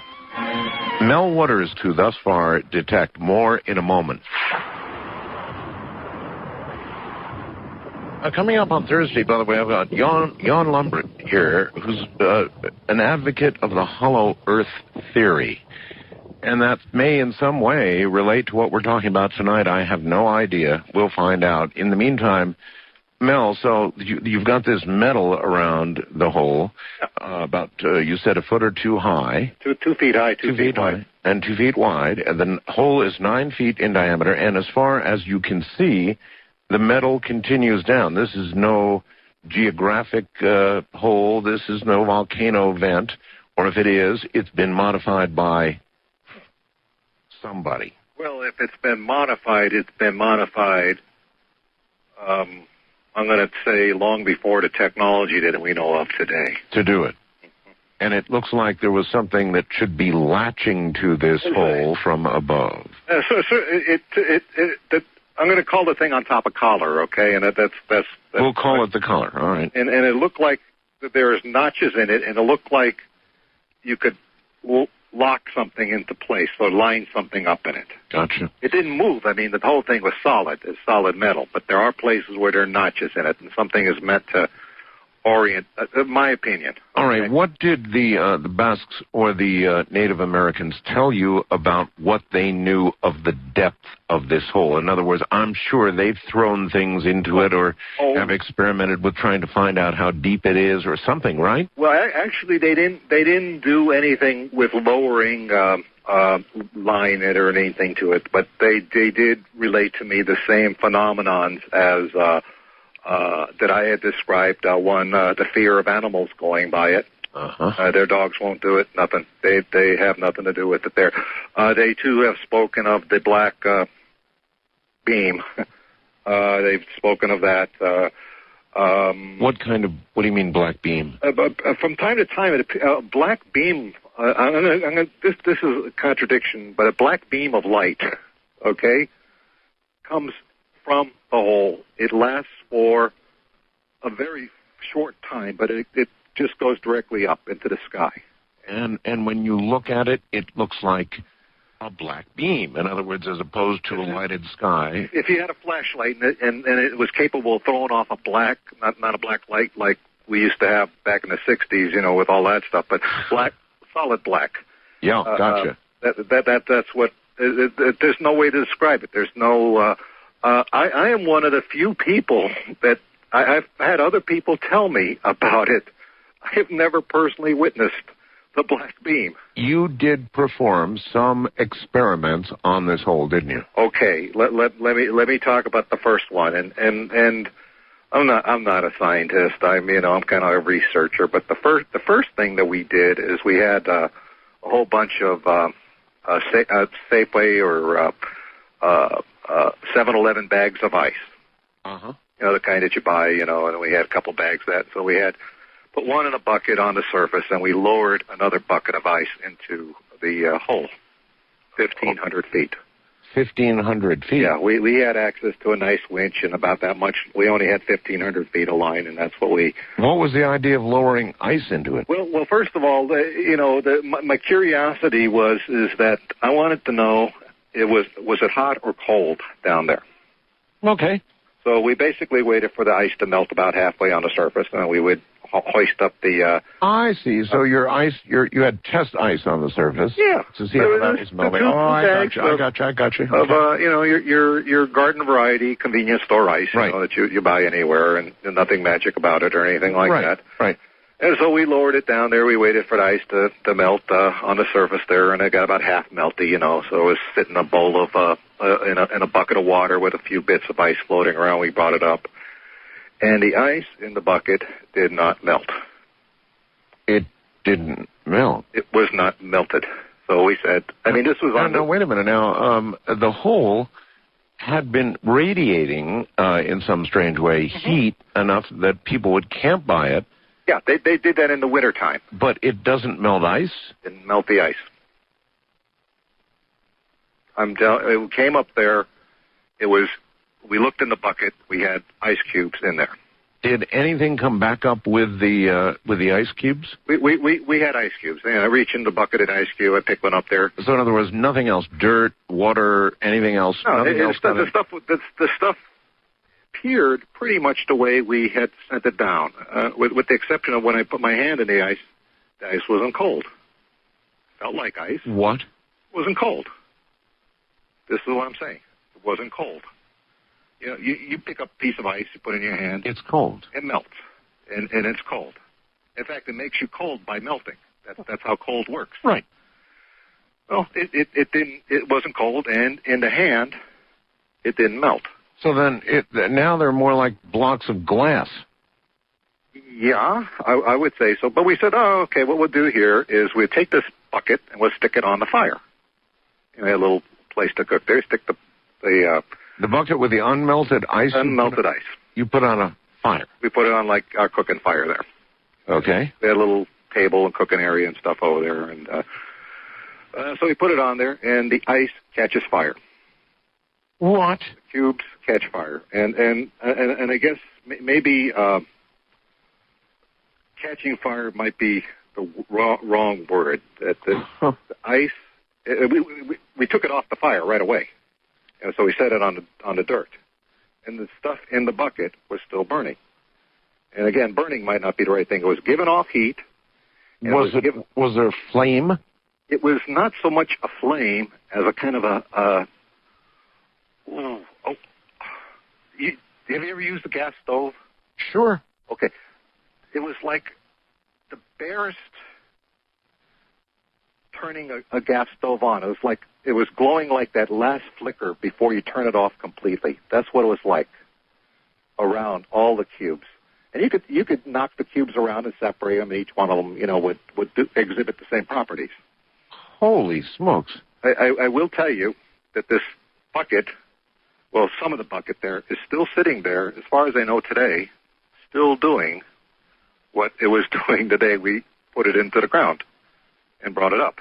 So this was September. This is January now. That's how long it's been doing what I call burning. One guy took some of the stuff home. He put it in his wood stove, and he's got a cabin out there, and it gets damn cold where he is, and the thing has been keeping his place warm. Yeah, northern Nevada is very cold. Oh, So this is like giving off eternal heat. I'm not sure I've got this right. It makes it look. It was neutral when it came out of the well. It was neutral. In other words, we put it on the fire, and it appeared. Again, my terminology. This is very bad because it acted like a fuel. It will look like if I understand combustion. It was like it was doing combustion in a different way than we would attribute combustion to, mixing air with fuel and creating heat and flame. It was doing kind of the same thing, is what I'd like to say. And it's been burning like that since, again, burning is the wrong word, but that's all I got for it. I don't know how to describe this process since early September. Again, a guy he took about a coffee can's worth of this stuff and took it home and put it in his wood stove in his cabin. No wood in there. Yes. And the thing has been going since then. Now, we have tried this experiment of just the lowering of the bucket because we figure we'd like to have a lot of this stuff here. Oh, of course. And sometimes we would go down there and we would get nothing. Sometimes we would get melted. Sometimes, not melted, but real ice. But every so often, this process duplicates itself. So we come up with the same thing. But it isn't like, every time you throw, you lower a bucket full of stuff there that it's going to happen every time. It doesn't happen every single time. A quarter of the time? An eighth of the time? I'd say 1 out of 3 times. 1 out of 3. One out of 3, and I don't know if it was the amount of time down there. Do you possess any of this yourself? I took nothing with me, Art. I would not. What is the word? This is theirs for now. Let's say for now, okay? What about noise? At any point, did it make any noise? No, we never during this process that we went through. It made no noise at all. It made no noise, and we did not notice anything from the surface, anything particularly unusual. Okay, at all. I mean, there was, it's just, but. Were there any markings on this metal that were discernible? In other words, anything marked or scratched in English or any other language? Well, we went at it with a hacksaw blade. You couldn't hacksaw it. You couldn't even dent it? No. The metal itself, from what I can determine, and I mean, normally if you have a metal thing that's hollow, you could tap on it, and you would hear that it's hollow. Right. But with this thing here, if you're beating on it with like a tire iron, it doesn't make any noise. That doesn't give you a gauge as to whether it's hollow or not. So it was absorbing probably all noise. I mean, there would have maybe just sucking it up. Maybe it radiated into the ground. I have no idea. That's not my area of expertise. All I know is what I could see with my own eyes, and hopefully by the end of tonight, maybe somebody will have some answer. Yes. What did the locals believe about this hole?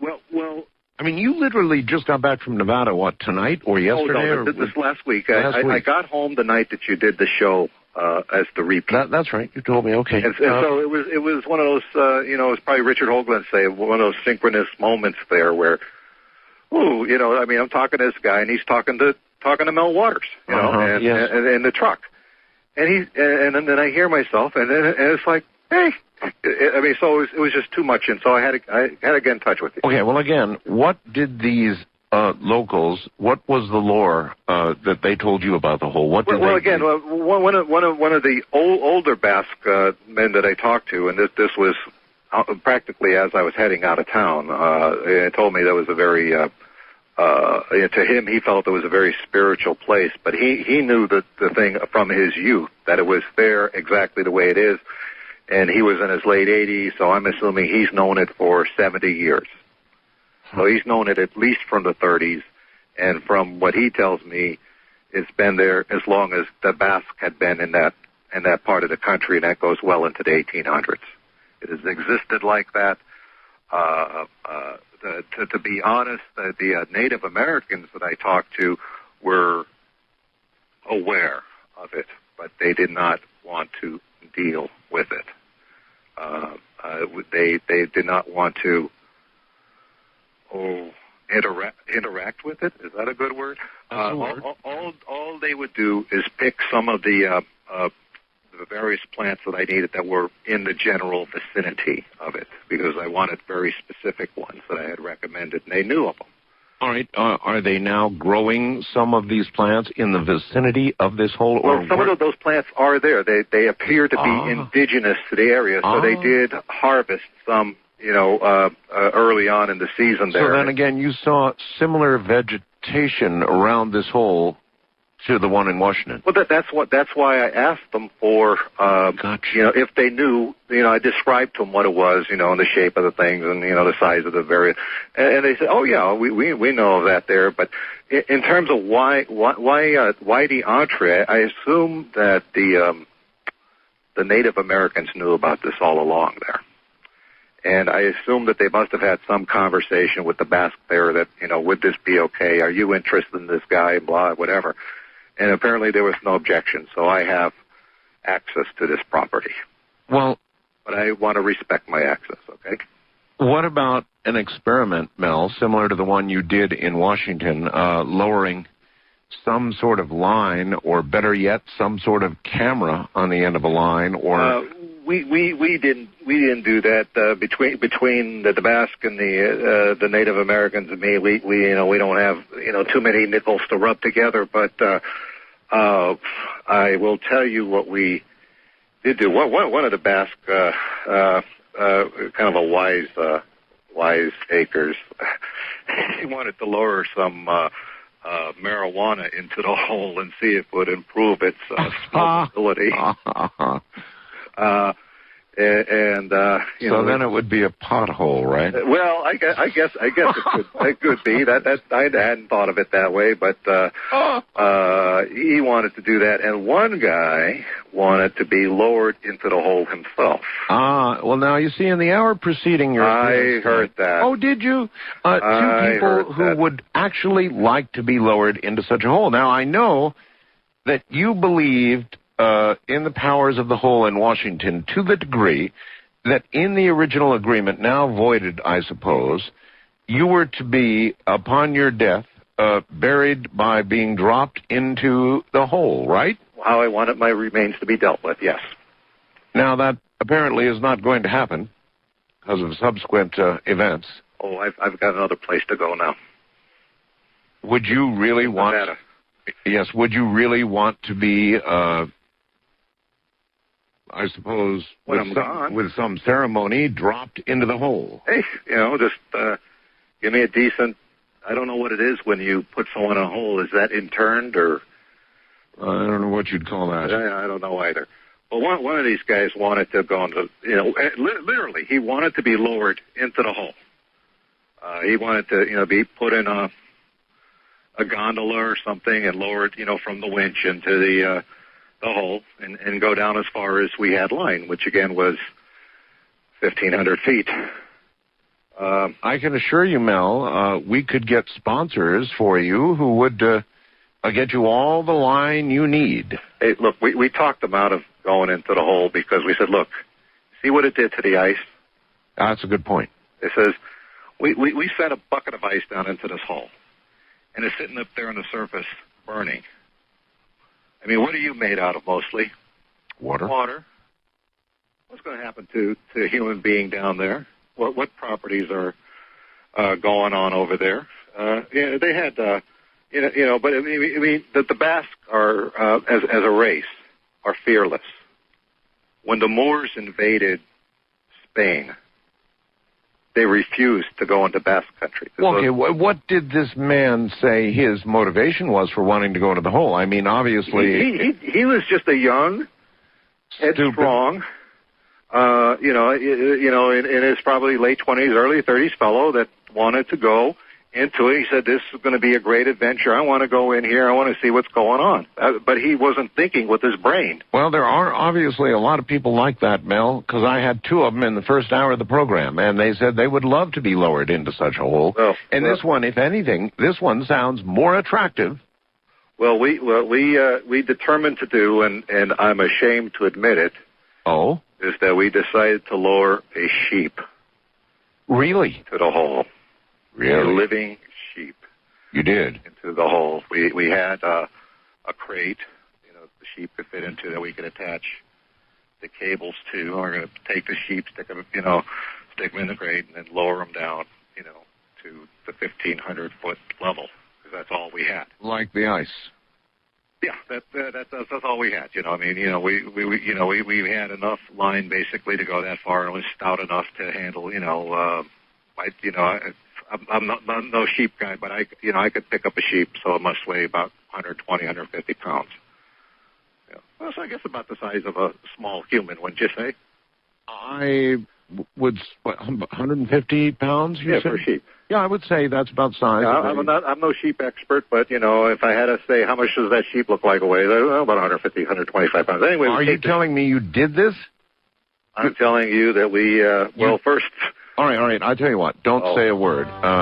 Good place to get back to Mel Waters, and he had brought up the subject of a sheep, which apparently they were considering lowering 1,500 feet into the hole. Now, we were having fun last week with Mel's hole, talking about it a little bit. We knew he was going to be on.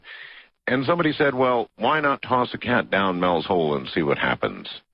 Now, of course, I'm a cat lover, and so this is not cruelty because nobody is seriously suggesting tossing a cat down Mel's hole, but some very creative person with a sound blaster and some talent and a little manipulation created what it would sound like if a cat were to be tossed into Mel's hole. It's meant, obviously, as pure comedy. This is not actually a cat being tossed into Mel's hole, but here is the way he represented it would sound.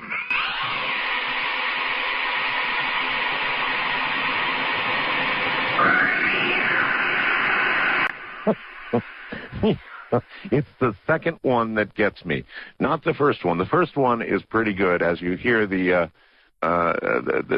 sort of the echo of the cat disappearing down the hole. It's the second little one. There he goes. That was what somebody thought it would sound like, Mel. Oh, my goodness. Anyway, you decided that you would lower a sheep 1,500 feet down as low as the ice had gone into the hole. Well, we had decided that we were going to take the sheep and put them in a crate and lower them into the hole. We led the sheep to the hole, and it just started freaking out. I mean, we didn't make... Like every other animal. Yeah, but I mean, it was like totally not happy. It was not happy, and I I have a lot of respect for animals, and it's amazing what animals really know and what they sense. Well, you're right about that. And so if it was terrified... It was terrified, so that the bass got the sheep away from the hole, and again, a lot of what I'm going to say now I am thoroughly ashamed of, That's all right. Just give us the raw truth. He basically stunned the sheep by knocking it between the eyes. Got into the crate, got the cable and line hooked up to it, so it was all securely attached. And right, just about when we got to the hole, the sheep just started making horrible noises. So he stunned it, but he didn't kill the sheep, okay? He just knocked it out. Yeah. So it was live when it went in the box, and then it stirred when it got to the hole. Yeah. Anyway, it was just making the worst god-awful noises. We were getting it about ready to let it go into the hole. Yeah. And even though it had been hit in the head? It stirred by the time we got it crated up into the crate. There was enough room for it to lie down, and I guess if it wanted to, it could stand up. I don't know. Again, this is not pleasant to talk about, but we take the sheep, and it's screaming and just the most piercing, horrible, ghastly noises coming out of this crate. Until we get it right over where we're going to let it into the hole, and then everything just stops dead silent. There's not a sound coming out of that box. There's movement coming out of the box. You could still tell. But no sound. There's no sound anymore. Well, there's something about this hole and sound, isn't there? I guess we will make that assumption. And so we started winching this sheep down into the hole, and you can feel from the line as we're lowering it, the thing is struggling, fighting. I don't know if it's screaming down there, but we're not hearing this thing screaming. And I think we got about halfway down into the hole, and I was about to say 700 feet, and then the any movement that might have been coming from the crate, we couldn't feel it anymore. No, we couldn't feel anything. So I don't know, at 700 feet or so, about half the line, what happened over there. When we got to at this point here, the original experiment with the ice, we were kind of nonchalant about it. We just kind of lowered it down there. Well, with this one here, we were all gathered around the top of the hole there, looking in, seeing what's going on. Very apprehensive. This is a serious business here. And when we hit the bottom, we felt up there. We felt like a vibration on the collar at a point in time when it was down there, and it's kind of hard to describe. Well, what do you mean when you hit the bottom? When we hit the bottom of the rope, the cable line assembly that we had. You mean when it was all the way played out? Yeah, when we got there, we felt, and it vibrated, or it felt like a vibration, and sort of like a staticky electricity type kind of feeling. Does that make sense? Yes. That we could feel up there. Yeah. And so we got it down to 1,500 feet, and we left it there for about a half an hour. And then we decided to bring it back up. Right, sure. So we're hoisting this thing up here, cranking away, getting this thing up on there, and it's kind of a job. So we finally get up to the surface, and we got the box out of there, and the one thing we notice is there isn't any movement in the box. Okay, no, there's no box. We got the box there, and but the box from the outside looked pretty normal. It didn't look like some weird transformation had occurred or anything. Right. Oh, I wanted to describe to you how we're going to tell you about the ice that came up that didn't melt. Right.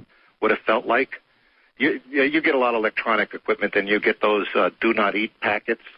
Oh, yes. The desiccant. Yes. You ever take the desiccant out of the packet? No, never. Oh. Well, if you take it out there and you feel the desiccant between your fingers, that's kind of what it felt like. That's the best thing I could describe it at. I had that sort of... You try it someday, and right. you'll... I've always just thrown those away. Oh, well, you don't eat them, obviously. No.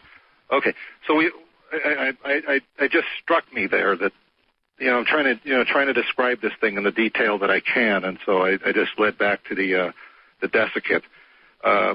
But we open up the crate, and the sheep is dead. It looks like a sheep. Okay, it looks like a normal sheep over there, and it's dead. It's dead. There's no sign of life. You poke at it. There's nothing going on with this sheep here. He's dead. Well, I'm saying here, but that's a generic he. And I don't know from sheep. Okay, you show me a sheep, I can't tell what it is. Gotcha. Me either. Okay, but we take it out of the box, and one of the Basque lays it on the table that we have over there, and he is going to dissect the sheep. Oh. Now, on the outside, the sheep looked just fine. That the hair, that the wool, whatever a sheep has, looks fine. Look like we said that the sheep looked like how he looked when we sent him into the hole. Minus a bump on the head, yeah. Well, yeah. Well, and he stirred from that. But he started cutting into the sheep, and it looked like the sheep had been cooked. It was the flesh was hot underneath. When he started cutting through the sheep here, it looked like the sheep had been cooked. Oh my! Now these Basque guys, they're pretty good at butchering a sheep there, and they know their way around a sheep, and so they pretty much can butcher and they know what to expect when you open up a sheep. Right. So we got the sheep on this table that we eat at, and this guy's cutting the sheep open here, and he gets it so he can look inside and see the internal organs like he's going to eviscerate the sheep. Right. Except they're not what we expected. What do you mean?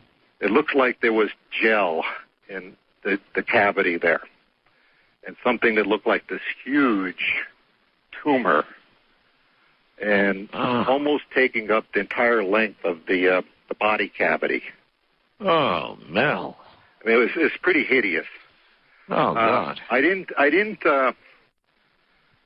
I'm getting kind of sick. Getting kind of sick thinking about this thing too. But I was getting kind of sick when I was there, so I was I wasn't as close to all of this as I wanted. Would want to be if I was a scientific observer. But there's this huge tumor taking up most of where the internal organs would be, so forth, the heart, the lungs, whatever parts a sheep comes with. They weren't there. And what are these Basque guys who are doing this saying at this point? Well, some of them are muttering plenty of expletives over here. Uh-huh. And and they're freaked out there. And I remember saying, "See, I told you didn't want to go into that hole." I mean, that's right. And the two guys who volunteered my first hour are probably rethinking it right now, too. Well, if they want to collect on some life insurance, fine, go for it. But, that's what one of them said, yeah. Anyway, so we got this gel, and guy's good with a knife here, and he kind of is able to get the tumor out of this thing here. Yeah? And I say it's about as big as the sheep's cavity. I don't know, 2 feet long. In other words, the tumor was almost taking up the entire inside of the... Oh, ugh. Okay, so you got this tumor, and we could see that the tumor had some movement to it. What? Yes, it had movement, and the thing was alive, but it was connected to the tumor, like with this umbilical cord. Holy mackerel, Mel. And we could see the seal moving his eyes, and I'm calling it a seal, okay, but I have no idea what the heck this thing is, okay? I'm calling it a seal. But it's opening its eyes, it's closing it, the flippers are moving, it's still connected to its tumor there. And then we noticed, and I noticed, that it seemed to be studying us. It seemed to be looking at us. That was the feeling I got. It seemed to be regarding us while we were looking at it. And so that's the feeling I got off of the seal. And then this thing separated from the tumor without our assistance. Because we thought, well, maybe we'll cut this thing free. Right there on the table. It's right there, and it moved about a little on the table. Yeah. So we're all standing back at that point because this thing is loose. I'd be way back. And we're watching this seal, and again, that's the only way I could describe it because it looked like a seal to me. Sure, nice. And then I felt, I just felt I was in the presence of something extraordinary, something beyond extraordinary, something like. I don't know. I'm not a religious man, but it felt in that category of having a religious thing. This was just such a stunning thing to witness. Well, something that far from our understanding would appear to be magic or religion or whatever you want to call it, I'm sure. Yeah, so what God's name happened to this thing? Well, we left it there, and it began to, it just kind of looked at us there, and, one of the Basques suggested we kill it, and, just kind of club it, and unfortunately, and, is that what they did? No, basically cooler heads prevailed. The thing was moving around on a table, and it finally moved to the edge of the table. Yeah. It was kind of like struggling, but it got to the edge of the table. Yeah. And it looked like it was going to fall off. Right. So I go up to it at this point because I'm just like out of my head with I don't know what I'm in the presence of. And it looked directly at me when I got up to it, and it seemed, it just seemed to have a contact with me. And I got this compelling feeling to pick it up and place it on the ground. And I did that. I took this thing and I put it on the ground by a table. Yeah. My hands were slimy from the seal because it had like this goo that was not only in the cavity but also inside the tumor. And I'm just calling it a tumor because I have no vocabulary for this. Right. And I just moved my hands past my face before I decided to wipe them off on the rag at the table there. Right.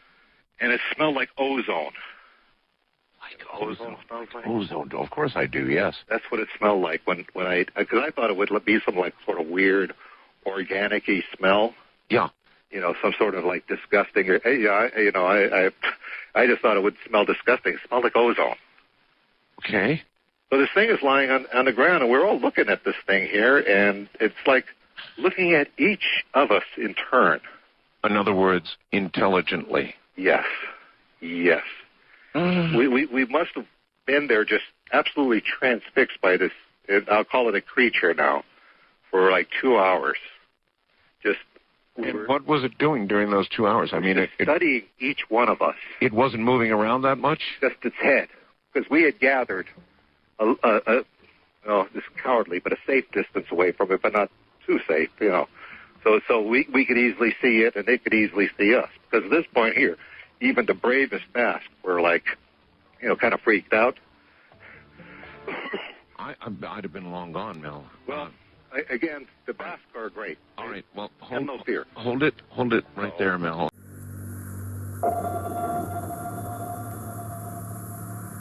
Once again, Mel Waters. So here's this thing staring at each and every one of you, examining you, obviously intelligent in some way, and it looks like a seal, not like a sheep at all. Nothing like a sheep. Yeah, that came out of this godforsaken tumor that was in this thing.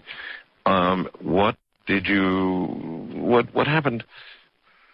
Well, I got the seal, and he's on the ground. He waddles around a little bit in the direction of the hole, and then he just sort of is watching us some more, and we're sort of kind of at a safe distance, but we kind of encroach upon a little bit there, and I'm telling the Basque, hey, you're the big brave Basque here, don't be afraid of this thing here. I'm just, just an ordinary old guy here. Just we went up to it there, and it just looked at us here, and the look that it was giving us was the only way I can describe it. It was like the most compassionate look that I'd ever seen from any face.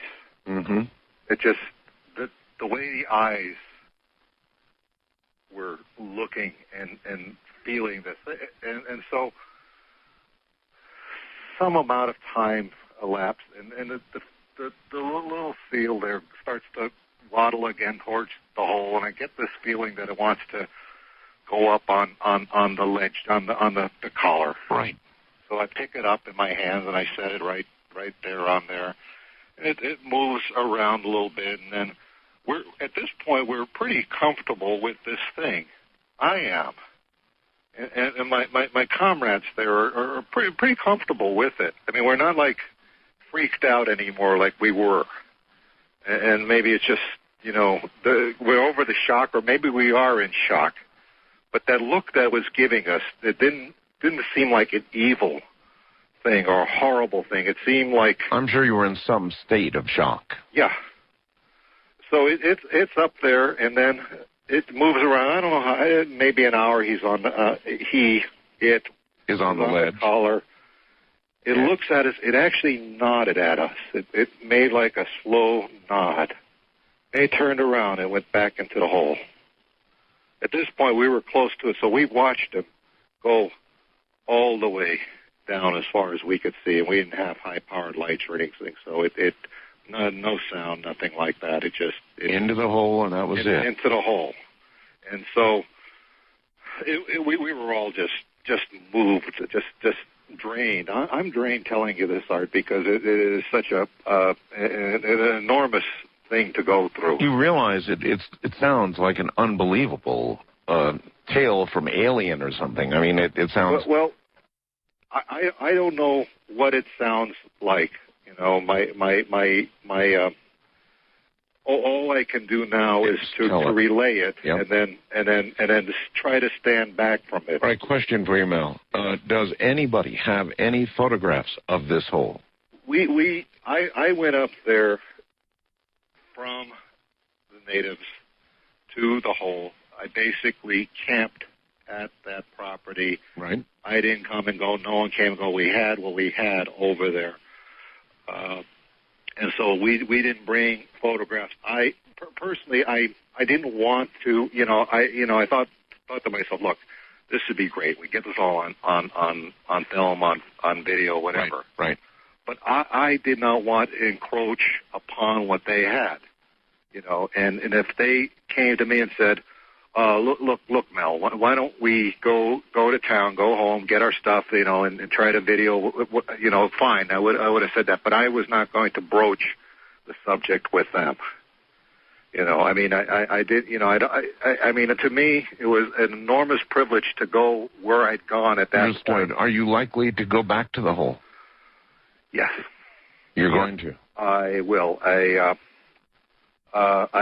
will let you know that we at first we decided, we thought we would bury the sheep's carcass and the tumor. Yeah. We still had that, and we decided it was just best to take the whole thing and put everything back into the hole where it all came from. Yeah. So I just, we just let it be. We had a tarp on the, we just dumped the whole, everything back into the hole where it came from. I didn't know what else to do. We thought about burying it, and it just didn't, I don't know, it just didn't seem right that I thought it would, and so that's what we did. I want to tell you something that is I believe related to this experience. All right. And that is, prior to going to Nevada, this was in late August, I was diagnosed with a particularly lethal form of esophageal cancer. Oh, I'm so sorry. This was a like the kind that you have 6 months to live, but, they're just telling you that.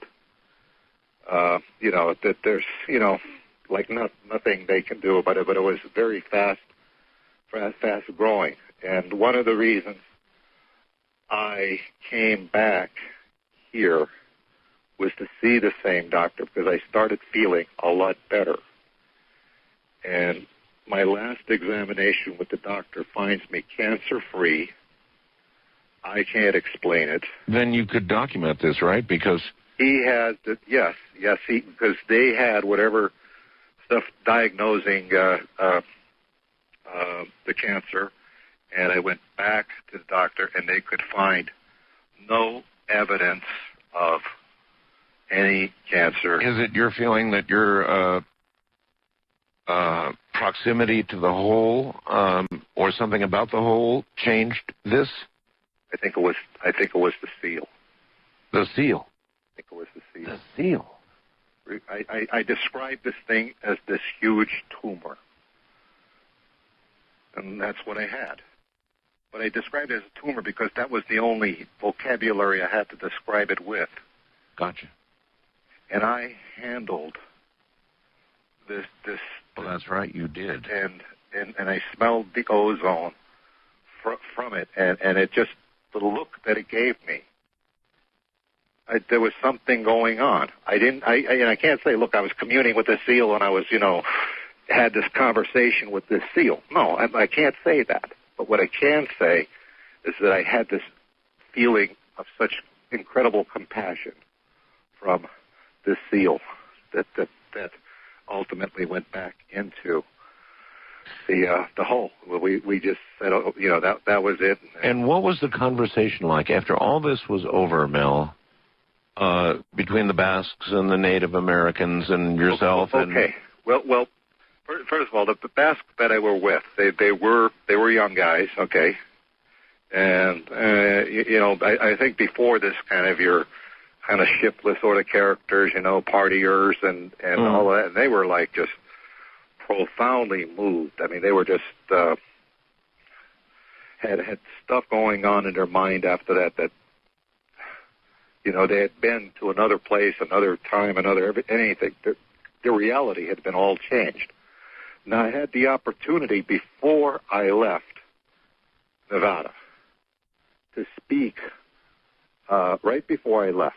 I went back into civilization and spoke with a Basque elder. Yes. And this was the elderly fellow that I was referring to that told me some of the history of that he was in there, he remembered it from being a young man, and he described it to me and all of this stuff here. And we had because his thing was he himself would go there to that area for spiritual connection, that there was something very spiritual, very primal that was going on.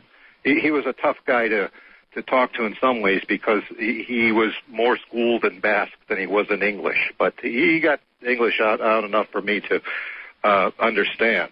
And so we talked actually at great length about the meaning of this. We did have some of the Native American people that I was worked with at that particular thing, because it was kind of like a party sort of atmosphere out there. We were drinking what they like to drink, and and eating the good Basque food and all of that. And it was a good experience there to kind of decompress from all of this. And so, but he could not relate to me any experience like what we had, except he knew, he almost expected what it was that I was telling him. He just totally, firmly, completely believed what it was that I was telling him. There was no surprise to him at all in this thing here.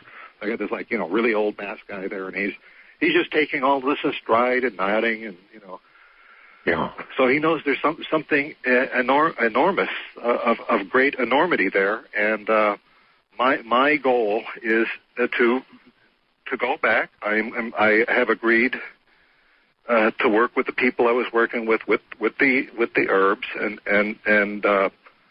live amongst them and spend some time with the tribal members and some time with the Basque.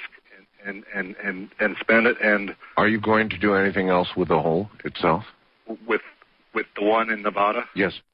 Well, I'm at this point. I don't know what we're going to do. I come back. I'm overjoyed that I'm cancer free. I felt so good after that experience that I knew something happened to my body. So I was glad to get back and have it confirmed that the doctor said yes.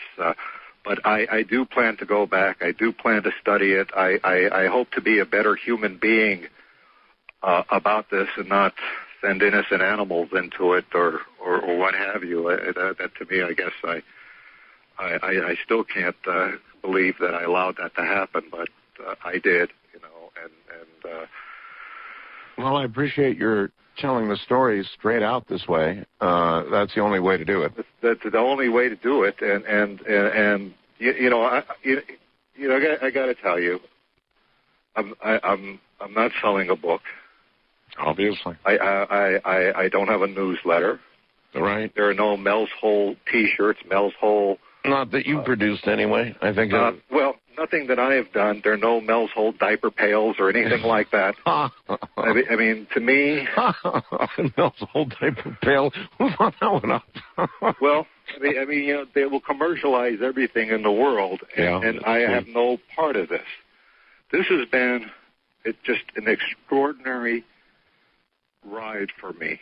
Okay, it's been like nothing I could have ever imagined in anyone's life.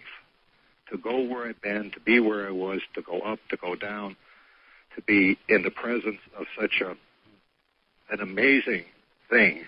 And my only goal is to leave a permanent record of what happened. Well, how closely are you willing to identify the location of this new hole? Well, just northern Nevada, is that? I'm going to put it there. I don't want the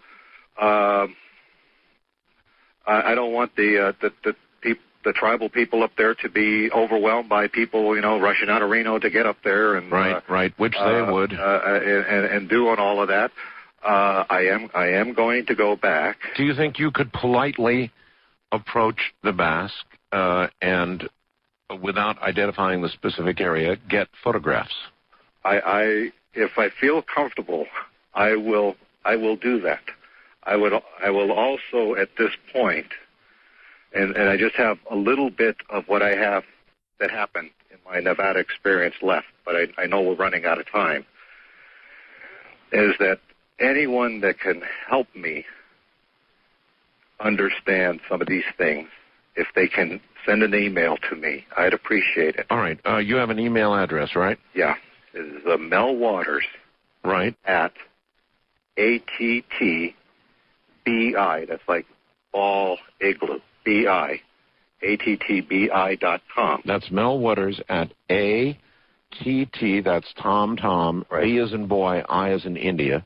ATTBI.com, right? Right. And Mel Waters at ATTBI.com. What is it you want? I cannot promise, like a whole, like to maintain a dialogue with people, but well, what do you want? There are other people out there that have had any type of understanding of this that can make some sense to me, that knows what's going on. I'm going to listen with fascination to your program on the hollow earth business. Yes. Because that's something I don't know about, but I sure like to know. Well, there may be a relationship, obviously. And so that I'm going to look at. But I mean, what do you want in email? Do you want some support? Do you want? Yes. You're going to get media contacts. What I really want is just the people that have good, serious opinions about this, that understand some of this. That I described a lot of things that occurred. I don't understand any of them. I only described them. You know, I mean, going back to what I started with, talking about Ellensburg and bringing it up to today.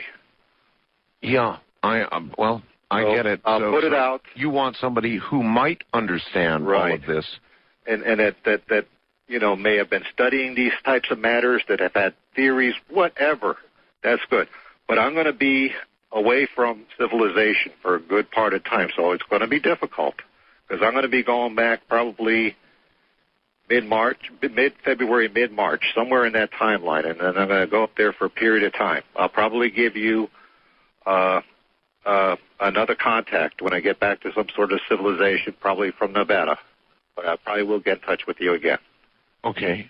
By all means, Mel, please try and see if they will allow you, I mean, without identifying the area, just to get some kind You just want like a photo? Some kind of photographic evidence, Okay. yeah. Now I'm going to be afraid that people are going to be scouring that terror server now that I get that out there. Well, they probably will. I want to bring the final thing, because we were talking about the Basque elder that I was talking to. And it was a very profound experience for me to talk with him. And though he was not that much older than me, I felt that he was a great deal older than me. Wiser. Beyond that. So I know I could respect that. But we were sitting, there and talking well into the night, drinking a good Basque drink that they like to drink and all that good stuff. Yes. And he got tired and he was going to retire for the night. And he took my hand, to clasp it. And in my hand, he put something in my hand when he was leaving. Yes. And he closed my hand. Yes. And he just told me, put that away. So he said, put that away. So I just put it in my pocket and sat around talking with his family.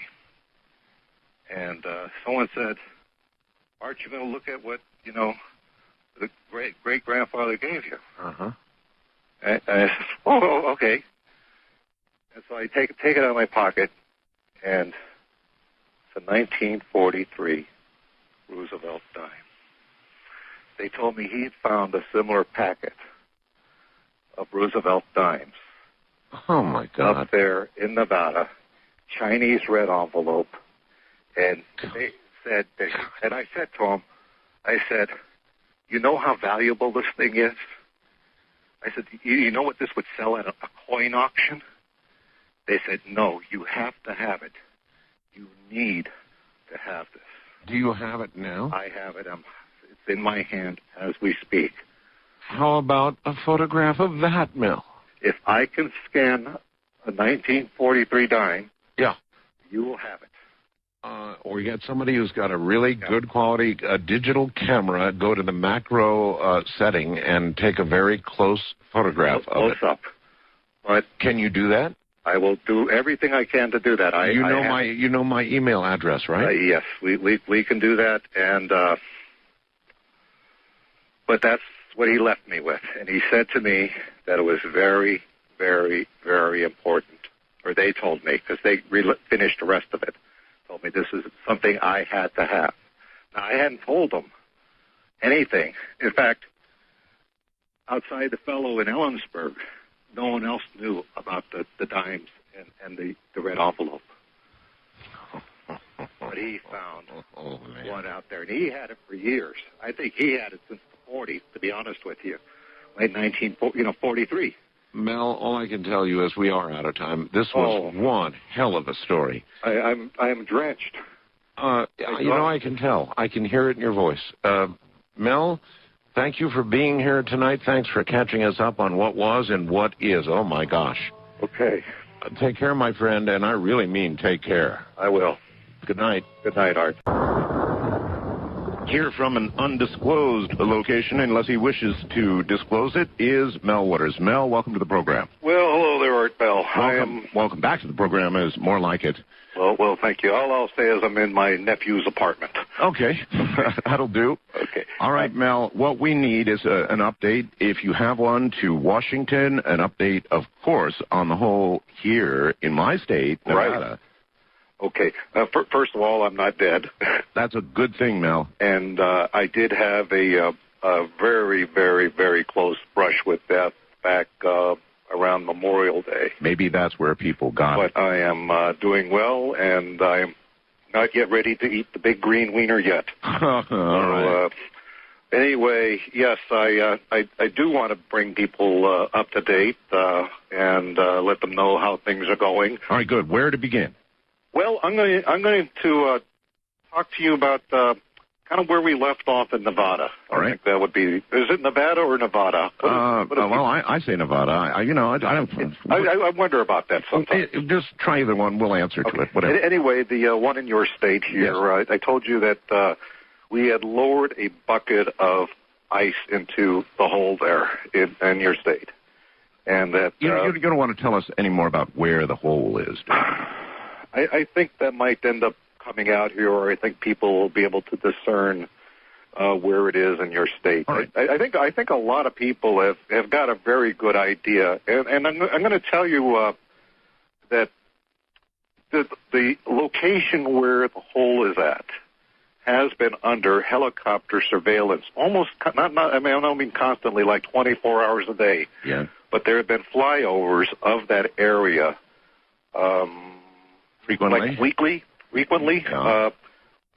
But there's been no contact with the Basques that are there, that are encamped around there. That's pretty odd, considering the military cordon that was thrown around the hole in Washington. Well, yeah, that is, and I've yet to discern how they were able to mobilize so quickly on that. That's still a great mystery. Nevertheless, you said you were reminding us a bucket of ice. Yeah, but one thing that when I said they have had flyovers of the hole there in your state, I was told something very interesting, and that is that from certain approaches to where the area that they're in, you can see the encampment of people.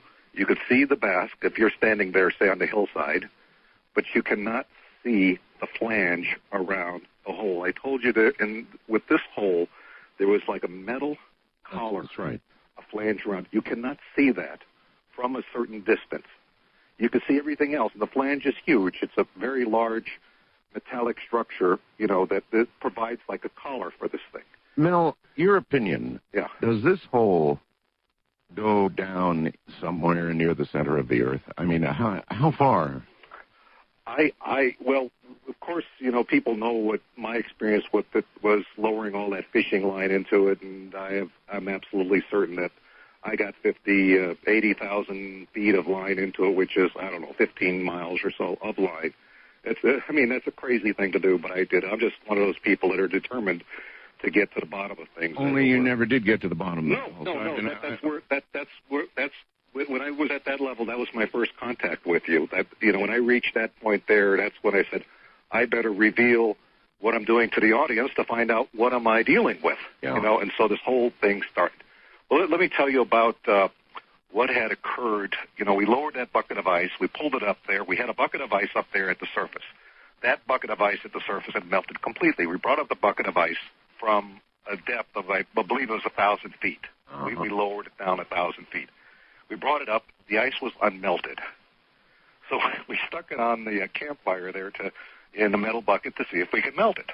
Well, the thing caught fire, as I said. The ice caught fire. Ice caught fire, was burning. And it's a kind of a strange fire, but it generated heat. I don't know. I still to this, I might be getting ahead of myself, but it must have been some sort of chemical reaction.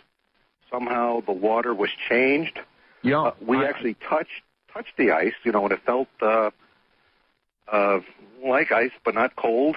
And when we came, that's when we took it, before we set it on fire. Like ice, but not cold. Right. It wasn't cold, and so what was going on here?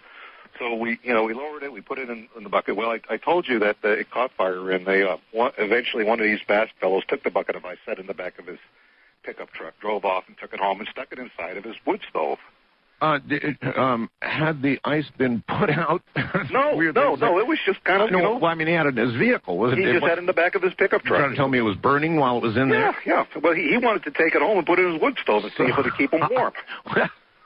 Well, so he did that. Yeah, well, the Basque are kind of crazy people. Are you in any way familiar with the Basque in general or specific, or just kind of heard of them? Well, no, of course I've heard of them, but I mean, no. The Basque are very well known in your state. In fact, the University up there of Nevada at Reno has a huge section on the Basque. I bet, yeah. Well, so he took it home. It's not that weird. I mean, it was burning. Yeah. Ice burning is weird. Yes, and he took this home and set it in his wood stove, and it kept him toasty warm throughout the winter. Throughout the winter, and for you're telling me this one piece of ice? Well, what we did is in this metal bucket, we stuck in a bag of like 7-Eleven ice, the kind that you buy at the store, sure. ice cubes. Yes, that's what it was. That's what we put in there. Nothing else. Just the metal bucket lowered down into this hole. We get it and we stick it on a fire, and it's burning. Okay, so. Anyway, this goes on for quite some time, and he sets it in his wood stove, keeps them warm, and I imagine that today it'd still be burning or is burning. I have no. The last you heard, it was still going? Well, we're going to go to probably what Paul Harvey says the rest of the story here, because this is what I've been told. All right. He says, when you have a wood stove and you're burning wood, you generally will put a kettle on top of that wood stove. Yeah. And, to have hot water for coffee and to humidify the air. Sure, whatever. It dries out the air terribly. Well, this Basque fellow, he just did just that there, and he noticed there that the air was, like, really, really dry. He was always thirsty, and his skin was, like, flaking. I mean, this was like, I don't know, he must have been living in humidity lower than what you face out there in the desert, and so, he's got this kettle up on top there, trying to humidify the air. And one night he notices that, I don't know, it might have been the angle of the light or just whatever it was, but the steam from the kettle looked like it was being absorbed into the stove. And we're not saying like through the vents or, through the door or whatever. Wait a minute. The steam from the kettle, which would have been going up, would be coming back down and then absorbed by the stove. Yeah, right? it was like dispersing and then coming around and just like I guess the word to describe is lingering around, but it looked like it was being absorbed by the stove. That's I think that's the best picture I can. That's weird. That is strange. Of course, this is already really weird. We've got ice that's burning eternally so far, and that's I can picture it. Okay, so I mean, I want to be able to, because this is what I've been told, but I have absolute belief in the person that told me this, and this goes on. Anyway, the stove is out there and it's producing heat, and this guy is real happy, and even though he's like real thirsty and really dry. Yeah. And then one day this guy comes home. He goes out and does his thing, and comes home and he notices that the stove had crashed through the hearth and through the floorboards of his cabin. What? It just like went right down. It just broke. I mean, it was kind of a flimsy cabin, but it was able to support the weight of his wood stove and his. So now a stove with this eternally burning ice is now through the floor. It's in the ground. It's actually on like the dirt. Maybe it fell like about a foot into the ground at that point. I wonder if this thing is going back from whence it came. Well, that's what I want to know, and we're going to continue along with this here. But anyway, the stove is sitting down there. Now, this guy, sometimes I wonder about these guys, but, he's not too bright. So what he does is he patches up the stovepipe. Yeah. And so it connects to the chimney where, the flue, all that stuff there. Yeah. And he's kind of living in this cabin with this, stove. You mean he's still using the stove? Yeah. He just extended the pipe? Yes, that's exactly what he did. He just kind of lowered it down there. And as far as I could tell, though, it doesn't give off any gas or any smoke, no smoke or anything. He made no attempts to bring it back up to fix the floor and do it right, huh? No, he didn't. He continues to live with it, and basically, about, I don't know, a week, maybe 2 weeks later, he comes home, and the entire cabin has collapsed. What? Around the whole thing. The whole thing? everything has collapsed around it. In fact, all there is around the site of the cabin is piles of wood dust. Wood dust. Wood dust. Wood dust. So in other words, his cabin disintegrated. It basically looked like all of the moisture that was in the wood had been sucked out of it completely to the point that it could no longer exist as wood. Wow. Now this is pretty interesting because so far it's pretty consistent. That's for sure. This thing reabsorbed its own moisture. It absorbed so much moisture this man had terrible skin trouble. Still, he kept it going, and now it absorbed all. I get it, all the moisture out of the wood. He had wood furniture in there, his bed and a chair or whatever. Yep. Wood dust. You could see the different colors of wood dust. And at that point, he abandons the cabin, gets the heck out of there. Understood. He says, hey, enough is enough. So he moves in with one of his brothers. Yes. And they were over there, and about a month later, he goes back to the cabin to show it to his brothers, and they find that the stove had sunk to like 5 feet into the ground. This thing's on its way. It's 5 feet into the ground, and it is still generating heat. And still going. And, at that point, all the dust had blown away, and, you got a few nails around there. And what you have is a rectangular hole, just a little bit bigger than a stove. So can you imagine a rectangular wood stove sinking into the ground, leaving its imprint? And there's a little bit of room around it, but not a lot. And he described that the hole that it made was also like really, really, really, really smooth all around it. You think of a hole in dirt. Like it's burning its way through. Like it's melted into some sort of glassy type. Maybe it's doing the same thing, and it's taking away all the moisture in the soil below it as it goes. This is the point where the Basque fellow contacts me. Okay. And they have a way of getting a hold of me. And I say something that I probably shouldn't say on the air, but anyway... we something like holy smokes? Well, yeah, that would be it. Holy smokes. Then I did something which I thought I would never do, and that is I contacted one of the people that were my contacts when I was in Australia. Okay. Okay, I had a number, and I described the situation to this guy here, and he pretty much said the same thing that I said, holy smoke. And he tells me it's like really important that I tell him where the cabin was.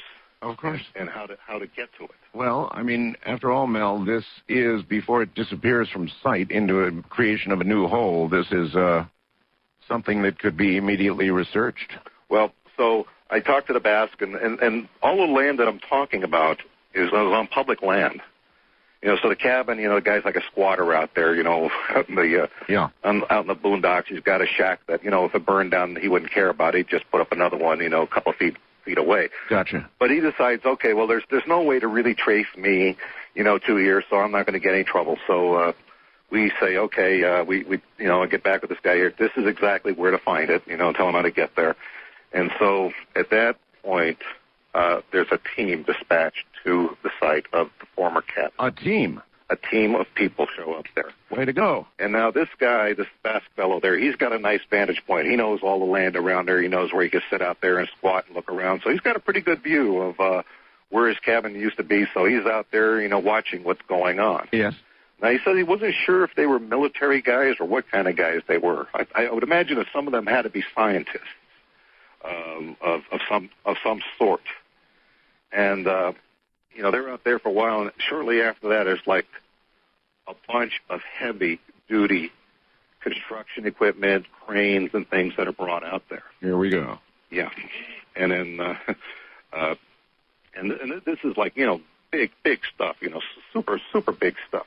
But, he's up there and he's watching this, and the people down there at the cabin are really, like, struggling to get this stove out of the ground. Yeah. And at that point, I assumed that it sunk even deeper than it, than it was. And that last time he said it was about like 5 feet deep. So this thing was pretty deep out there. They keep on bringing it in heavier and heavier and heavier equipment, bigger cranes. They bring in multiple cranes. They're still, I guess, not able to get a purchase on this thing to lift it out.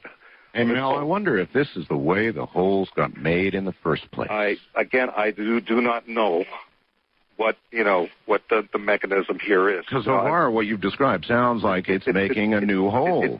Well, from that standpoint, it sure as heck does. And I mean, obviously this thing is sinking deeper and deeper into the ground, and they are, it's like a total, they're totally baffled with how to get this thing out here. I assume that when they're trying to bring it up there, that they're breaking off pieces of the stove because, it's made out of cast iron or whatever. It must be busting up there. That the thing is really heavy. Well, eventually what they do is they drop some chains into the ground, and then they pour some water in there into the ground. Yeah. and I don't know if this is what happened, but this is what I assumed happened. Is somehow the water and the chains and the metal all congealed together, kind of like held fast like glue to the structure and everything that was in the hole. Yeah. Well, eventually they were able to get this thing out of the ground and hoist it up, and they were using more than one crane at this point. Now, I don't know a lot about cranes, but usually they could pick up a lot of stuff. They had several cranes working on getting this thing out, so it must have weighed some huge amount. God, talking like... Fascinating. Well, okay, so the weight alone would have broken it through the floor. The weight certainly initially, yeah. Wouldn't have dug the hole, though. Isn't that fascinating? Yeah, and so they finally get this thing out of the ground using multiple cranes, the biggest ones they can get. This guy said these things were like monster cranes. They get it up, and they load it onto the biggest truck this guy had ever seen in his life. I mean, this was bigger than big, and they haul that thing away. It is like gone, it's over there, and so they just took the stove away. I don't know if he got a good look to see what the stove looked like, but they loaded whatever was in there, detached the chains from the hooks and stuff, and trucked this thing off. All of this, in essence, just to get this burning ice, really. That's what they got.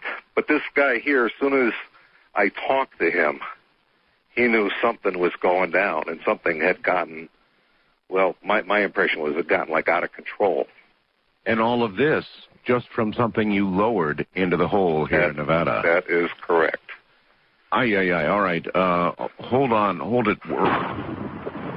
Once again, Mel Waters. Mel, Marilyn in Tulsa, Oklahoma asks, was there any sign of radioactivity? An obvious question. I don't think these guys are capable of determining if that. None of the people have been around the hole in your state or the hole in Washington or this other site where the stove had gone into the ground, had experienced any sickness or anything that I guess would, be indicative of anything that made them like truly sick. Have you been back to our Nevada hole? No, I have not, and the reason why is that I feel at this point I am people could follow me around, and I don't want to lead anyone there at this point. Have you detected people following you? Well, I'll tell you, some of the people that I was trying to find have found me. I mean, and I have not left a trail of breadcrumbs out there. But so you're not an easy guy to find. I'm not an easy guy to find. In fact, that is also my message to Charlotte, and that is that I'm not around because people badger me all the time, even though I don't have a nickel in my pocket. Actually, I would be aware of those you refer to. Let's not talk any more about it. Okay. Listen. The hole in Nevada. Right. Eventually, Mel, we've got to give scientists or somebody access to one of these things. I have a feeling before the bulldozers come in with the suits and the military uniforms. This has been my discussion with the Basque over there, is that at this point here, it's time to basically come clean on all of this stuff here. Let someone from a university out there. They don't want. They're just there. You know, I mean, I can't see them profiting by it or anything. It's on public land. I mean, it doesn't belong to them. A lot of people, of course, probably haven't heard this whole story, and I'll tell you now, Mel, we're going to take this segment, and we're going to repeat Mel's Hole 2 on Christmas. And so we're going to take the segment we're in right now, play it back then. So Merry Christmas. I'm going to tell you something, Art, and that is, boy, I sure got a lot of heat about the sheep and that... Yeah, you want to briefly tell that again very quickly? Well... It is a central core. But this is good, and maybe I can lead into some more of this because there's been some more contact with... Good. That. Okay, what we did is some of the Basques were really like crazy, and they some of them wanted to be actually lowered into the hole, and that's after we brought that burning ice up to the ground. Yeah. And I said that, hey, you don't want to do this. You don't want to send a human being down there. So they decided to lower sheep. Yeah. And they winched the sheep. Well, I don't want to get into the grisly details, but the sheep goes into the hole. Right. Goes down 1,000 feet. Bring the sheep up. Sheep is dead. They cut into the sheep. They find this huge tumor-looking sort of thing inside of it. These guys are used to eviscerating sheep, and they, this doesn't belong in there. They cut it open, and there's this thing that it's alive inside. It looks like a baby seal. Yeah. Like you see at the aquarium, a pinniped, a baby seal. That's what it looks like. But the eyes are so odd. We're all described as the same thing. It looked like it had eyes of a human being. You look at a seal, picture of a seal, and it's got these black eyes. Right. This thing had like human-looking eyes. Oh, man. Okay, and we had experiences with it. I won't go into the whole thing, but what has happened here is that I have been told that the Basque have seen the same creature again and again, and they've had many experiences with I'm going to call it the seal creature. Now, you had a guy on your show, I'm told is red elk or red something. Red elk, yes. And he talked about these things. They're called rock flyers. And that's what he described them at. But he described these seals. He's like a Native Indian, kind of a Native American sort of guy. Yes. And he described these things as being rock flyers. Well, that's an interesting name for them, rock flyers. And he said these creatures that live down in the earth, but what I'm getting is the sense that they not only live in the earth, but they inhabit like different earths, and they are able to move between them. It's also possible, Mel, it's crossed my mind, that very, very deep within the earth, there might even be a different set of laws of physics that might begin to a reality that you would live with, and maybe that's why you're getting such weird things up out of these holes. Well, if I'm pulling up ice that keeps burning and it's not cold, and I mean something sounds like a different kind of physics going on here. If we've got this metal color that you cannot see from a certain distance and no longer registers on the mind or in the eye or in the retina, that's strange. I'll tell you something. Remember I told you I was given a replacement to the 1943 Roosevelt dime. Yes, I recall. After I was told about this thing here, and I tried to take pictures of it, believe me, actually I can't do any of that stuff. My nephew does, but this is what I discovered after I told that they couldn't see the flange from a certain distance. Mm-hmm. If I stand 15 feet away from the dime, I can no longer see it. I can see the holder. I've got it in a plastic, like lucite holder. I can see the holder, and I can see straight through it. Then I walk towards it, and all of a sudden, the dime inside the holder materializes. That's what it's like. So I assume that if I wasn't able to photograph or not able to scan it, and believe me, my nephew, he did everything he could to produce an image of this dime. Right. He could not do it. I'm holding it right in my hand as we speak. I still have it. But you can't take a photograph of it. I can't even, when it's 15 feet away. What about the hole in Nevada? What about the hole in Washington? Well, now, I've not been to the site of the hole, and I could assure you at this point that the hole in Washington it's probably been re-landscaped over there. So anything but the hole in Nevada is still there as it was when I was there. It's out there in plain view. Well, we need some photographs. We really need some photographs. Well, I am going to communicate with the Basque out there and say, look, why don't we just have people come out there, find out where it is. From my standpoint, this stuff sounds dangerous. And you know, I was telling you about how they hauled away this wood stove that had a bucket of ice in it and how heavy it became. And it was so... are you familiar with any of the works by Kurt Vonnegut? Of course. Okay, he wrote a book called Cat's Cradle, and in that book, Cat's Cradle, there was a substance in there, fictional substance, called Ice-9.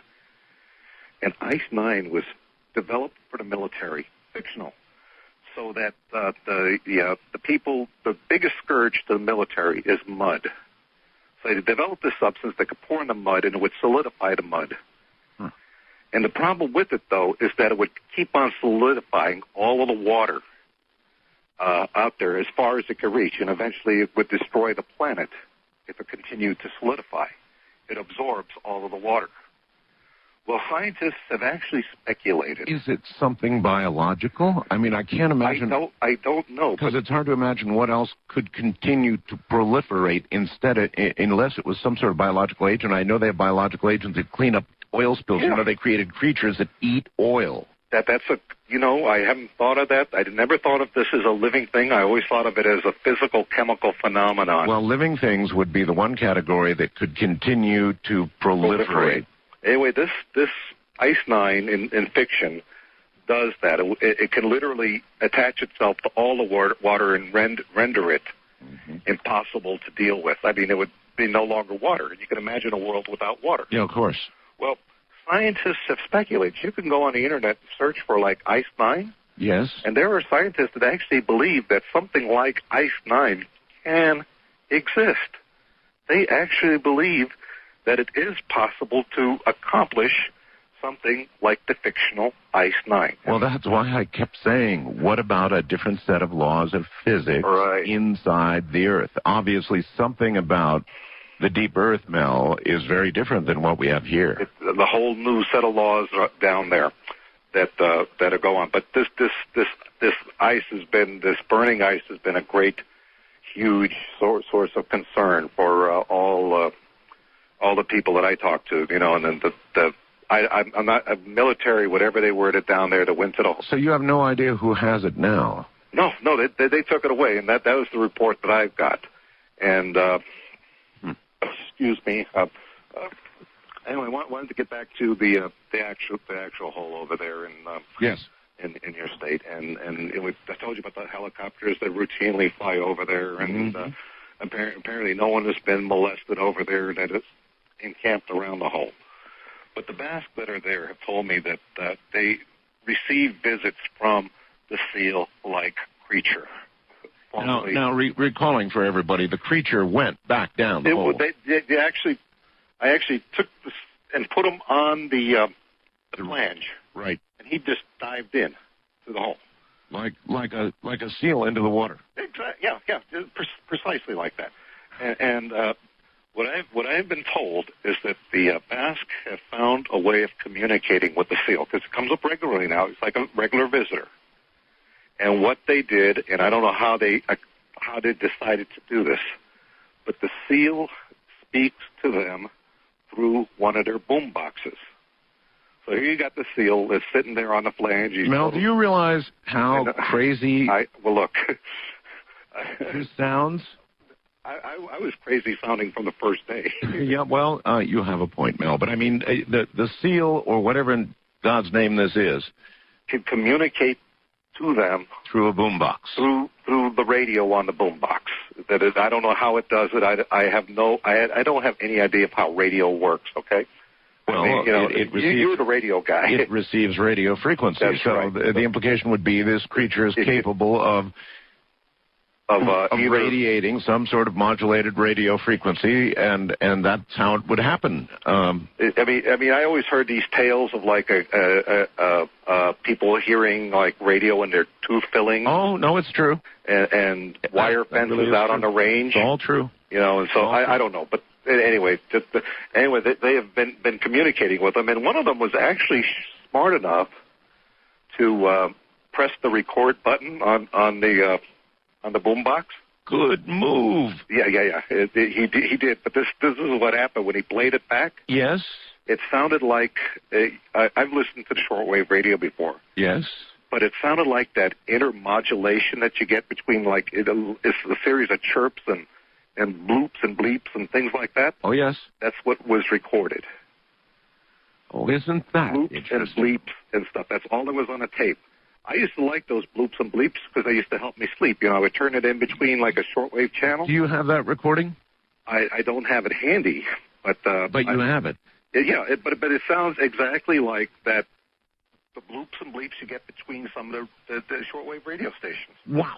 Exactly. I have no idea, but they were hearing this, you know, speaking to them in a language they understood, and so they talk about it. And again, I wasn't there, okay, but I don't think these guys, the Basque, are pulling my leg. They're not that kind of guy. They might be crazy enough to want to go into a hole. Well, crazy as it may sound, it's not really crazy based on your own first-hand experience with the holes, now, is it? No, it isn't. If you take one context as a reality, then you can. It seems to me it shouldn't be that hard for you to accept their word on what's happened here. Right.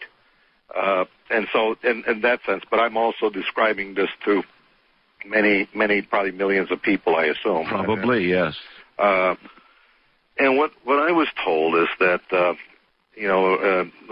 that these creatures inhabit the Earth and they inhabit the other spaces, linked and not linked together. And they're communicating through the radio to them as what's occurring. And they do receive visitations from the seal creature from time to time. Well, I already like these little guys. If they use radio, they're my... Are they your kind of people there? Gotcha. Okay, now the Basque were warned about the ice that we sent down. What kind of warning? They said from the seal creatures that the ice can and would destroy the world in a very little amount of time.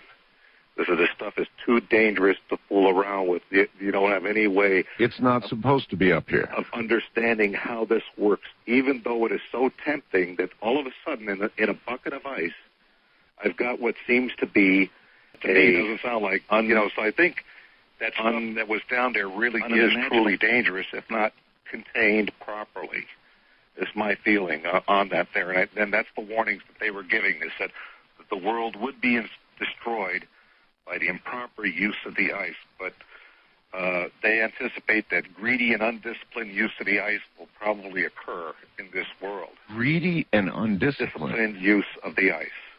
It's an interesting phrase. Yeah. In fact, that's what was quoted to me, that term, greedy and undisciplined. Well, the world is looking, for new power sources. Anything that burns, Mel, and changes its own weight in that manner has a great deal of power. Hey, this kind of reminds me of something.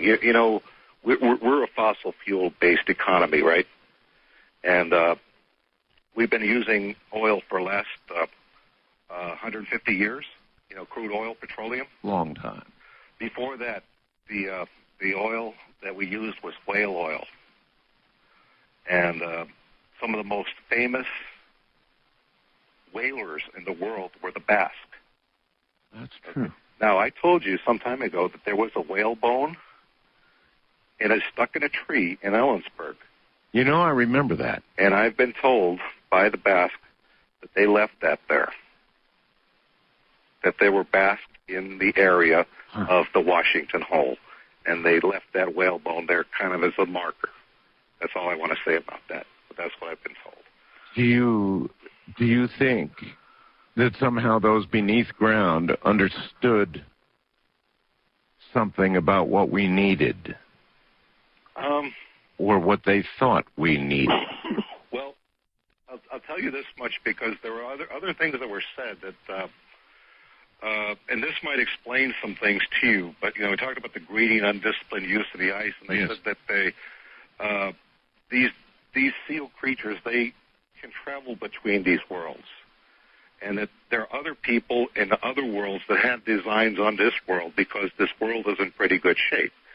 there are some people out there in other worlds that are similar to ours, but their world is so horrible. Well, our world is at least above ground. Yeah, but their world is so horrible that if we had suffered a nuclear holocaust on this world, they would be happy to inhabit it. There are people there, and what they were told is there are other worlds similar to ours that have designs on this world, and that they monitor what happens on this world. And they listen to me now. We're almost out of time, okay. Mel. Anything critical to get out? Just that they are looking at our conditions and they are saying, hey, the world that is the Earth that we know is on a collision course to disaster, and a lot of them think this is good, that then when we're gone, they can come here, and they think they're smart enough to use the ice that's here. That's the word I'm getting. Okay, I'm not a prophet. I'm not anything. I'm just was reporting. The implication in that the ice was rare even to them? The ice is rare, but it is when it's discovered, it's almost always improperly used. That no one has had the smartness. Now these seal creatures. Implication being there's been other pieces of this above ground. In other similar situations there that have been used. And maybe it's been that some of this has surfaced in one of these holes, and you were saying maybe that's how these holes are formed. Yeah. Any number of those things. All right, listen to me, my friend. We've got to go. That's fine. I want you to tell me, swear to me that you'll get hold of some people at the University of Washington, I will. Or wherever, and proceed with this. Will you? Talk to the best. I think they're thinking along my way. They have no real vested interest. All right, I'm going to look for that to happen, Mel. You take care, my friend.